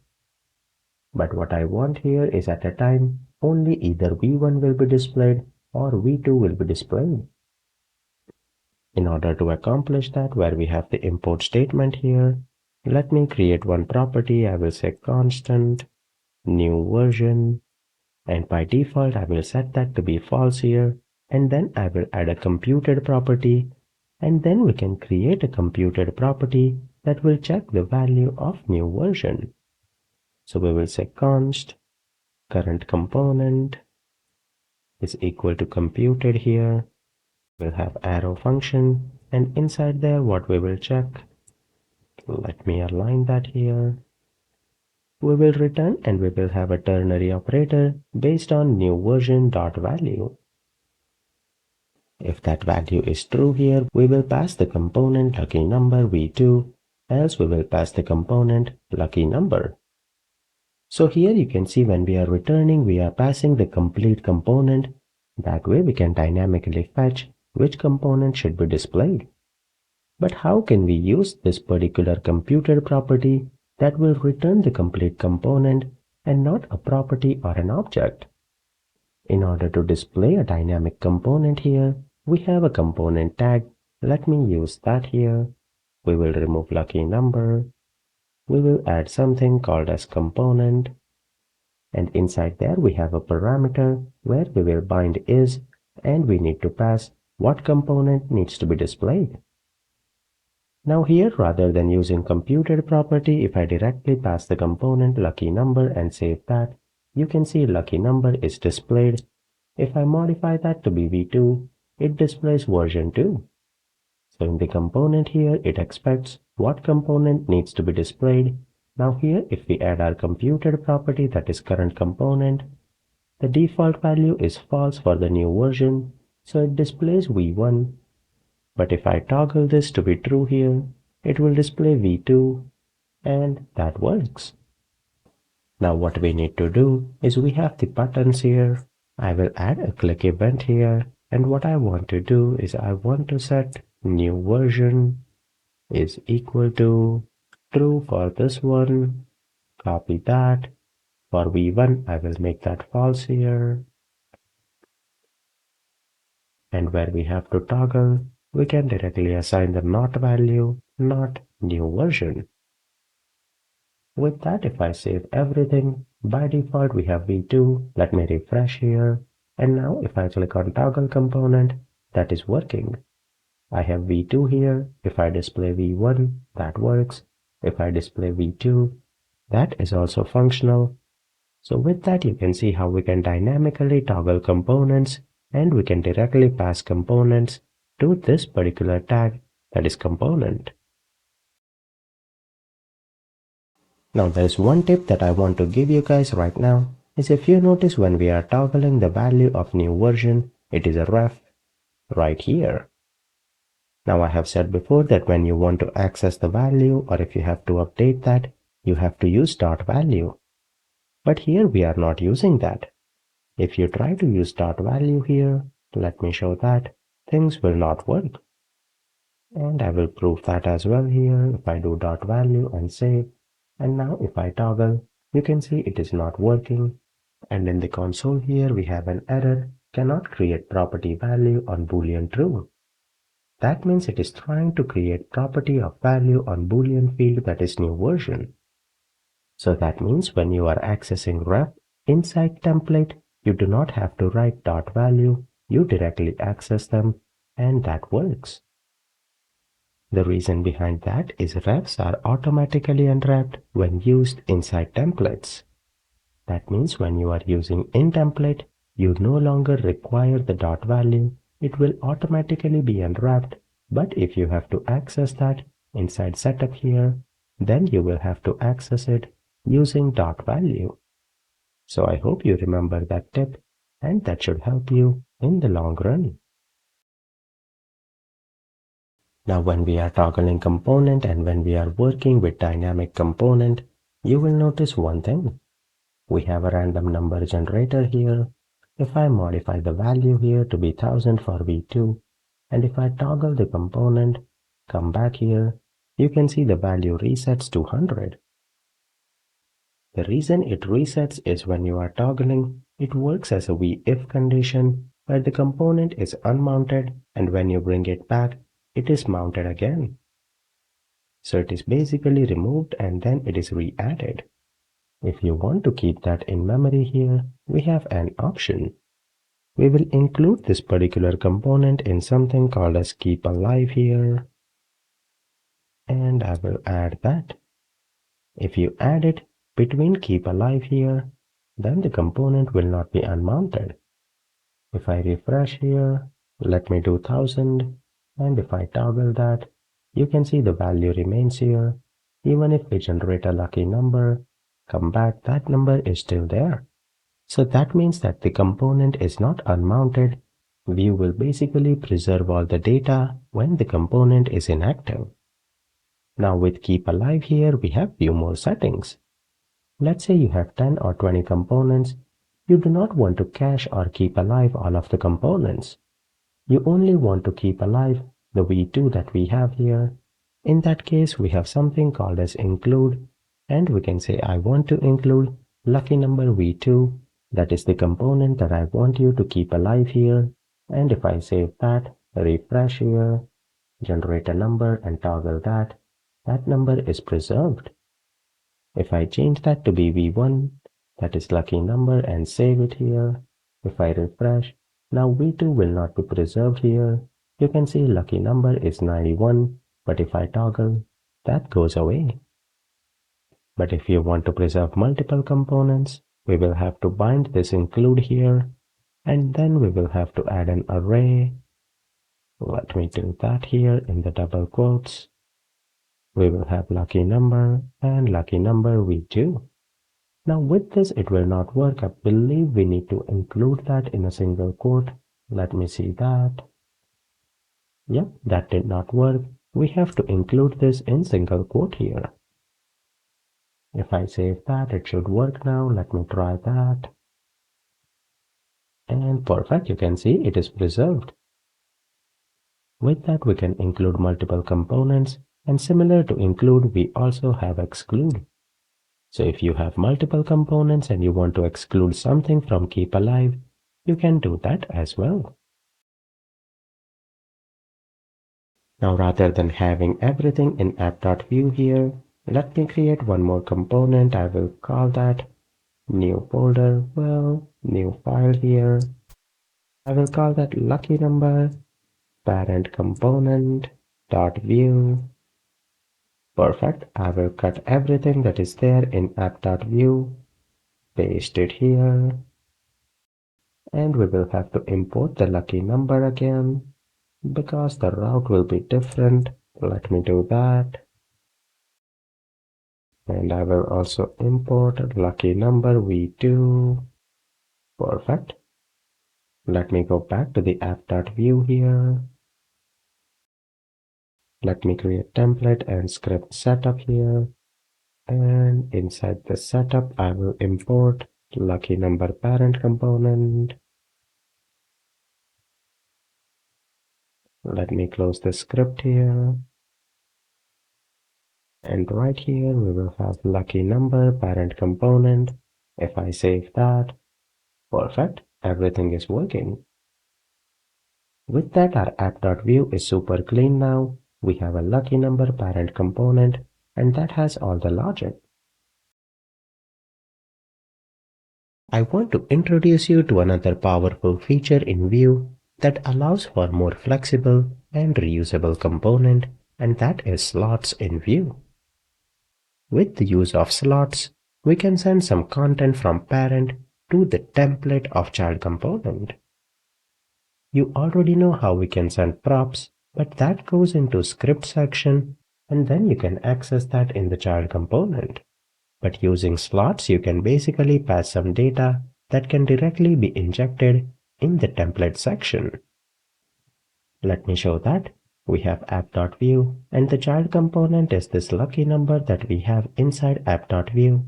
What if we want to pass some data from the template here inside app.view, where we have the component? We will inject that, or we will write that between the starting and closing brackets of that component, which is the lucky number parent component. In here, let me add some data. What I will do is I will have a p tag and I will have a HR. We are saying we have two versions for picking lucky number. Click the button to toggle between two versions. If I save that here, you will notice nothing on the UI is updated, and this is kind of lost. But we can display this content inside the template in lucky number by using slot, where we have contact to Pinia. Let me write learn slots here. Inside the container here, let me do text center and bg white. If I save that, perfect. That looks good here where we have the component. I can add a class of border. Great. Now what I want to do is right here I want to display the content that we added inside slots. For that we have a tag here with the name of slot, and we will have to close that. And once you close that, if you save the file, you can see that in action. What happens is whatever you have written between the tags of the child component here gets rendered in the child component where you have the slot, and that works. And with that we can easily send some data. We have these lines here from parent component to the template of the child component. Now when we are passing some data in slots, then the data that is being passed here belongs to the parent component and not to the child component, even though it will be displayed inside the child component. If I examine the logs here, you can see where we have, let me minimize this, where we have the container in bg white here, where we have the data that is inside this bg black text and padding 3, that is this particular div here. So even though the data will be displayed inside the child component, it belongs to the parent component. Let me prove that. Let me add a button here. On click of that button, we will call a method show message, and let me display what will be learned here. Perfect. In the h4 here, let me add a class for text success, and there we will display a message. We need to create that in the setup here. I will create a const message here, and then let me create a function show message. There I will toggle the message.value. We will learn how to use slots here and save that. Now let me see, I have a console error here. Ref is not defined. I forgot to import ref here from Vue. And let me refresh here. Perfect. So we have our button here. You can see the function that we have here and the message. Both of them are inside the parent component app.view. So if I click here, you see we will learn how to use slots. That proves that the data that is there in slots, even though that is displayed inside the child component, it belongs to the parent component. Now when it comes to slot, we can have templates here, and we can have multiple slots and divide slots into something called as subslots. For that, what we can do is where we have the button here, let me add that in a template, and we have to give our slot a name here. We will use vSlot here, and then name, let me call that learn slot. I will close that template here, and if I save that, you will notice the button disappears. Even though we have that in slot here and we are displaying slot, that button is not visible. If we want to display that button, then we have to now use the name that is learn slot, and only then this particular named slot will be visible. Everything that is not named here is basically a default template and it will always be displayed in the default slot. So let's say we want to display this particular button after all the buttons here. Let me show that here. So for that we will say slot, and now we will have to pass name. I will copy that exactly to avoid any spelling mistake. Learn slot here and close that. If I save that here, you can see the button here is visible. If I refresh here, the button is functional and that works. That way we can have named slots and basically we can divide that. We can display one slot here, basically wherever we want. Let me add one more slot here. I will say template vSlot is equal to, and I will call this more info. Cut that for the template here, and that line goes away. If I have to display that, I can display that after the slot here, or even after this one button. Let me display slot, name is equal to more info, save that, and you can see now we have different slots. Now one thing that I will show you here is we have one, we have two, and then we have button. This is the third slot. When it comes to the default slot, if you notice we have this particular item as default. We can explicitly define a template as default, but let me show you an issue with that as well. Let me add a vSlot of default here, and if I save that, you can see we have an error. It says the component already has explicitly defined name slot. The reason is if you have a default slot, then you cannot have anything outside. The HR here is not inside a slot, so that is technically in a default slot. We will have to cut and move this here if we want to use explicit default, but if we do not want that, then we can place it anywhere we want. So there are pros and cons with that. You can play around and see what fits your requirement, and accordingly you can use the slot that fits your requirement. Now when we are talking about components here, sometimes you might have to add custom styling to your component. For that, if you remember, I said before, there can be 3 tags in a component. One will be template, script, and third will be a style tag. Let me go to the child component of AppView, that is lucky number parent component, and here let me add a style tag. Let's say we want to give style to this particular h1 here. So I will directly address h1 and I will give it a background color. Let's say green color.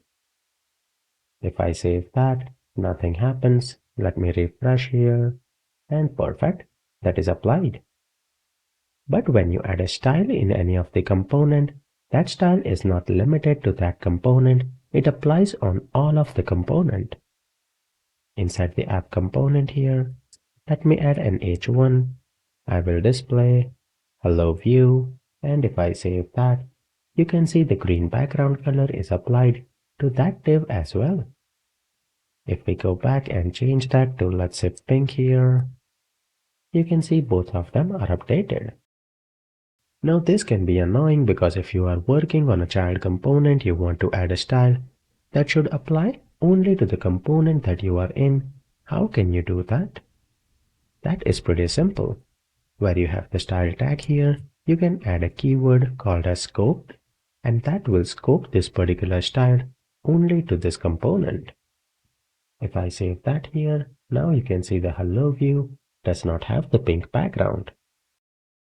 It is always recommended that when you add style to any of the component, you should make it scoped. That way it is limited to that component. And if you have any global style, you can always add that in a CSS file and include that in the project.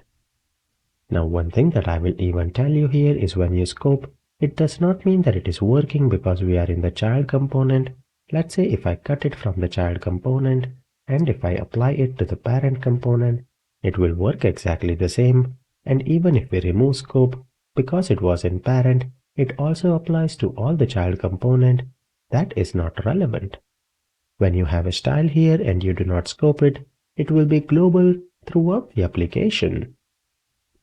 So as a best practice, always remember that when you add style tag in any component, make sure that you add a scope keyword. That way it will be limited to the component where you have added that style.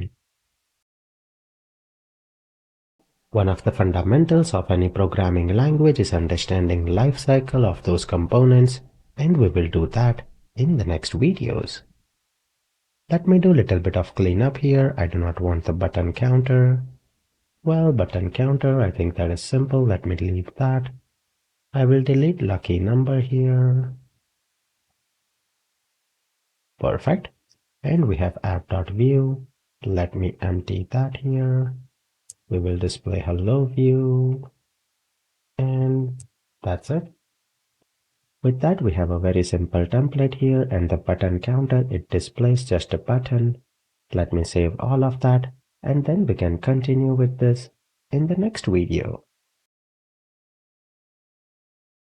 We want to understand lifecycle in Vue, and for that I have a basic application where I have the main component. There I just have an empty template with an h1, and then I have a button counter component where I have a button, and on click of that button we will increment the count. Let me add button counter in the main here. Within the script I will import button counter, and right here we will have button counter. Perfect. If I save that here, I have the button and that is working. Now we want to see how the lifecycle will work with all of the component. We are using composition API here, and for that we will have to import all the lifecycle methods. So first what I will do is I have the onBefore mount, we have onMounted, then we have onBefore update, we have onUpdate here, and we have onBefore unmount, and finally we have onUnmounted. Then what we want to do on each one of them, we will have to define that here. So we will have onBefore unmount, we will log that. Then we have onMounted here. Let me add that. After that we have onBefore update, onUpdate, onBefore unmount, and onUnmounted. We will basically log all of that, and then the component name. I will add app.view here in all of them. That way we know what lifecycle is invoked and which component. Same logic I will copy here and paste that inside button counter. Let me add that. And I will cut the ref here, paste that. Perfect.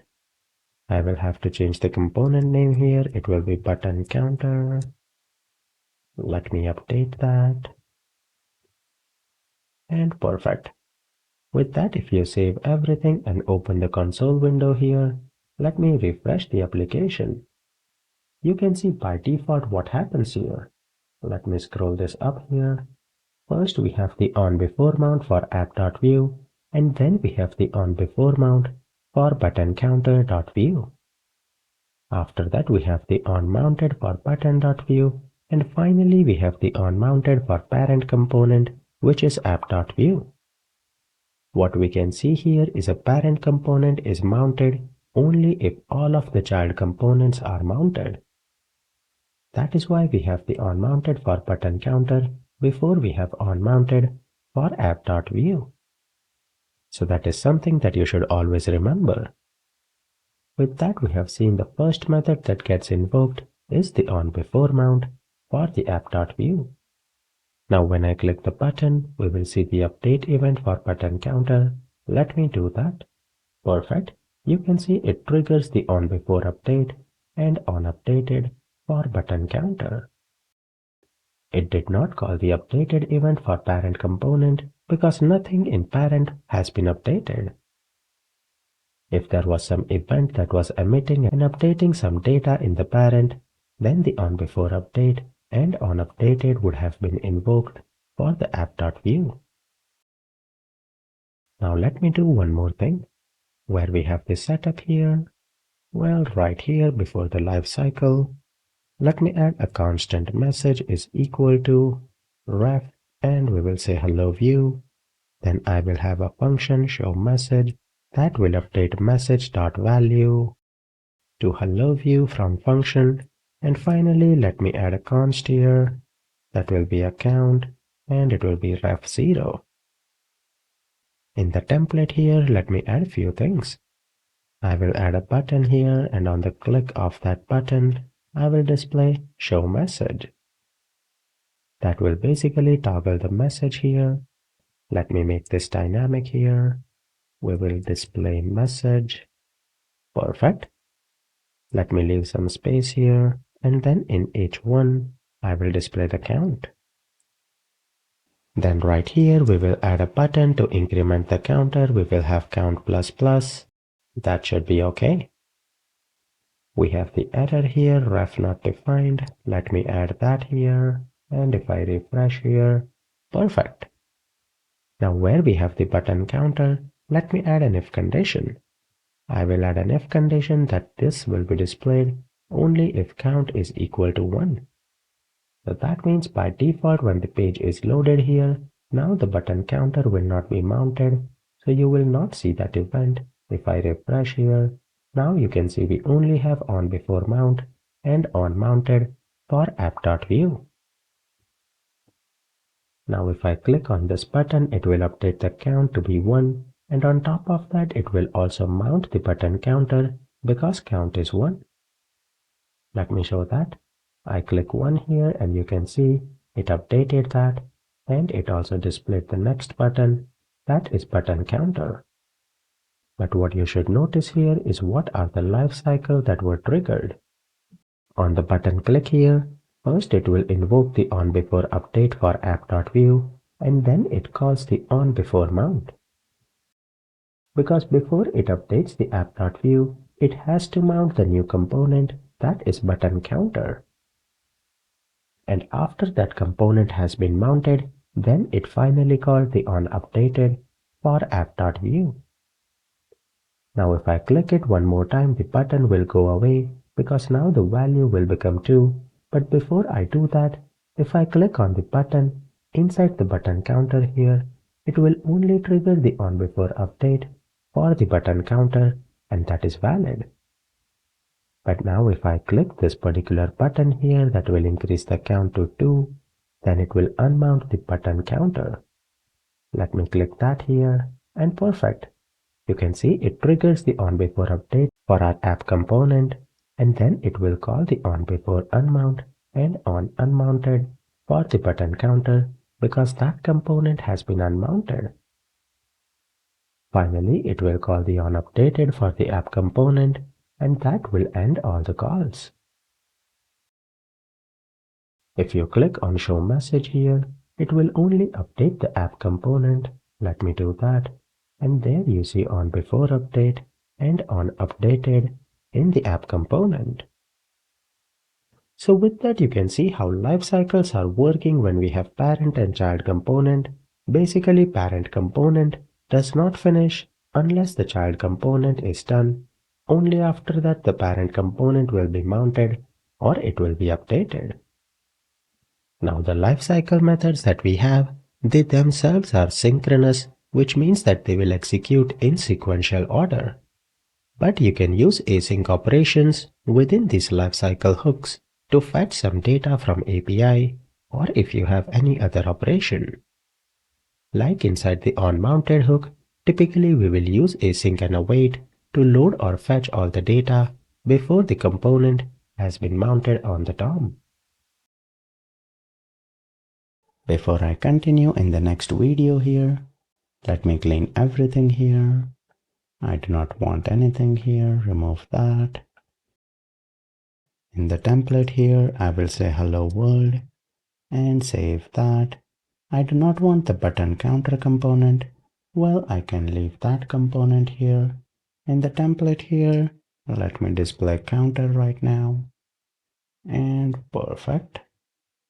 Let me remove the import. And great. Pretty simple. Pretty basic application where we do not have anything in the app component. Right now we will display hello world and we have a button counter, but that is not being used. I want to introduce you to an interesting topic in Vue 3, and it is one of the benefits or one of the great things that have been introduced in Vue 3, and that is composable. Now rather than explaining the benefit of that, it will be great if I can walk you through that. Where we have the hello world here, let's say we want to implement a counter application. In the script here, let me import ref here, and I will create a count, give that a ref, and let me initialize that with 10 and save that. Then in the template here, I will add 2 buttons. The first button will be increment here. Let me add a click event. That will be increment. Display increment here. Perfect. I will display the count here and let me add one more button here. That will be decrement. Let me invoke both the function here. Increment will increment and decrement will decrement the count dot value.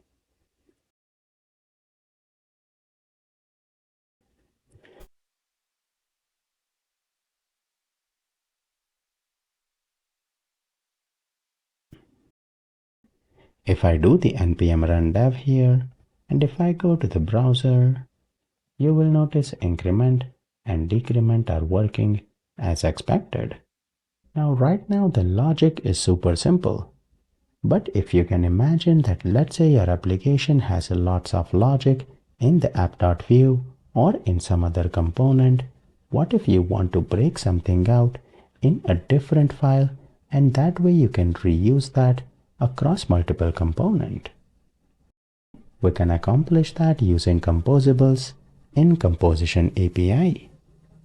Now previously, when we had Options API, we had something similar and that was called as mixin. But with Vue 3, we have composables and let me walk you through that. What typically we will do here is in the src folder, we will create a new folder for composables, or you can call that anything else like utility or some service that you want. But in that folder, we will create a composable for our counter. In order to create that, we will add a new file and I will call that usecounter.js. Now for naming convention, Vue recommends that whenever you are creating a composable, make sure that the function that you export starts with a use. So here we will basically export a function and I will call that useCounter. Now the case for naming our composable they recommend is camel casing. It will start with a use here and then we will give it a meaningful name. Great thing about composable is you can include ref or any reactive properties inside composable. If I go to app.vue here, I can basically cut everything that we have here and I will move that right here. The import statement, we will have to add that before the export. Perfect. And with that, we have a composable. Now, one thing that is critical here is in a composable, you will have to return whatever you want to expose outside. Before we end that, we will return count, increment, and decrement. With that, you can think of this as a reusable function or a composable that you can use in your application even across multiple components. Now the composable that we add can only be used inside the script tag. And that kind of makes sense because you have Vue code, you want to add that in the script tag within setup. In our composable, we are exporting 3 things here. Now when we have to import here, we will first import the use counter. Let me use that here. It will be use counter. That is inside composable, we have use counter. Now once we have that use counter, Then we can extract the constant and instantiate our use counter. So we can say const here, and then we want to extract count, increment and decrement, and we will instantiate our use counter. With that, all the endpoints here will be accessible. If I save that, and you can see increment and decrement are working as expected. But now you can see the code in our app.vue is super clean and simple. Best thing about this is if you have to use this same composable in some other component, you can do that and everything will be working. If we want to use this particular composable that we have in app.vue in one other component, I have the button counter, I can simply copy what we have here and paste that. I will display plus plus and minus minus here. And let me have decrement right here. The format of display is a little different here, but everything is the same. Then in the app.vue component here, I can import button counter and I can display that here. We will add button counter. If I save that here, I have an error because the route will be different. Let me import use counter and save that. Perfect. I have plus plus in both of them here. I will remove that and let me make it a span tag here. Perfect. Now what we can see here is increment and decrement is working, and even the button counter here, you can see that is functional. But the benefit here is all the logic is isolated in the composable that we created. That way in future, if we change logic in one place, we do not have to update everything because the logic is shared across component. When it comes to composable, you can be pretty flexible with that. What I mean by that is right now you can see we have hard-coded the default value of 10 or pass that as a parameter. Where we have the use counter here, let's say we will have an initial value, and if that is not present we will make that 0, and then we will have a step here on how much we want to increment or decrement that by, and we will set that to be 1 by default. Where we have plus, we will say plus equal to step. Where we have minus, we will say minus equal to, and the step that we have, also the initial value. I will set our count here to be initial value. If I save that here, and then where we have the app, where we are instantiating the use counter, we can add the initial value of 100 and step of 10. If I save that here, you can see increment and decrement here, the value is 100, but the other place value is 0. If I increment here, you can see that is functional, and when we increment the one in app component, it increments and decrements by 10. So that way you can see composables are great, they are super flexible. If you have to call a composable inside another composable, that is also possible. And the great thing about composable is that it can have reactive data, and that makes it super flexible. Hi there and welcome to Routing in Vue 3. My name is Brugane and I will be guiding you through everything you need to know about adding navigation and routing in your Vue 3 application. Vue Router is the official routing library for Vue, and it is an essential tool if you want to build a real-world application that span multiple pages or view. We will start from ground zero and we will create a project without Vue Router, and then we will manually add Vue Router.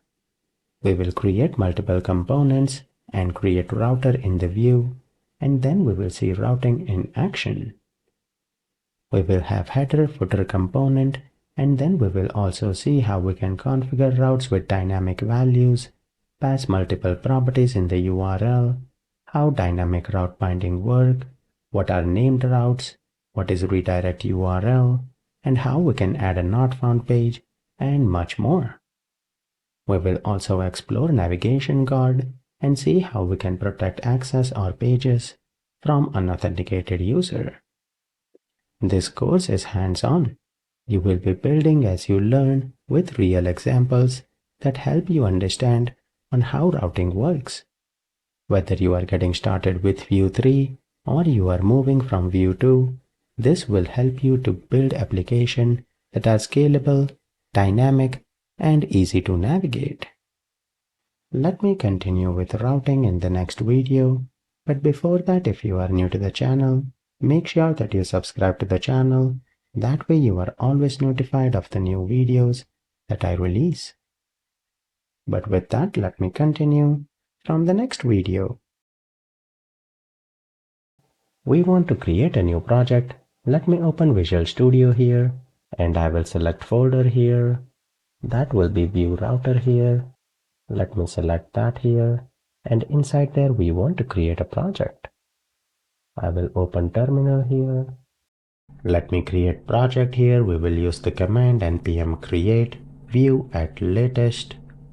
Project name, let me call that Routopedia. Package name will be the same.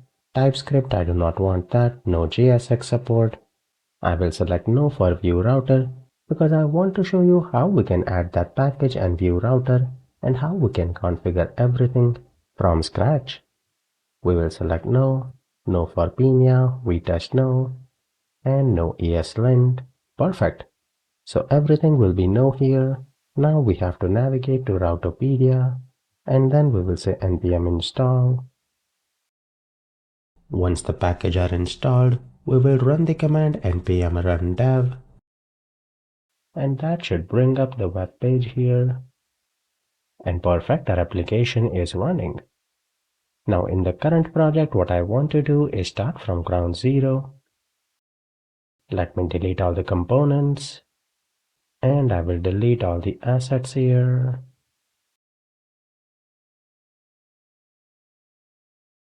Where we have the app.vue here, I will delete everything, and in the template I will keep it simple. Hello world here. Remove all the style. Perfect. In the main.js here, we do not have CSS. Remove that. And perfect. If I go back to the application, we have the hello world. That is looking perfect. With that, we have a basic empty template here, and we will start from ground zero. Now we want to add routing in our project, and for that we will go to the official website for Vue Router, that is router.vuejs.org here, and there we are currently on version 4. If I click on get started here, you can see we have the npm install for Vue Router. Let me copy the command here, and we will navigate back here. We will have to exit out of the terminal window. I will press Ctrl C for that, and then I will run the command npm install Vue Router at 4. Perfect, that is done here, and if you see I have checked in the project here, I have to change. What happens is in package.json, it adds the Vue Router here, and the current version is 4.5, and it has been installed. With that configured here, I will do npm run dev again. I want the web server back up and running, and if I refresh here, and perfect, that looks good. I also want to install the Bootstrap. Version is version 5 here. We will scroll down. I will copy the link here, and I will add that in index.html. Perfect, that looks good. With that configured here, let me continue from the next video. Now when we are working on a project where we have to configure router or routes in an application, we need to create few components because those components will basically be different pages in our application. All of the components will be inside the components folder. So in the src folder, I will create a new folder, name it components, and there I will create few folders. I will create a folder home here, And then in components, I will add one more folder that will be product. And let me create one more that will be layout. Inside layout here, we will have a new file. We will have header.view component. Next, we can create footer.view component. And in the home, we will create home page.view component. And let me create one more. That will be contact us. So contact.view. Inside product folder, let me create a component for product list where we will display all the product, and then I will create a product detail.view component. I believe all of these components are looking good here. Let me create a template. I will have a div with product detail. In our product list here, let me add a div, and we will have a dummy list of products. Then we have contact. Let me add a div, and I will say contact information, just some dummy text. That way we have something in each component. We will say template, and in the div, we will have home page. Save that. We will add a template, call that as footer, copy that for header, and then we have index. Perfect, everything looks good. Let me close all of that.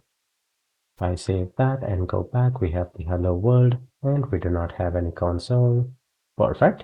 So we have added multiple pages or components in our application. We have configured or added the package for Vue router, but routing is not functional. We have not done anything in our project. We have the base setting that is done here. Let me continue in the next video. Now that we have different components here, we need to add a router in the application, and we need to add a file that will manage all the routes. We will add that file in the src folder. Let me create a new folder. I will call that router, and inside there we will add our main routing file. I will call that routes.js, but you can name it anything you want. Even the folder name here, you can call it anything else if you like. I like to keep it consistent with router and routes.js. Inside there, we need to create router. Now, if you remember in app.vue, well, in main.js, we have create app where we import that from Vue. Similarly, we will have to import create router. That will be from Vue router. Now, when we have to implement routing, there are multiple routes that we can use. We have create memory history, we have create router matcher, we have create web hash history, and we have create web history. Web hash history is basically when you examine a URL, sometimes you might have URL with hashes in them, and that will differentiate each component. But a more familiar or friendly approach that everyone is used to is having / in the URL, and that will be done using create web history. So we will select that here, and then we will create a constant. I will call that router is equal to, we will call create router here, and in the curly brackets here, we will add configuration. First we need to configure is what will be the type of router that we want here. We will define that using history, and that will be create web history. Then we need to define all the routes in our application, and that will be an array of object. Once we do that, we will define that array later on, but at the end here we will have to export that router. That way it can be accessed outside if we want that. With that we have configured routes.js. Now we need to configure our application to use the router. For that, what I will do is rather than having everything clustered here, I will say constant app is equal to create app. And then we will say app.mount. Now before I mount that, I will basically import the router that we have created here, and I will add that on the app. We will import that from the file that we created in router. We have routes.js, and with that import statement, we want to mount that router on our application, and for that we will say app.use, and there we have to pass router. With that, now our app has been configured to use the router object that we created inside routes.js. Now the router that we have added here does not have any routes, so nothing in the application feels different. But if you do F12, we have a warning from Vue router that there was no match found for the location of path / because we are on the home page. So it does display a warning that tells you that Vue router has been configured in the application, but how do we actually add routes and bind everything together? Let me do that in the next video. Now we have few components here that we have created in each of the folder, and we want to configure routes for those components. And again, all the routes will be configured inside the routes.js. We have the array of routes. When we have to configure the routes here, in the object that we have here, we will define two things. Well, we will define more, but we will start with two. First one is the path here, and that will be just / because we want to add route for our home page. So if there is only /, then what is the component that we should display? The component that we want to display here is the home page, so we will have to import that component. I will import home page here, and once you import that, we can directly assign it like this. The location here must be valid based on your folder structure, and once that is valid, this will work. Now that is for the home page. Let me copy and paste that again. Another route that I want to configure here will be for contact, and the component we will have to import that as well. That will be contact. Let me do that. With that, we have configured two routes in the application. If I save that here and if I go back, press F12 here, you can see the warning here goes away. Let me finish the update here. And then where we have the path here, let me modify that and I will write contact. If I press contact, you will notice nothing happens. Even though we have configured routes here, why is it that even if we have the route here, it is not being displayed? Because we are missing one critical thing. Now when we are saying that this component needs to be displayed or contact component needs to be displayed, where will we display that? We need to define that in our app.vue. Let's say if after hello world we define that, and in order to define that we have a special tag for that, that is router view. Once you save that here, you can see in the UI we are suddenly seeing contact information. The reason is because we are on the contact page. If I remove that contact and press enter, now I see the home page. But can you notice something odd here? Even if we are loading the pages, hello world here always stays there. So what happens is whatever routes you have defined here and whatever component needs to be displayed, they will be displayed inside the router view. If you have something before or after that, that will be displayed on all the pages. So that basically means if you want to add a header or footer for your website, that needs to be displayed in all the places. Technically, you should add that before and after the router view. That way in router view, it will toggle everything between those two, but header and footer will stay constant. We will work on that in a while, but right now you can see using router view here and our routes that we configured, we can see the routing in action. If I navigate to contact here, perfect, we have contact information and we do not have any console warnings. This is a great start. If you created a project using Vue router, when we selected the Vite option and it asked for Vue router, you will have something similar to routes.js, but by default it is inside a file called as index.js.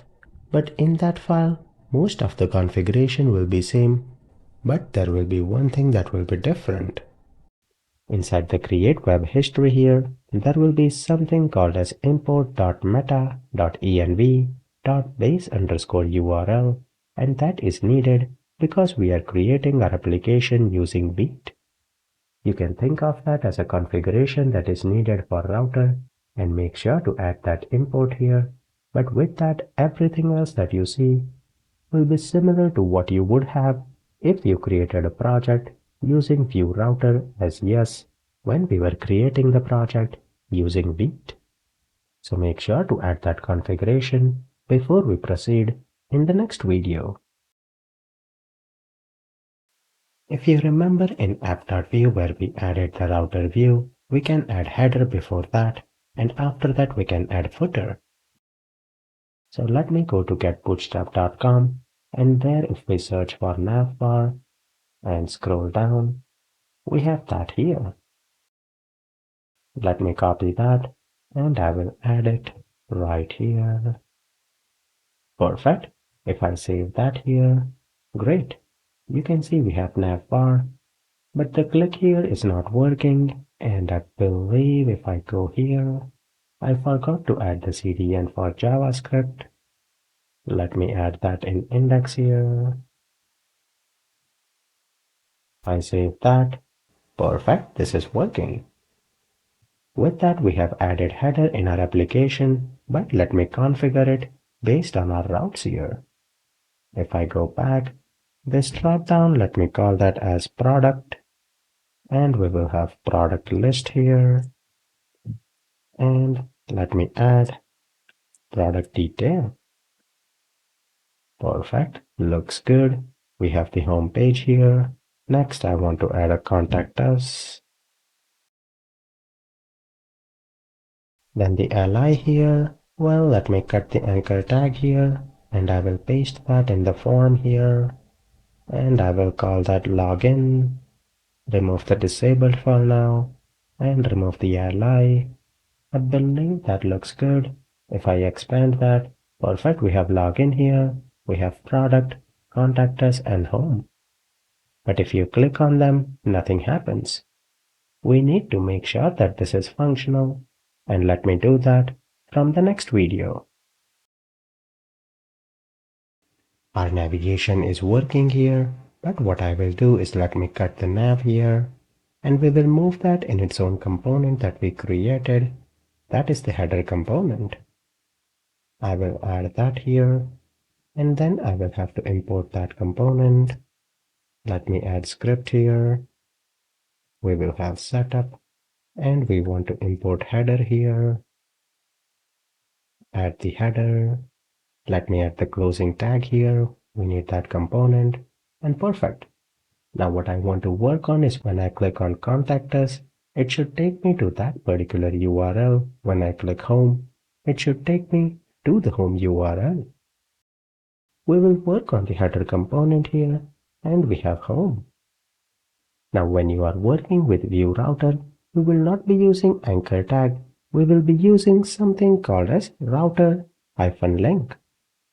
I will add the closing tag here, and with that we have a router link here, but you can see we have an error right here. That is because when we are using router link, we do not have href. That is basically replaced with something called as a to. We need to define the route where it will redirect using to here, and home page will go to the /, and if I save that, the error goes away. Let me save that here, and let me create another router link here. Add that. We will have to, and what will be the route? If I go to routes here, the contact route, I will copy that, and let me add that here, and save that. With that, if I refresh the application, now if I click on home, you can see that is working. If I click on contact us, you can see that navigation is functional. If you examine the URL here, you will notice that is also getting updated here, and that looks great. If I examine the components that I have product detail and product list.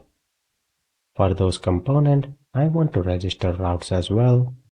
Let me do a simple one here. That is the product list here.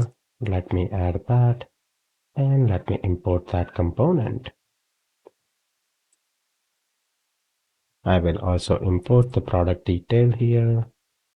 And where we have the product list here, we will add that. And let me save that. In the header, let me modify that.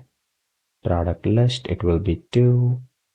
And what is the URL? If I copy that here, paste that. And this will be a router link here. Copy that. And I will also paste that for product detail. But I will come back to product detail in just a minute. Perfect. We will have to modify this to be a 2. Great. Now with that, if I go to product list, that is working.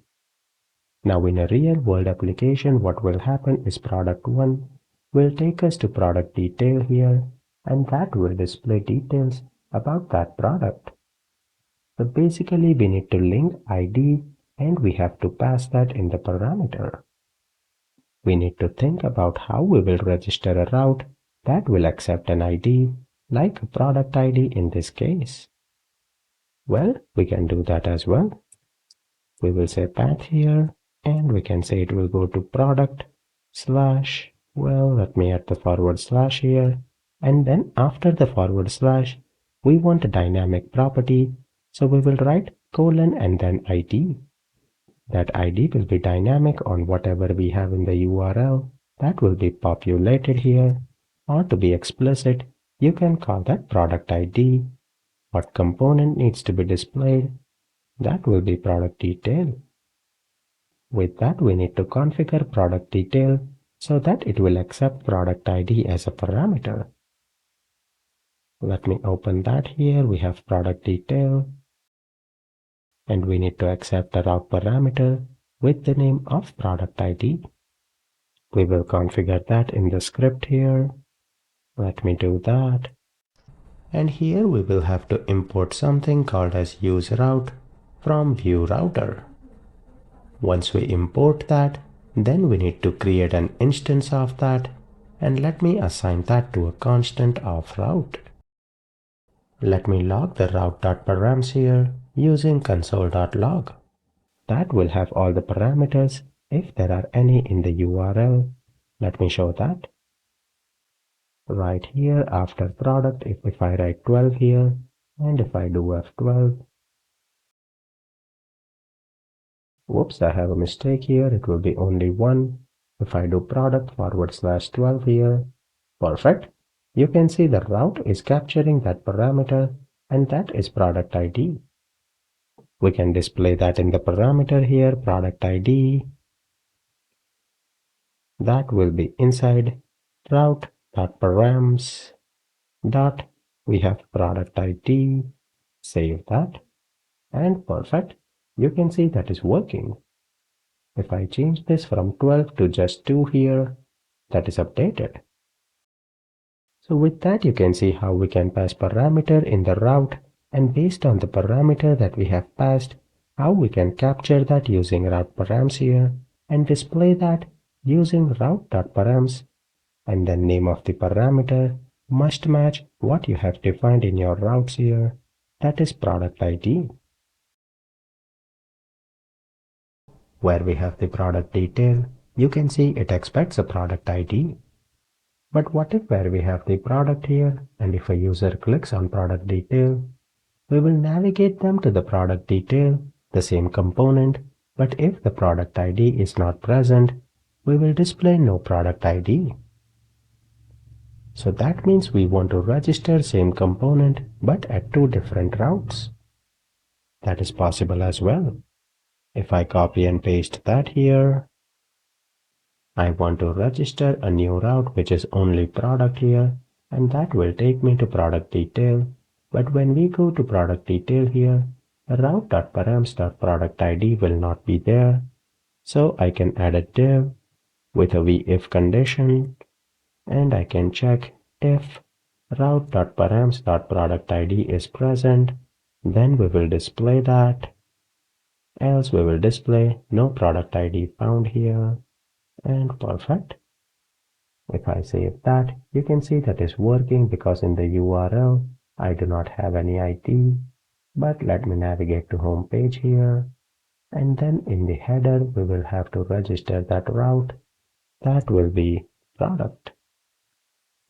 If I save that here and if I refresh, you will notice now if I go to product detail directly, it says no product ID found. But if I add that in the URL here, 123, then we have the product ID. So with that, same component can be registered on multiple routes, and you can work around the parameters if you have that requirement. Now there is one more thing that I want to show you. Whenever you are in the header here and you have to, make sure to add a forward slash like this. That will make sure that it goes to the absolute route, else what will happen is, let me show you. Right now we are on product and product 123. If I go back here and if I click on product list here, you can see what happened. The URL here gets messed up because what happens is it will append that product list after the current URL, that is product. We do not want that. Even if you go to product detail here, you can see it appends product after the product. That is because we do not have a forward slash here. That way it will append it on the current route. So make sure to add a forward slash and then it will replace everything with whatever you have right here. If I save that here and if I refresh here, now if I go to product detail and if I write 123 here, we have that.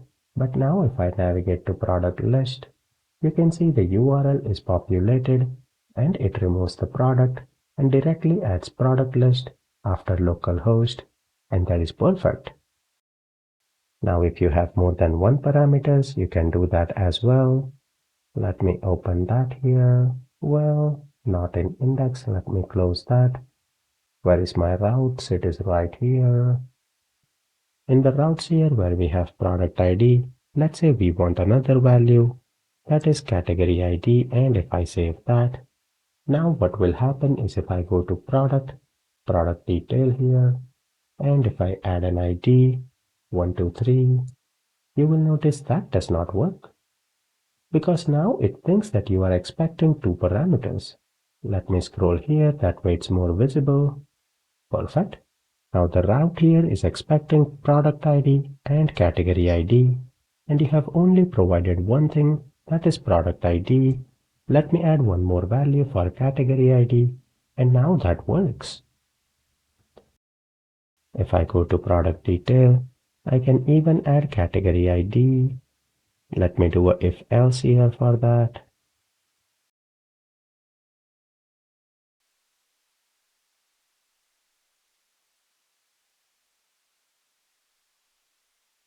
That looks good. Let me save that. And perfect, you can see that is working. But now what if we want this category ID to be optional? We can just add a question mark there and that will work. If I remove that, now the page is loaded. We have the product ID. If I add a category ID here, that works as well. So with that, you are flexible with the parameters, and even if you have more than one parameters, you can easily achieve that. Now before I continue here, what I want is product list. This will be dynamic. If I click on product one, it should take me to product detail, and that should automatically populate product /1. Not 123, it should be 1. That is what it should do.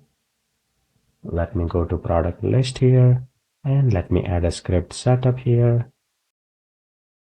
Within here, I will create a constant for product where I will have ID and name, and then rather than UL here, let me add a div where I will add v for product in products,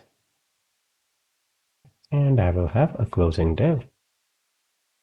For each one of them, we will display product.name. If I save that here, Perfect, we have the name, but we want to add a link to all of these names. For that again, we will use router link here. Let me cut that and wrap it around the name. And we need to provide a route. So we will say to, and we need to bind that to product. And let me add a forward slash and then the ID of the product. When we have to concatenate string with some of the properties that we have down here, we will have to bind this. And then we need to add tilde sign. Let me add that. Perfect. And then here, wherever we need to add some dynamic things, we will say $, and in the curly bracket, we will say product.id. That way we can concatenate string with some dynamic properties using our bind here, and that should work.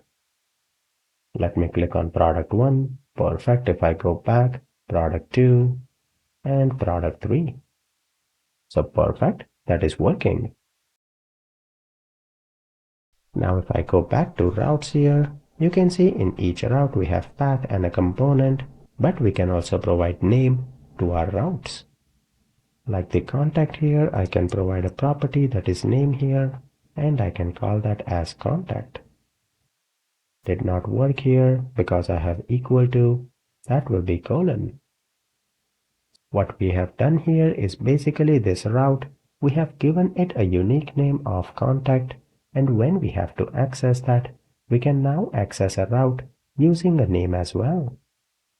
What I mean by that is if we go to header here, and where we have the contact us, right here, in the to, we were passing the route here, but rather than that, we can pass an object here, and we can say name is contact. We will have to bind this here. Perfect. With that, if I save that, and if I go back to contact, you can see that is working. One good thing about adding a named route is, let's say in future you come here and you're like, hey, we need to update the URL here to contact us. You do not have to update anything else because you are using name and not the route. So if you update route, everything will still work exactly the same. You do not have to worry about anything here, and that is perfect. So that is another way you can route to any of the components. You can directly use the path, or you can give it a unique name, and then you can access the name. Let me show you one more example with the named routes here. We have the product detail. Let me give that a name here, and that will be product detail. Perfect. Let me add that. You can even set the props here to be true. That way you are explicitly telling that this particular route will have properties. But now we have given this a product details here. Let me copy that, and where we have header, well, not header, product list, you can see we were using the route here, but we can clean it up using the named route that we have provided. Inside here, we will say we have a name of product details, and then we need to provide parameters. The parameters that we will provide here, that is product ID. Let me add that here, and we need to include all of this in a curly bracket. I forgot that. Perfect. With that, what happens is we have a param of product ID. If I save that, and if I navigate to product list, if I go there, we have the product ID. If you remember, we also have category ID here. So let me give that category ID, and that, let me pass 77. If I save that, and if I go back to product list, perfect, that is working. Now sometimes you might have a requirement in your project, like here, let's say we renamed this from contact to contact-us in the URL. So what if we want a redirect, or if someone goes to the contact page? Like here, if I copy this, and if I navigate here, you will notice it will not work. In the view warning, it displays no match found. For that, we can add a redirect. We can say path. If someone goes to contact here, then we want to redirect them. And when we have redirect, we can use the named route here, and that is contact right here. With that, if I save that, and if someone goes to contact us, that works. But if someone navigates to contact, it automatically redirects them to contact us. Can be handy if you want to redirect someone to some other page, or you want to have two URLs for the same page. Next thing that I want to implement is the 404 not found. What if someone goes to a route that does not exist? For that, let me create two more components. In layout here, I will create a new file and I will say not found.vue. And let me create one more file here. I will call that noaccess.vue. Let me create a template here, no access, you do not have access. And in not found, I will display page not found. The no access, we will use that later on. Right now we want to work on not found. Now for any route that is not registered, we want to display the not found here. For that we will add another route here. The path here will be specific. We will have to say / and then catch all. That will basically catch all the paths that are not in this particular routes array. And once we catch that, where do we want to go? We want to go to the component. Let me import that. Not found. And we will add that here. With that, if you save it, and now if you enter any incorrect route, you can see it will take you to the page not found. Next thing that I want to walk you through is, let's say we are on the home page of the application and we have a button. On click of that button, we want to redirect to some route, but I want to do that inside a function. Let me open home page for that, and I will work on that. In the script here, let me add the setup. Perfect. And here we will have to import use router. Then we will have to create a constant router using the use router. And let me create a function. I will call that function go to contact. And in order to navigate to that page, we have something called as router.push. And then we can write the name. Let me double check that is the correct name here. And let me add a button. I will add a click event, go to contact, and contact us. With that, if we click on the button here, perfect, it is able to navigate us, and that is working. But if you are not using named routes here, you can directly use the route as well, that is contact us here, and you can say router.push and directly push that to the route that is contact-us. If I save that here and refresh, perfect, that is functional. So it depends on how you have followed the convention. If you are using named route, you can use that. If you are using direct URL here, you can use that option as well, and both of them will work. Now let's say you want to implement a button to go back to the previous page you were on. How will you do that in Vue? Well, let me do that page inside the product list here. Let me add a button here, and there I will add a click event. In that event, we can directly access the router object that we have by using the $router sign, and there we have a method called as go. That go method expects a number here, and it depends on where you want to go. If you write -1, it will be a back button. If you write +1, it will basically be the forward button, provided there is any value there. So based on the integer, you can either go back or you can move forward. And also if you want to go 2 pages back, you can do -2 and so on. Let me show that in action. I have added back button in product list here. Now let me go to contact us, and after that if I navigate to product list here, and if I hit the back button, it should take me back to the contact page, and that works. It can be handy in some situation. It is not that much common, but if you ever need that requirement, you can easily access that using the go method on the router object. Now I want to introduce you to something called as navigation guards in Vue. As the name implies, they are guarding something, so they will act as a guardian on who can access or who cannot access a route. We can define specific rules and we will write them inside the guards here.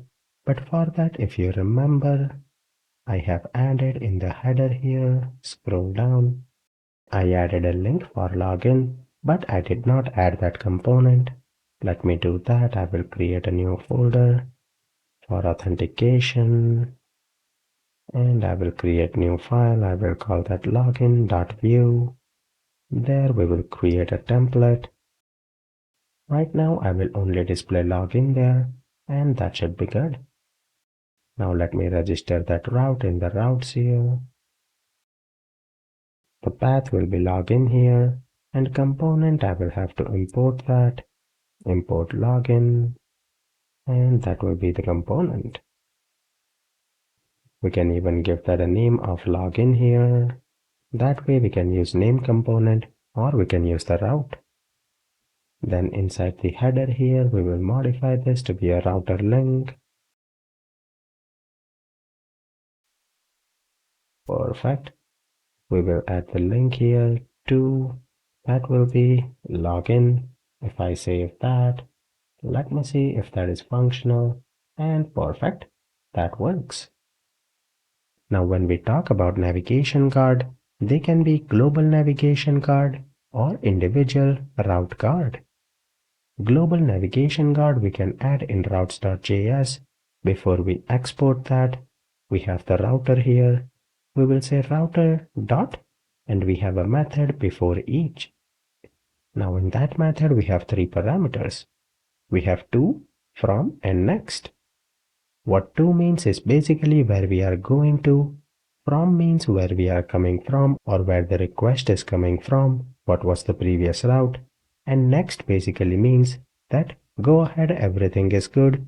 Whatever is the next route that is inside to, I want you to go to that route. If we add this particular logic here and we are logging to from as well as global before each, every time we change navigation, this will be invoked before the redirect happens. Let me save that and let me open the console window. And then let me navigate to contact us. You can see that is invoked here. And if you examine the route here, let me expand that. First we are logging to, so it displays that we are going to contact us and where we are coming from. We are coming from the home page. Now if I go to product here, you will notice it says we are going to product list and we are coming from contact us. So that way it is tracking everything and we can use that for some validation. Now the next here, if you want, you can remove that because originally Vue intended to remove that, so they might remove that in future, but rather than next, you can directly return true or false. If it is true, then it will be able to navigate, but if you set that to be false, it will not route to the next URL.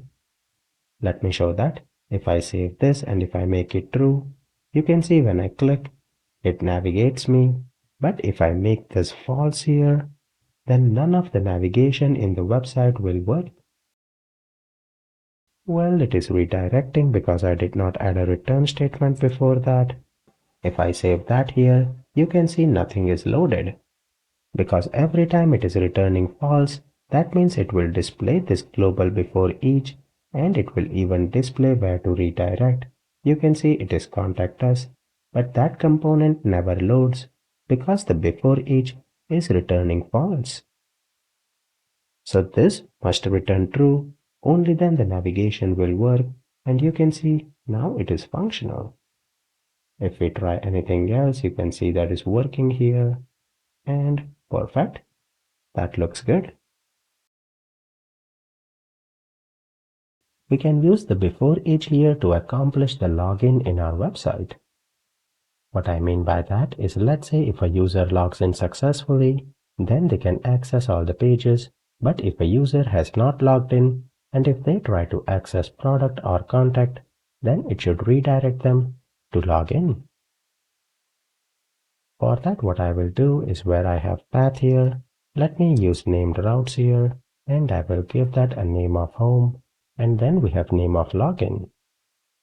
Now before each here, let's say we have a validation to check if a user is authenticated. If not, we will redirect to the login page. So let's say you have some third-party validation, or if you have access token, you can validate that. And after that, we will have a flag that will be is authenticated. Right now, I am setting that to be true, but basically you will check the access token here and see if that is valid or not. If that is valid, then you can denote that the user is authenticated. If the user is not authenticated, then we want to check, are they trying to go to login? If not, we want to redirect them to login. In order to check that inside too, you noticed we had the route on where they want to go. Inside too here, we can check the name. If that is not login, then we will return them to login. Now we can check name here because we have given a named component, and because of that we can check that, or else you will have to check the route inside this to object. If you press F12 here, you can see in each object we have the name, or we have the href or full path. You can use any one of them. So here we are saying if the user is not authenticated and if they are not going to login, then we will redirect them to login to make sure they are authenticated. With that in place, if I save that here, and now if I try to access any of the pages here, well, you can see contact, it is able to go there because we have is authenticated as true. If the user is not authenticated and if I refresh here, they will always redirect me to login. If I click on contact us, you can see it stays on login here.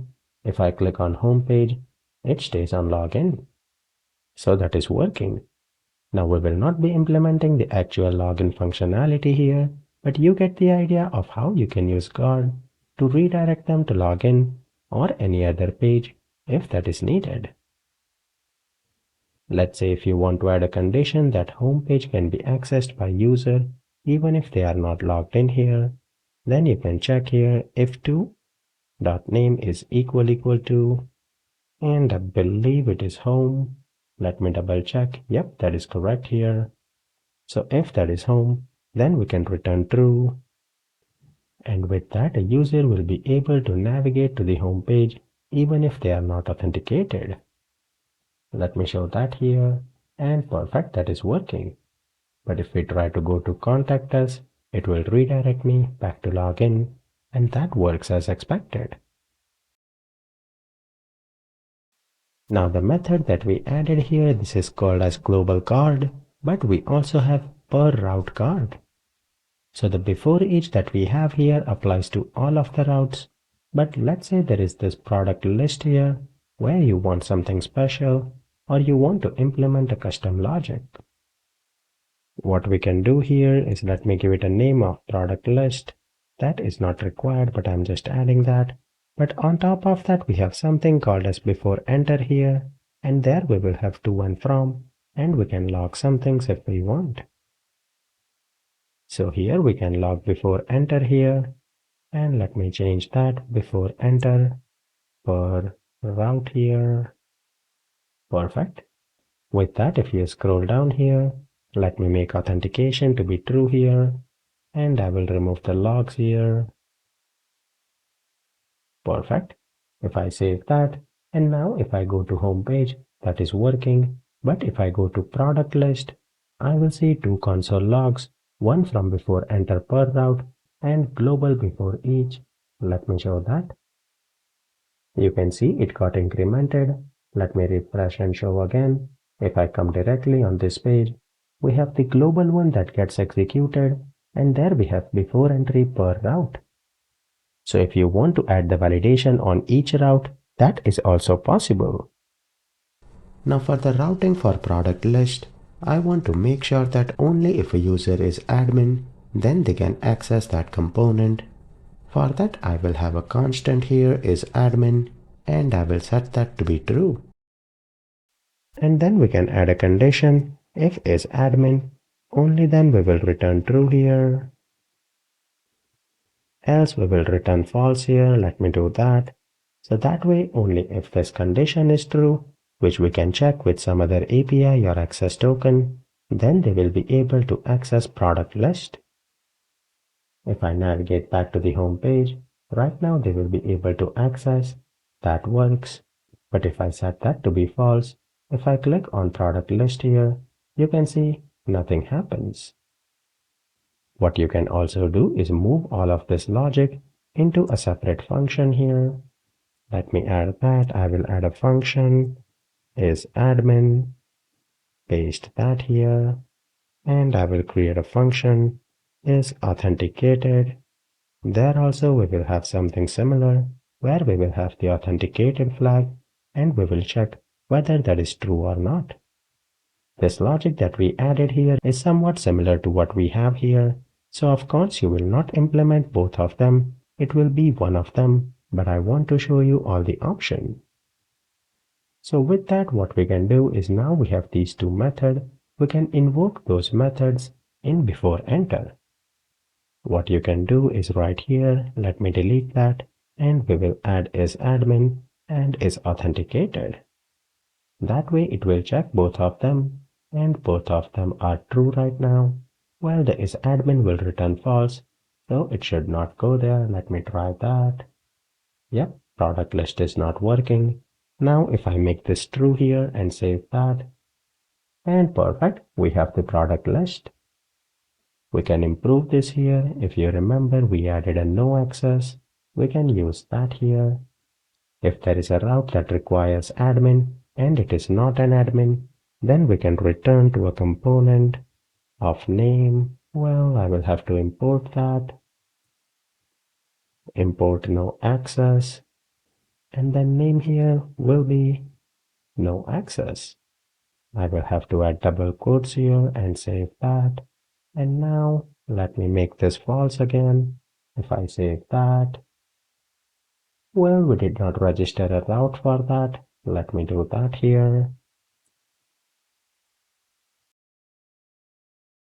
Will be no access. Name will be no access.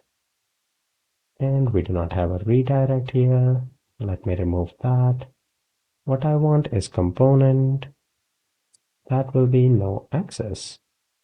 If I save that here, and of course, you can see the error message. It says no match for name, no access, because this is case sensitive. We will have to use this name here, paste that here, and now it works. So that also points another difference, that name that you provide here are case sensitive. But with that, you can see how no access works. All the other pages are working as expected. In the current project, we have everything that is working, but you can see in the home here, we have an active class. And that is an active class because of Bootstrap. If I hover there, you can see we have active class, and I have added that in header here, right here. But what should happen is if we navigate to contact here, or if we go to login, then I want that link to be active. Like right now we are on the contact us here, and if you examine contact us, Vue router adds its own custom active class, that is router-link-active.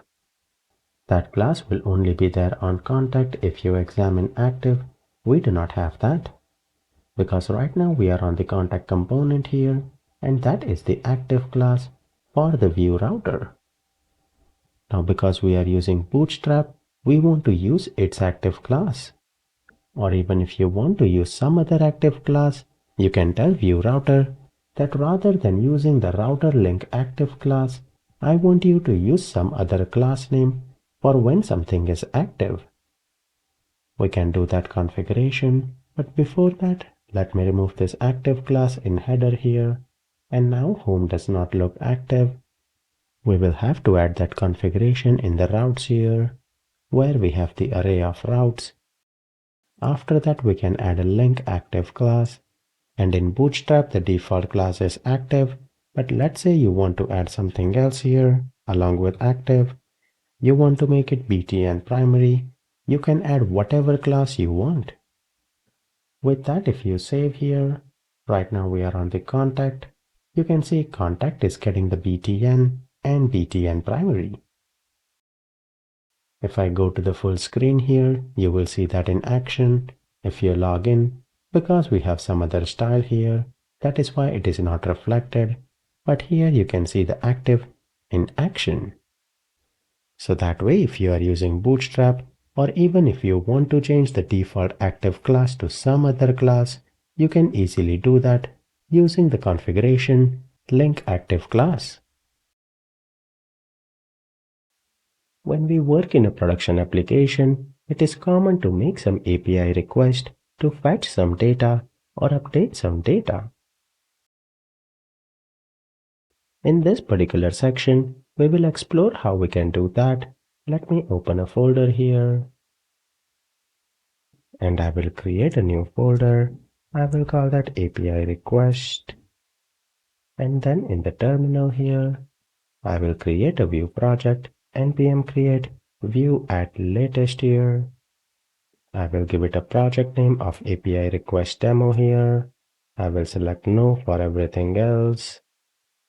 And perfect. Let me navigate to the folder. Then we have to do npm install. Let me do that. And then in order to make the API calls, we will be using Axios. You can use a standard fetch request, but Axios simplifies everything, and that is many times the recommended approach when you are working with Vue or even React or other front-end JavaScript libraries. So we will say npm install and we will write Axios. Well, before I do that, let me check in all the changes. I will call that initial files and commit that. And perfect. We have that here. Let me do npm install Axios. And with that, we will have a new package. If you examine the package.json difference, we have Axios that got installed. Now that we have the npm install for Axios, we can run the application, but I also want to install one more package, that is JSON Server. The current version is in beta version, but that is okay. I do not anticipate any breaking changes when it goes from beta to the final version.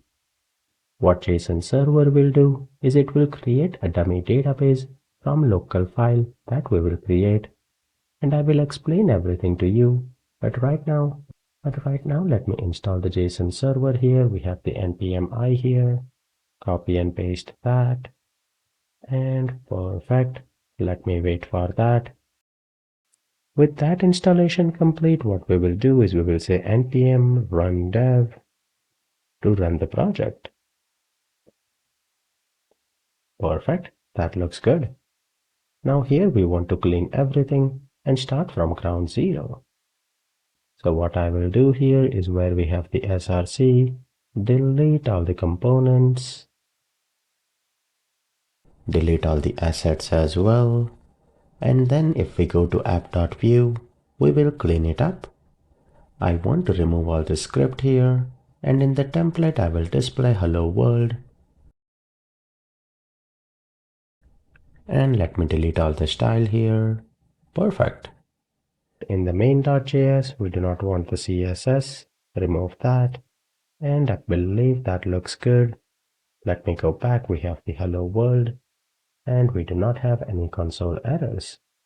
Let me organize this side by side here.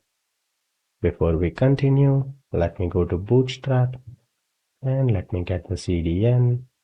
I will add that in index here.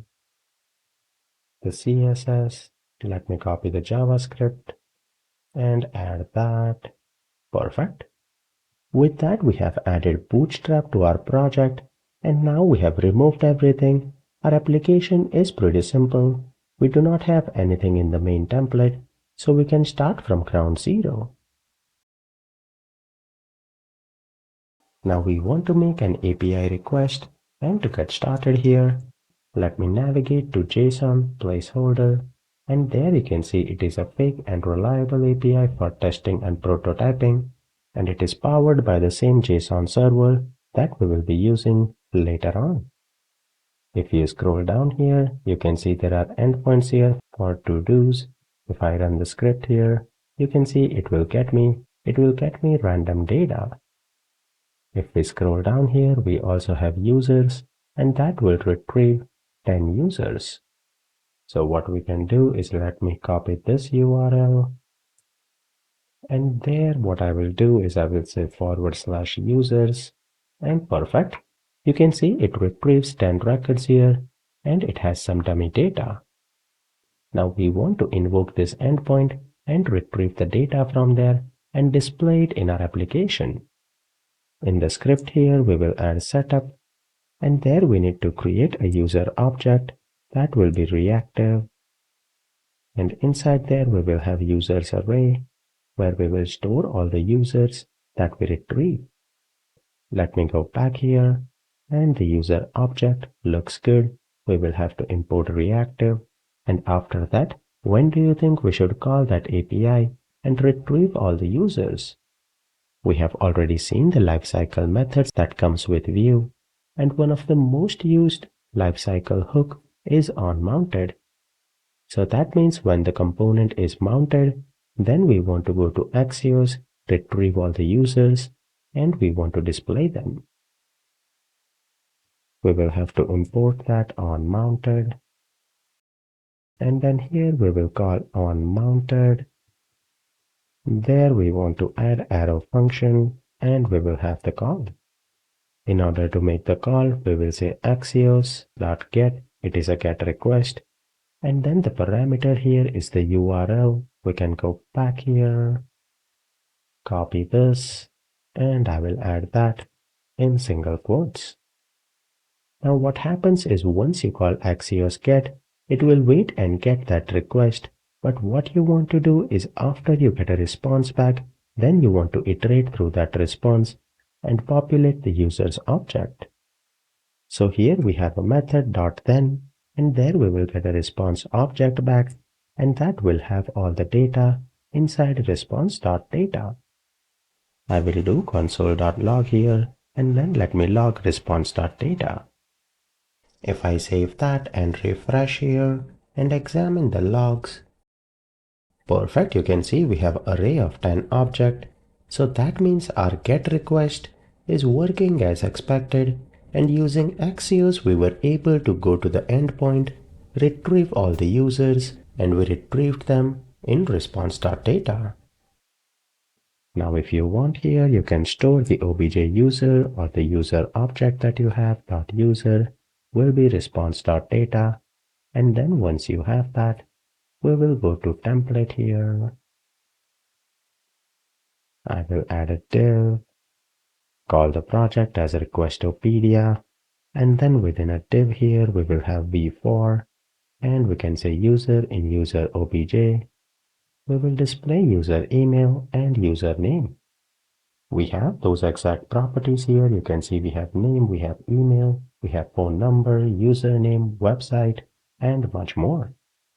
So you can display everything that you want here, but I believe these two are looking great here. Well, let me add a p tag here, and let me do HR. Perfect. Let me add a line here, and great. We have all 10 users.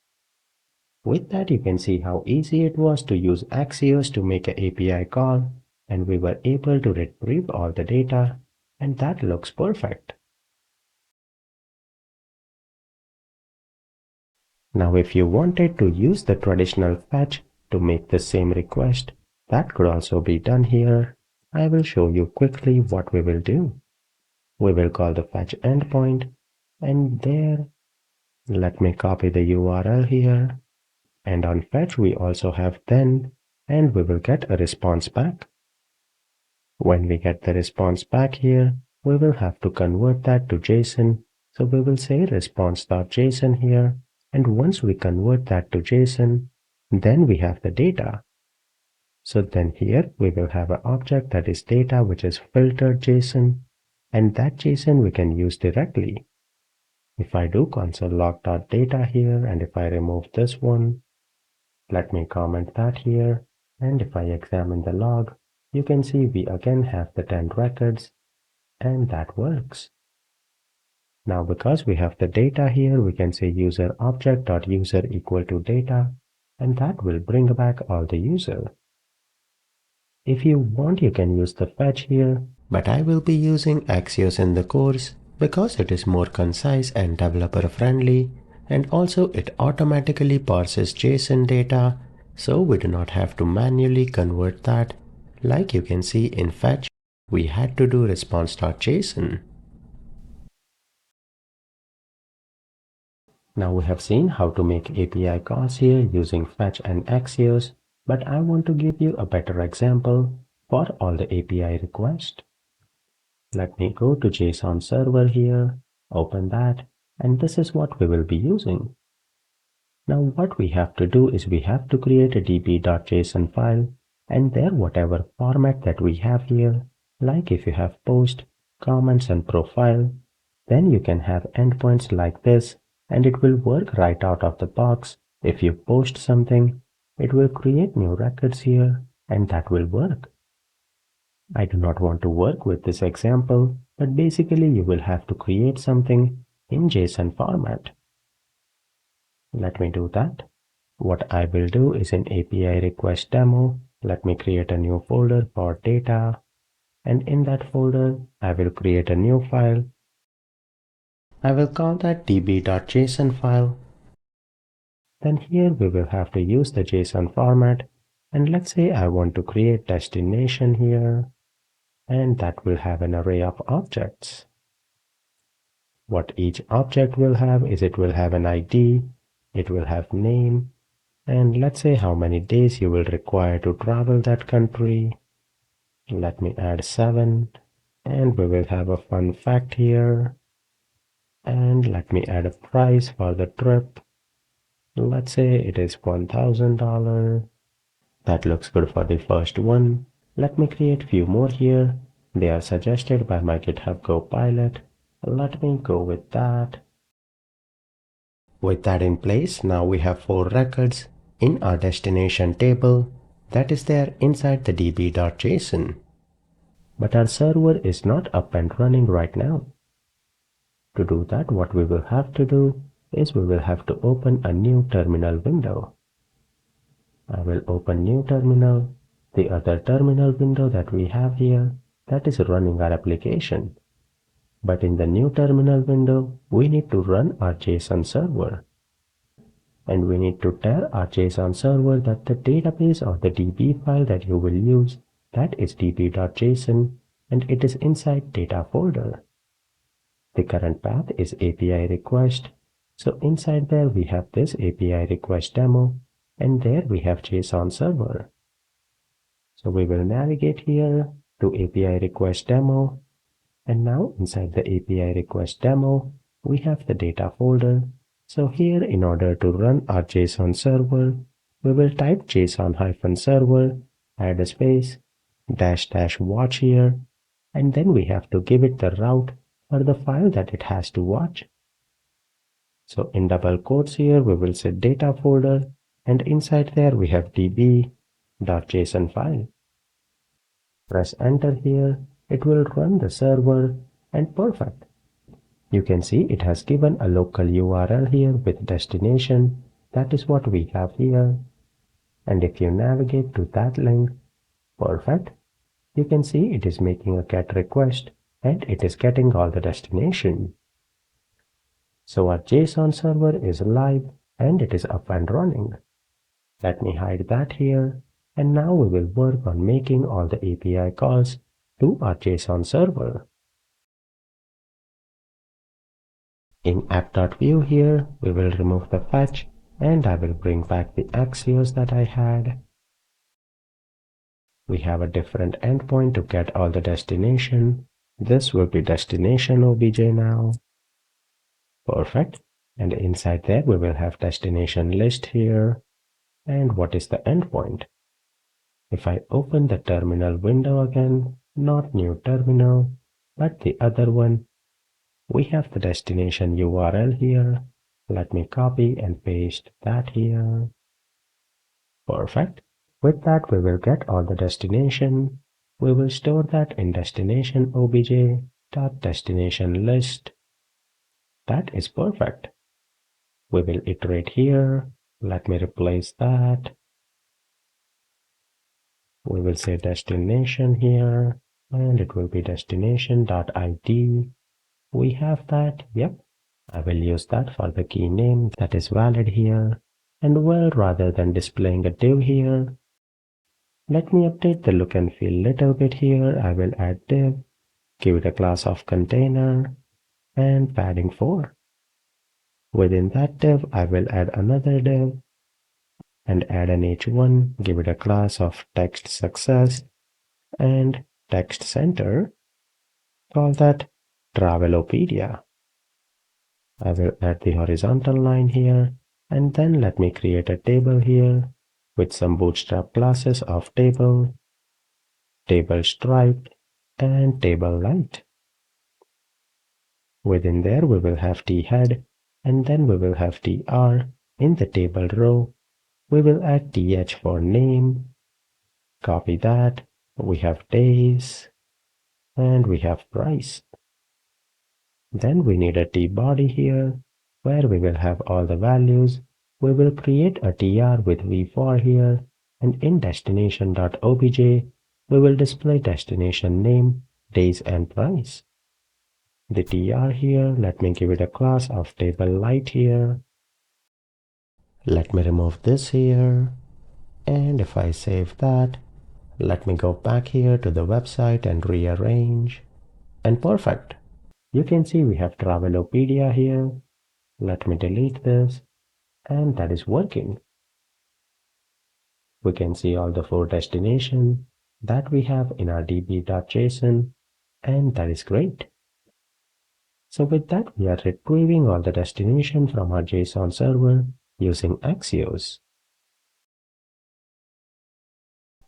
Now it is not a good practice to have everything inside onMounted. So what is best is we can move this particular call here to a function, call that load destination, and I will add that. And in the onMounted, we will call load destination.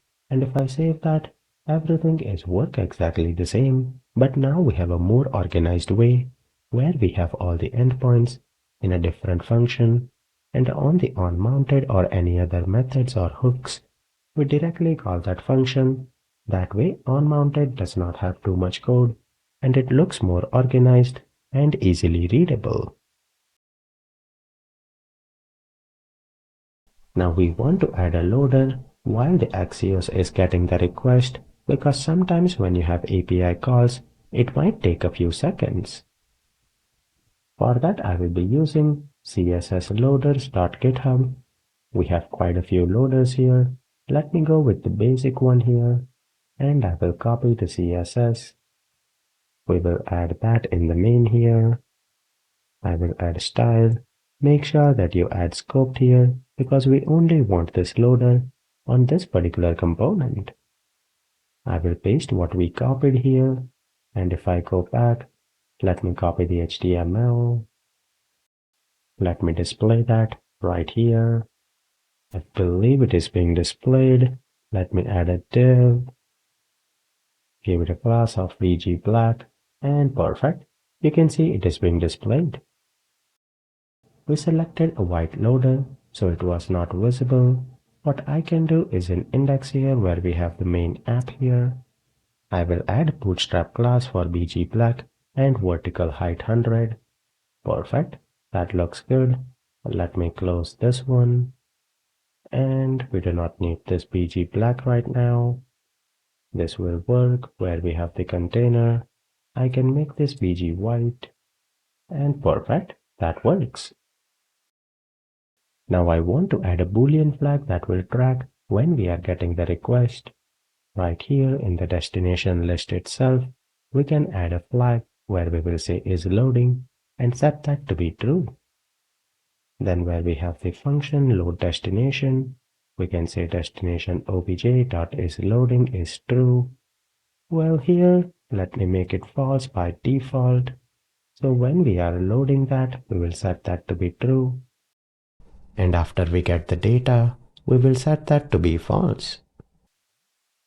After that, where we are displaying the loader, we will add a if there, and we will say if destination.isLoading, only then we want to display loader, and there are some bootstrap classes. If I save that here, the loader is not getting displayed even when I refresh here, and that is because I think we will need some kind of delay to see that loader in action. For that, let me scroll down where we are loading the destination. Let me add a promise. For that, if we scroll down here where we have the load destination, in Axios when we return a response back, let me create a promise here where we will resolve it and we will add a timeout for 2 seconds. We will add an arrow function and there we will call setTimeout, that is the JavaScript function, and there we need to pass the resolve and we will add timeout for 2 seconds. Now on the promise we will also have a method .then. Using that we will add all the code. That way the code will be executed after the timeout has passed. Let me fix the bracket here.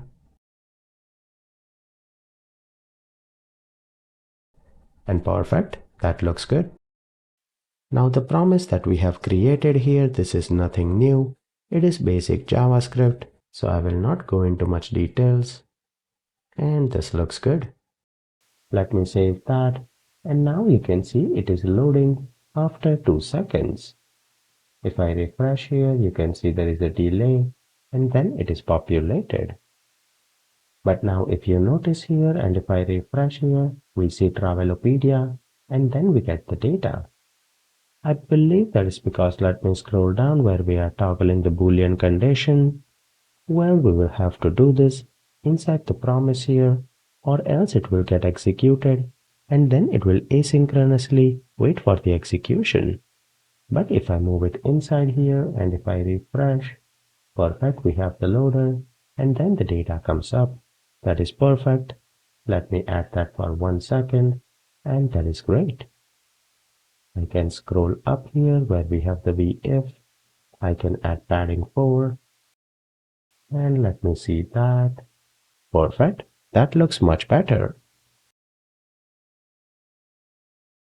Now it will make more sense if we isolate the loader in its own component and we register that as a global component, because if you think about that, that might be useful in almost all the pages where we will have some loading, we will display the loader.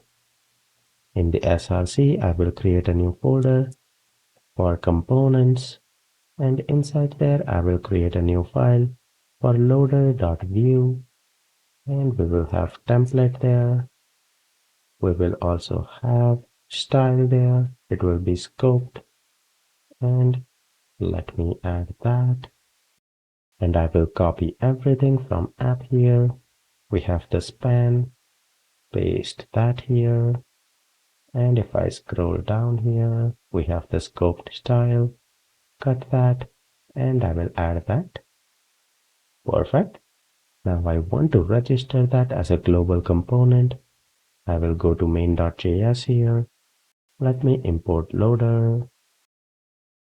And I like to separate it out here, constant app.component, and then we will add app.mount here. That is perfect. With that, if I save it here, let me make sure, well, where we have the div, we will have to include loader. And if I save that and refresh, now it works. But with that, we have separated our loader into its own component. Hi there and welcome to Understanding the Fundamentals of Pinia in Vue 3. It is the modern, lightweight and intuitive way to manage state in your Vue application. My name is Brugain and I will be your instructor for this video, and if you are new to the channel, make sure you subscribe to the channel That way you are always notified of the new content. Let me switch back to the main topic. If you have worked before with Vue application and state in the older version, you will be familiar with something called as Vuex, and that was the state management before, which was extremely powerful, but also it was a bit complex and verbose. Well, meet Pinia, the official state management library for Vue 3. It is simpler, more modular, and built to take full advantage of the composition API. This will be a quick introduction of Pinia and how you can use Pinia state management and how you can interact with Pinia state management. We will see how to set up and structure a Pinia store, what are some of the best practices for state, getters and action, and using Pinia with composition API, and also if you have multiple routes in the application, how does the state stays consistent? By the end of this tutorial, you will have a rock-solid understanding of how to use Pinia to manage your application state. Let me get started with that from the next video. In order to get started with Pinia, let me open a folder here, desktop, and create a folder. I will call that Pinia demo. Perfect. Now here we need to create a Vue project. Now here we will run the command npm create Vue at latest to create our project. We will give our project name Pinia demo and package name, that's okay. No to TypeScript, no to JSX support. Then where we have Vue router, we will do yes there because we want to add multiple routes and we want to see how state management happens between multiple pages or component. We will say yes for the Pinia state management here and no for the unit testing or ESLint. Perfect. Now we will navigate to Pinia demo and run the command npm install. Perfect, the installation is done here. Next I want to run the command npm run dev to run the project.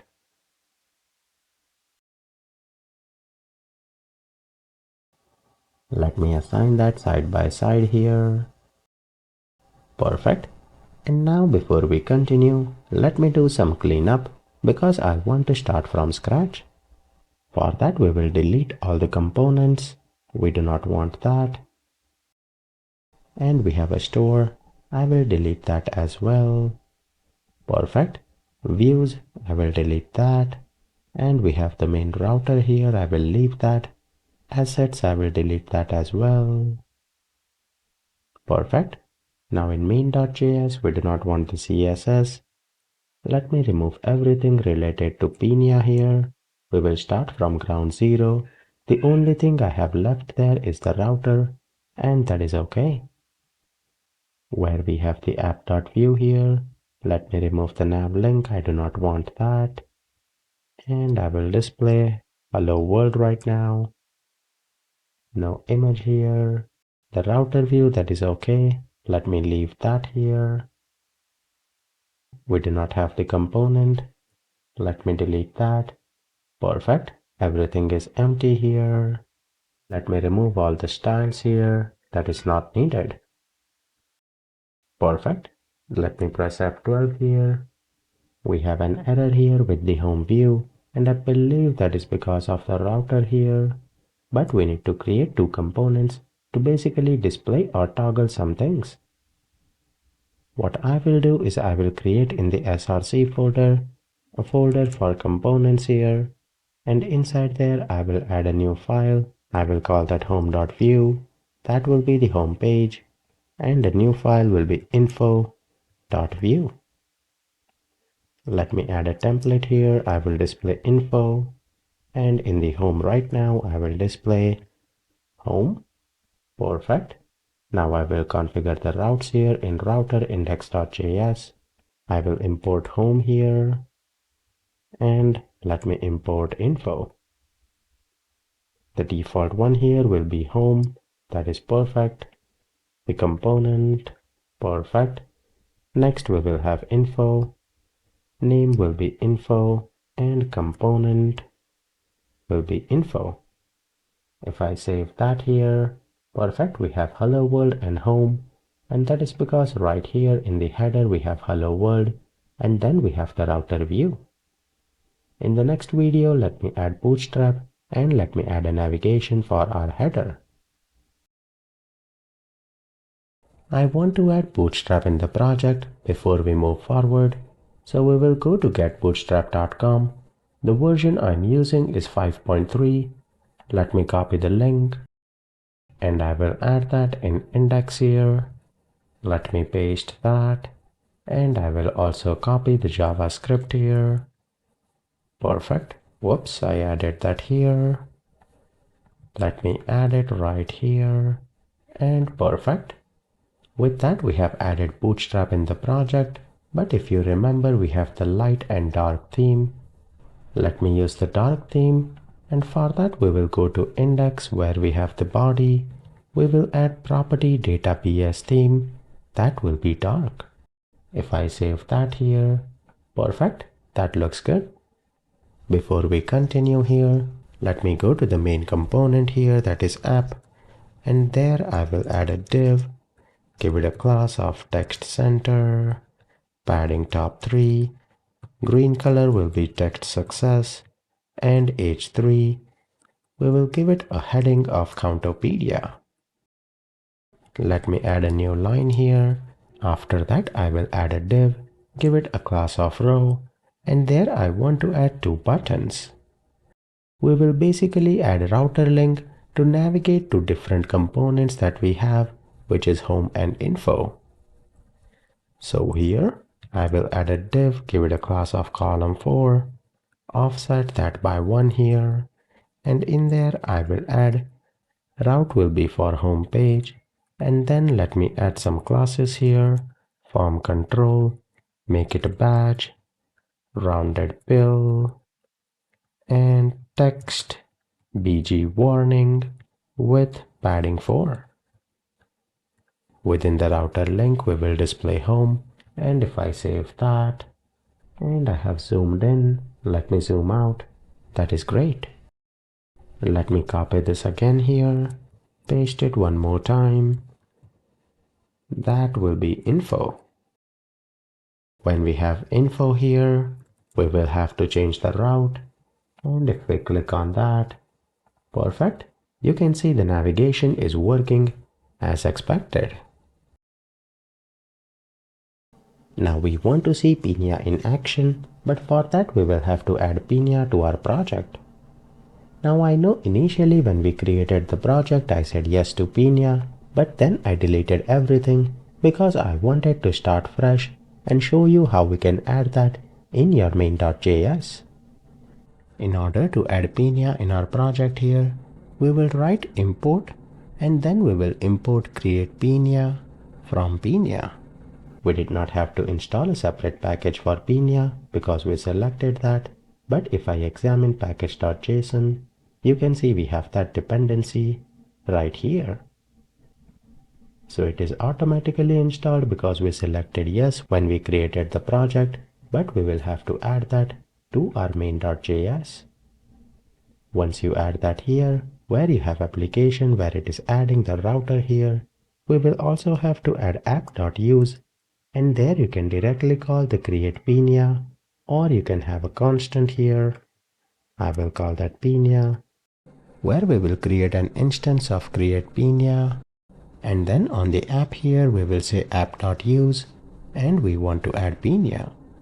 That way we have configured our application to use Pinia. Now this is the basic configuration that is needed. But once you have this configuration, now you can create something called as stores in Pinia, where you will manage all the data, and that is where you will have all the state for your application. We have added Pinia in our application, and we have configured our app to use that. Next we need to create a store where we will have all the data. Typical convention is to create a folder, and I will call that store, where we will create all the stores for our application. Now there can be multiple Pinia stores in an application. So it is a recommended approach to name your store according to the component that you are building or what data will that store possess. This particular store will have information about a game that we will be building, so I will call that gamestore.js. If it was on a product, you would have called it productstore.js. If it was on an order, you could have called it accordingly. Now inside the store here, we first have to import a method define store from Pinia. Using that method, we will define a store that will be used in the application. We have to export that constant, so we will say export constant and we will give it a name of use game store. On here we will call the method define store and there we will have an object. One thing that I would like to point out is when you are using the naming convention here and you export that, the name here will always start with use and then whatever you want to call your store here and it will end in store. And then when we call the method define store, it expects two things. One is an object on what you want in that store, but before that we will have to give the store a unique ID or a unique name. Let me call this one as game store, and then what we want in the store goes into the object. One of the most basic thing that goes in a store is state, and that is where you will have the data for this particular store that you have created. We will also add more things in the store as we progress with the video, but this is where we start, and here we will write inside state what is the multiple data or objects that we want to track in this particular store. Right now we are building a counter game application. So here what we will do is we will have a round bracket, and in the object here we will have a variable. Score will be 0 by default, and then we have max health. I will set that to be 100. Then maximum attack can be of 30 points, and maximum defense can be 10 points. With that we have created a store with the name of game store, or that is the ID that we will use to access this particular store, and that store has a state which has 4 properties. Now that we have a store that can be shared across all the components in our application, before we do that, let me go to the app component, and where we have the home page, let me do some designing. That is in home.view. Perfect. So right here, let me add a div, and I will give it a class of text center here. Close that. Within that div, I will add a p tag, and let me write let's play the game. Then if you remember, in our store we have two things. We have the score, and then we will have max health. If they reach max health here, they will win the game. So here let me display that in an h2, give it a class of text primary, and padding bottom 3. We will display current score, and I will add a span here, give it a class of text primary again, padding bottom 3. We will display maximum score. Let me save that here, and perfect, that is good. Let me add a line here, and I will add a div, give it a class of row, and there we will have buttons to play the game. So right here we will add 2 buttons, but I will add that inside div, class of column 2, and offset 3. Let me add a button. Class will be form control here, btn success for the green color, and padding 5. I will call it increment here, and let me save that. While the design is looking a bit off here, let me make it offset of 1 and column 4. And column 5 here, and padding 4. Perfect, that looks good here. Let me copy and paste that here. We will have decrement, and that will be danger. Save that here. Well, I will remove the offset. Perfect. After that, I will add one more button that will be random here, and it will be column 6, offset by 3. I will add padding top of 2, and let me make it warning. Perfect. With that, we have a basic template for the home page here, but now we want to use our store to display the current score and max counter. Now we want to display the current score and maximum score based on what we have in our state right here. For that, we will have to import this particular store in our component. When we have to import a store in our component, we do not import them using the ID that we give to our store. We import that using the export name that we have given here, that is the use game store. So if I go to the home.view here, let me add script, add setup there, and there we will import. Let me copy the name to avoid any spelling mistake. Use game store from, and we have the store and then game store. Once we import that, then we will create a constant here, call that game store, and there we will create an instance of the use game store. Now once this is accessible here, we can display the current score and we can use directly as if the store properties are available in this particular component using the constant game store. So here we can say game store dot, and what is the property name? We have score. Let me add that. And here for the max health, we will say game store dot, and we have max health. If I save that here, error here, something is not right, and the folder name is store, not stores. Save that, and perfect. Now if I press F12, you will see a different error message here, and you can see cannot read properties of undefined score. The reason is if you examine the case, that is different. Vue is case sensitive with that, so we need to make sure that it matches. And let me save that. Perfect. We should not see any error message, and we see a console log, game store was installed. So that is great. We have the current score and we have the max score here. If I update this to be 50 and if I refresh that, perfect. So with that, you can see how easy it was to get started with a store and how to easily consume that store or use the properties of that store in any component. Now what if we want to update the values that are stored inside the Pinia store? In the home here, we have accessed our store here, and we can create function to directly toggle properties. Like we have the increment, decrement, and random. Let me create function for that.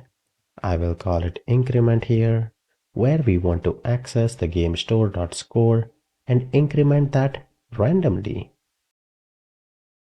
I will say game store.score. We can directly access that. We do not need any dot value or anything like that. And I will say plus equal to math.floor. And I will do math.random into 30 plus 1. Perfect. That way it will get a random value from 1 to 30 and it will increment that. Let me copy and paste decrement here. Let me get a value between 1 and 10. Finally, we have a random. Where we want to be random, it can either increment or decrement. I will say math.random. If that is greater than 0.5, then we will call increment, else we will call decrement. We can call all of these methods in our buttons here. Let me add a click event.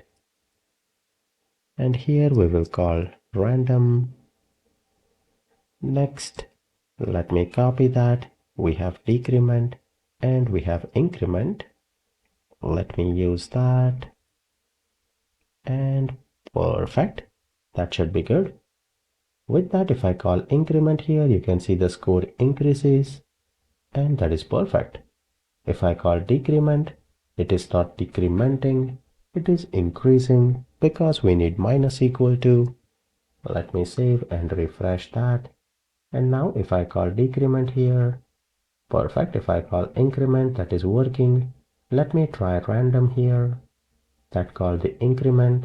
Let me try again, and it decreases.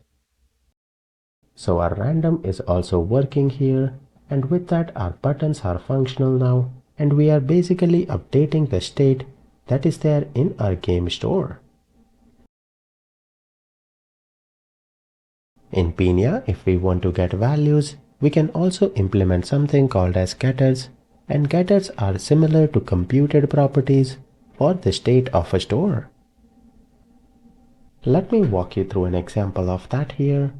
I will go back to the game store, and here inside our store, after the state, we can implement something called as getters. As the name implies here, getters are useful to retrieve or fetch some value. So they will always return something. Let me add a getter here to get the current score, and that will return this dot score. When we are inside getter here and we want to access something in the state, we need to use this keyword. But with that, it will retrieve the current score. And now if I go to home here, where we have the score, rather than that, we can directly use our getter and paste that. Now when we are using getter, we do not have to add the function here. If you do that, you will notice it does not work and you will have a console error. Getters are directly accessible like a variable without the round bracket, and that did not work. Let me see here. I had to refresh that, and that works. Then what we can do is if I scroll down, the method for increment or decrement or attack or defense, let's say that is not dependent on this particular component, but it depends on the store. Like if you have other component where you want to implement same logic, then you will have to copy this and paste it again there. Rather than that, you can move this logic inside the store itself. In getter here, we can say get next attack here. Inside there, I will do console.log here. Let me log the attack here. And here, let me add a variable attack is equal to math.floor.random. We will multiply that by the maximum attack that we have here. And let me increment that by 1. I will log that attack here. Let me remove this one. And then we will return attack. That will give us the value for next attack. I will have to copy that to add another getter for next defense here. There we will have the max defense here. And I will log that here. Perfect. The variable name, let me modify that to be defense. And perfect. And perfect. That is great. If I go back to my home here, now in the increment or decrement where we have plus equal to, we will do that by game store dot and we have get next attack. We have game store dot and get next defense. Let me copy that to avoid any spelling mistake. And that looks good. Now with that, I will show you one problem. Let me refresh the application and examine the logs here. And let me increment. Perfect, we have an attack of 19. Let me decrement. We have a defense of 2. But if I hit increment again, you will notice it does not log, but it is incrementing the value. If you decrement here, you will notice every time it will decrement with whatever value we have logged here. Since we have defense of 2, when we decrement, it always decrements by 2. The reason behind that is getters are cached by default. If you notice here, it is dependent on max attack and max defense, and that is not getting updated, so it does not feel that it has to recalculate something. It gives the last calculated value because it is cached in memory. So that will not work in our situation, because now if we increment or decrement, it is always incrementing or decrementing with the cached value. Now we can see that getters are cached because the value of the store that is being tracked is not updated. Now one hacky way to work around with this is, rather than get next attack, we can call that set next attack and set next defense. And then what we can do here is, when we are returning, we can access our this.score, increment the attack, and here we will say this.score and decrement the defense. Then if we go to app.view, we will not do minus equal to or plus equal to, we will directly assign that. This will be set. Perfect. With that, if I save and if I refresh here, and if I do decrement, the defense first time it decrements by 8, but if I click again, you can see it is called. So that is functional along with increment, and it is working. Now one disadvantage that we have here is, if I go to game store here, and if I directly want to update the score, I can directly do that. But even if I do that, I have to return something back here, or else getters will not work. So getters should be used when you want to return something or get some data. But if that is not the case, and if you just want to update some data, then we have actions in Pinia. Similar to the getters here, I can add a comma here, and then we have actions. In actions, we can cut both of these endpoints here and paste that here, and rather than returning, we can say this.score plus equal to attack and this.score minus equal to defense. With that, we do not have to return anything here. But now how will we use the actions here in our component? Actions are basically function here, so we will invoke that like a function, and that should be it. Perfect. We do not have to do anything else here. If I save that and if I refresh here, we have increment. We have an error here where it says the set next attack is not a function. Let me go back, and of course it will be actions here and not action. If you make a spelling mistake, things will not work. If I try increment again, perfect. It attacks by 23 and updates the score. If I do that again, it is functional. If I do decrement here, perfect. That is also working. Let me refresh here and do random. We have a defense. Next we have an attack, and that is perfect. We are getting the random attack or defense here, and everything is looking great with actions. To summarize again, getters are basically computed props in a component, and purpose is to return a computed value based on the store's current state. And actions are similar to methods in your component or function, but their main purpose is to mutate the store's data instead of a component's local data. Now let me add the logic here that if your score reaches 100, you won the game. In the home here, if I go up where we have the max score, let me add a span here, give it class of text success, and padding bottom 3, age 3. Here we will display you won, but that will be displayed on the if condition if game store dot get score is greater than 100. Where we are displaying all the buttons here, let me add the same if condition. It will be opposite here, less than 100, and this will be greater than equal to. Perfect. Now I will add a else here, div else. In the else condition, I want to add a button to reset the game here, and there we need to add something in the store to make sure that we update that to 0.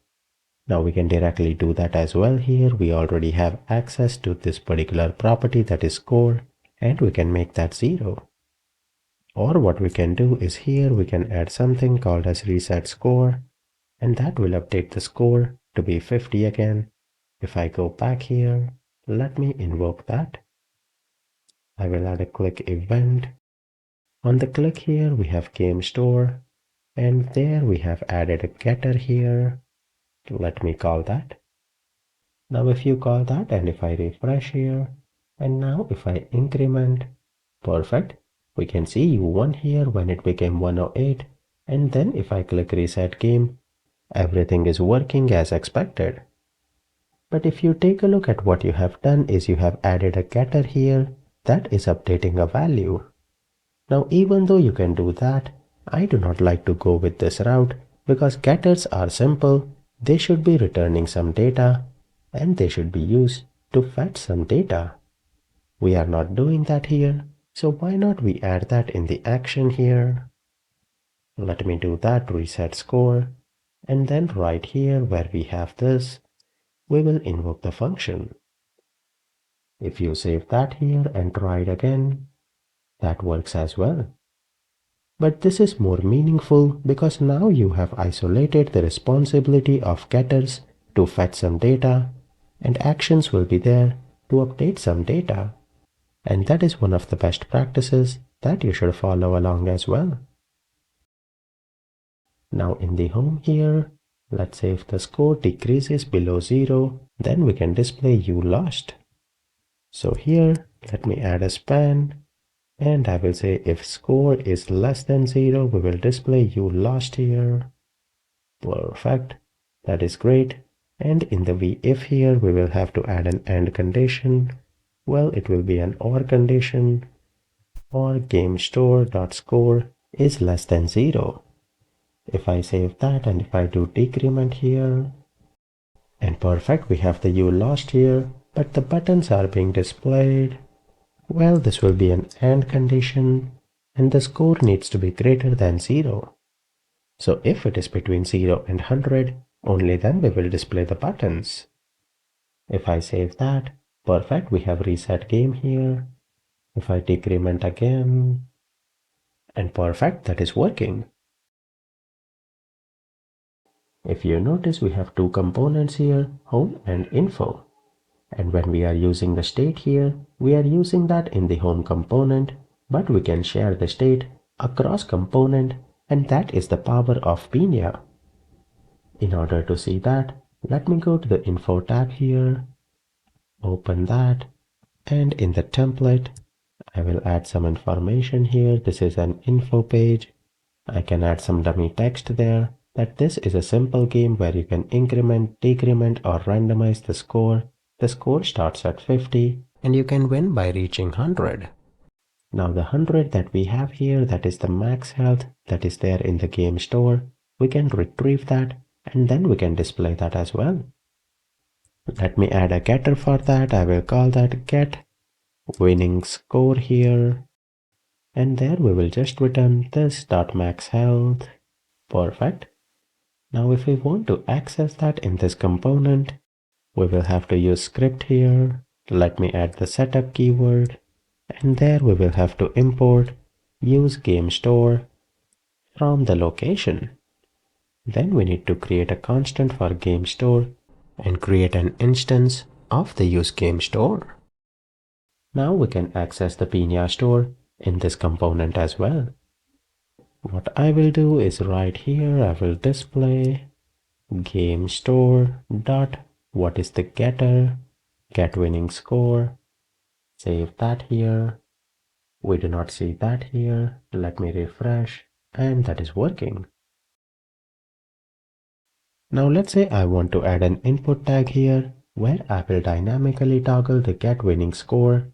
You cannot change the getter here if you try that, and if you try to toggle that, you will see it does not work. In the console, we will see the exception that set is not defined, and that does not work. When we have to toggle here, we will have to toggle the state, that is score. Let me do that. And now if I refresh here, well, it will not be score, it will be max health. Whoops. Max health, save that. Perfect. Now if I make it 1000 here, it updates. But the main thing here is if you go to home, that is updated here as well. If you go to info and make it 150, you can see across components, the Pinia store is shared across the component, and now we have 150. If I increment that, things will still not work because right here we have hard-coded the values. I will have to update that to be gamestore.maxHealth. Let me do that. Perfect, I believe it should work now. If I refresh here, update this to be 120. Let me increment here. Great. On 115 we did not win, but if I do increment again, we won that because the maximum score is 120. So with that you can see if you add a new component or if you have a grandchild component, you do not have to use inject or provide or anything like that. You can directly create a Pinia store and add that on the component where you want to consume the data. Our application is coming along great here and everything is functional in our Pinia store. But one thing that I want to modify here is the style that we have of our Pinia store. In Vue, we have two types of styling. We have Composition API and we have Options API. The style that we are using right now resembles close to the Options API, but Composition API is what we have used throughout the course, and that is the go-to standard moving forward as well, because it is more organized and you do not have to define action, getters or state. So how can we convert this particular store here to Composition API? Well, that is super simple. Where we have the game store here, this will be an arrow function, and there we will not have state. We will have all the constant. So this will be const here. Let me copy and paste that for all of them here. And we will have to initialize them. So that will be ref. I will have to import that as well. Import, we will import ref and computed properties. Let me add a comma from Vue. Perfect. Now let me define the state here. We will have score. That is good. Max health will be a ref of 100. Then we have a max attack. That will be ref of 30 here. And max defense will be a ref of 10. Then we have the getters here, and getters will be computed property. Let me remove the getters, we do not need to define that here, and directly we will add computed properties. That will be a constant get store, and we will make this a computed property is equal to, we have computed, and then we will have a round bracket here, function, and how do we want to calculate that? We want to return the score dot value. Let me return that. And we will not have to use this keyword that we were using before. That is great for the computed property. Let me copy that for the get winning score here. Add that here. And here we will return max health dot value. Perfect. So our state and our getters are looking great. It will not be a comma here, it will be semicolon. Let me update and save that. Then finally, where we have the action, I will convert them to be an arrow function. Perfect. Let me make that change here. And we have the reset score. And perfect. That is great. Now one thing that we will have to modify here is after we have the reset score here, all of this will be semicolon here, and then we will have to return all of these back. Similar to what we do in other JavaScript functions, we will have to return them and only then they will be accessible outside of our game store. If you do not return them, then they will not be accessible. We will have score, max health, max attack, max defense. Then we have the get score, get winning score, and we have the action that is the set next attack. We have one for the defense and we have reset score. In the reset score, we will not need this dot score. It will be score dot value. Wherever we have this dot score, let me replace that with score dot value. And where we have this dot max attack, we will not require this keyword anymore. It will be dot value here, and perfect. Now here it will not be a comma, this will be a semicolon. Let me make sure that looks good here, and I do not need this. I will remove that one, and perfect. This is looking great. With that, you can see how easily we were able to transition from option API style in our Pinia store to composition API, and this is the preferred approach because now everything is much cleaner. If you want to explicitly define that this is a state, you can do that. These are getters, and what we have here are action. If you save that, and if I navigate back to the application, increment is working, decrement is working, and the alert goes away pretty spontaneously. There we go, we have the reset, and if I do random, go to info, we have winning score of 1000. If I go back, now it is 1000. So everything is working as expected. All we did is we updated the styling from option API to composition API in Pinia store.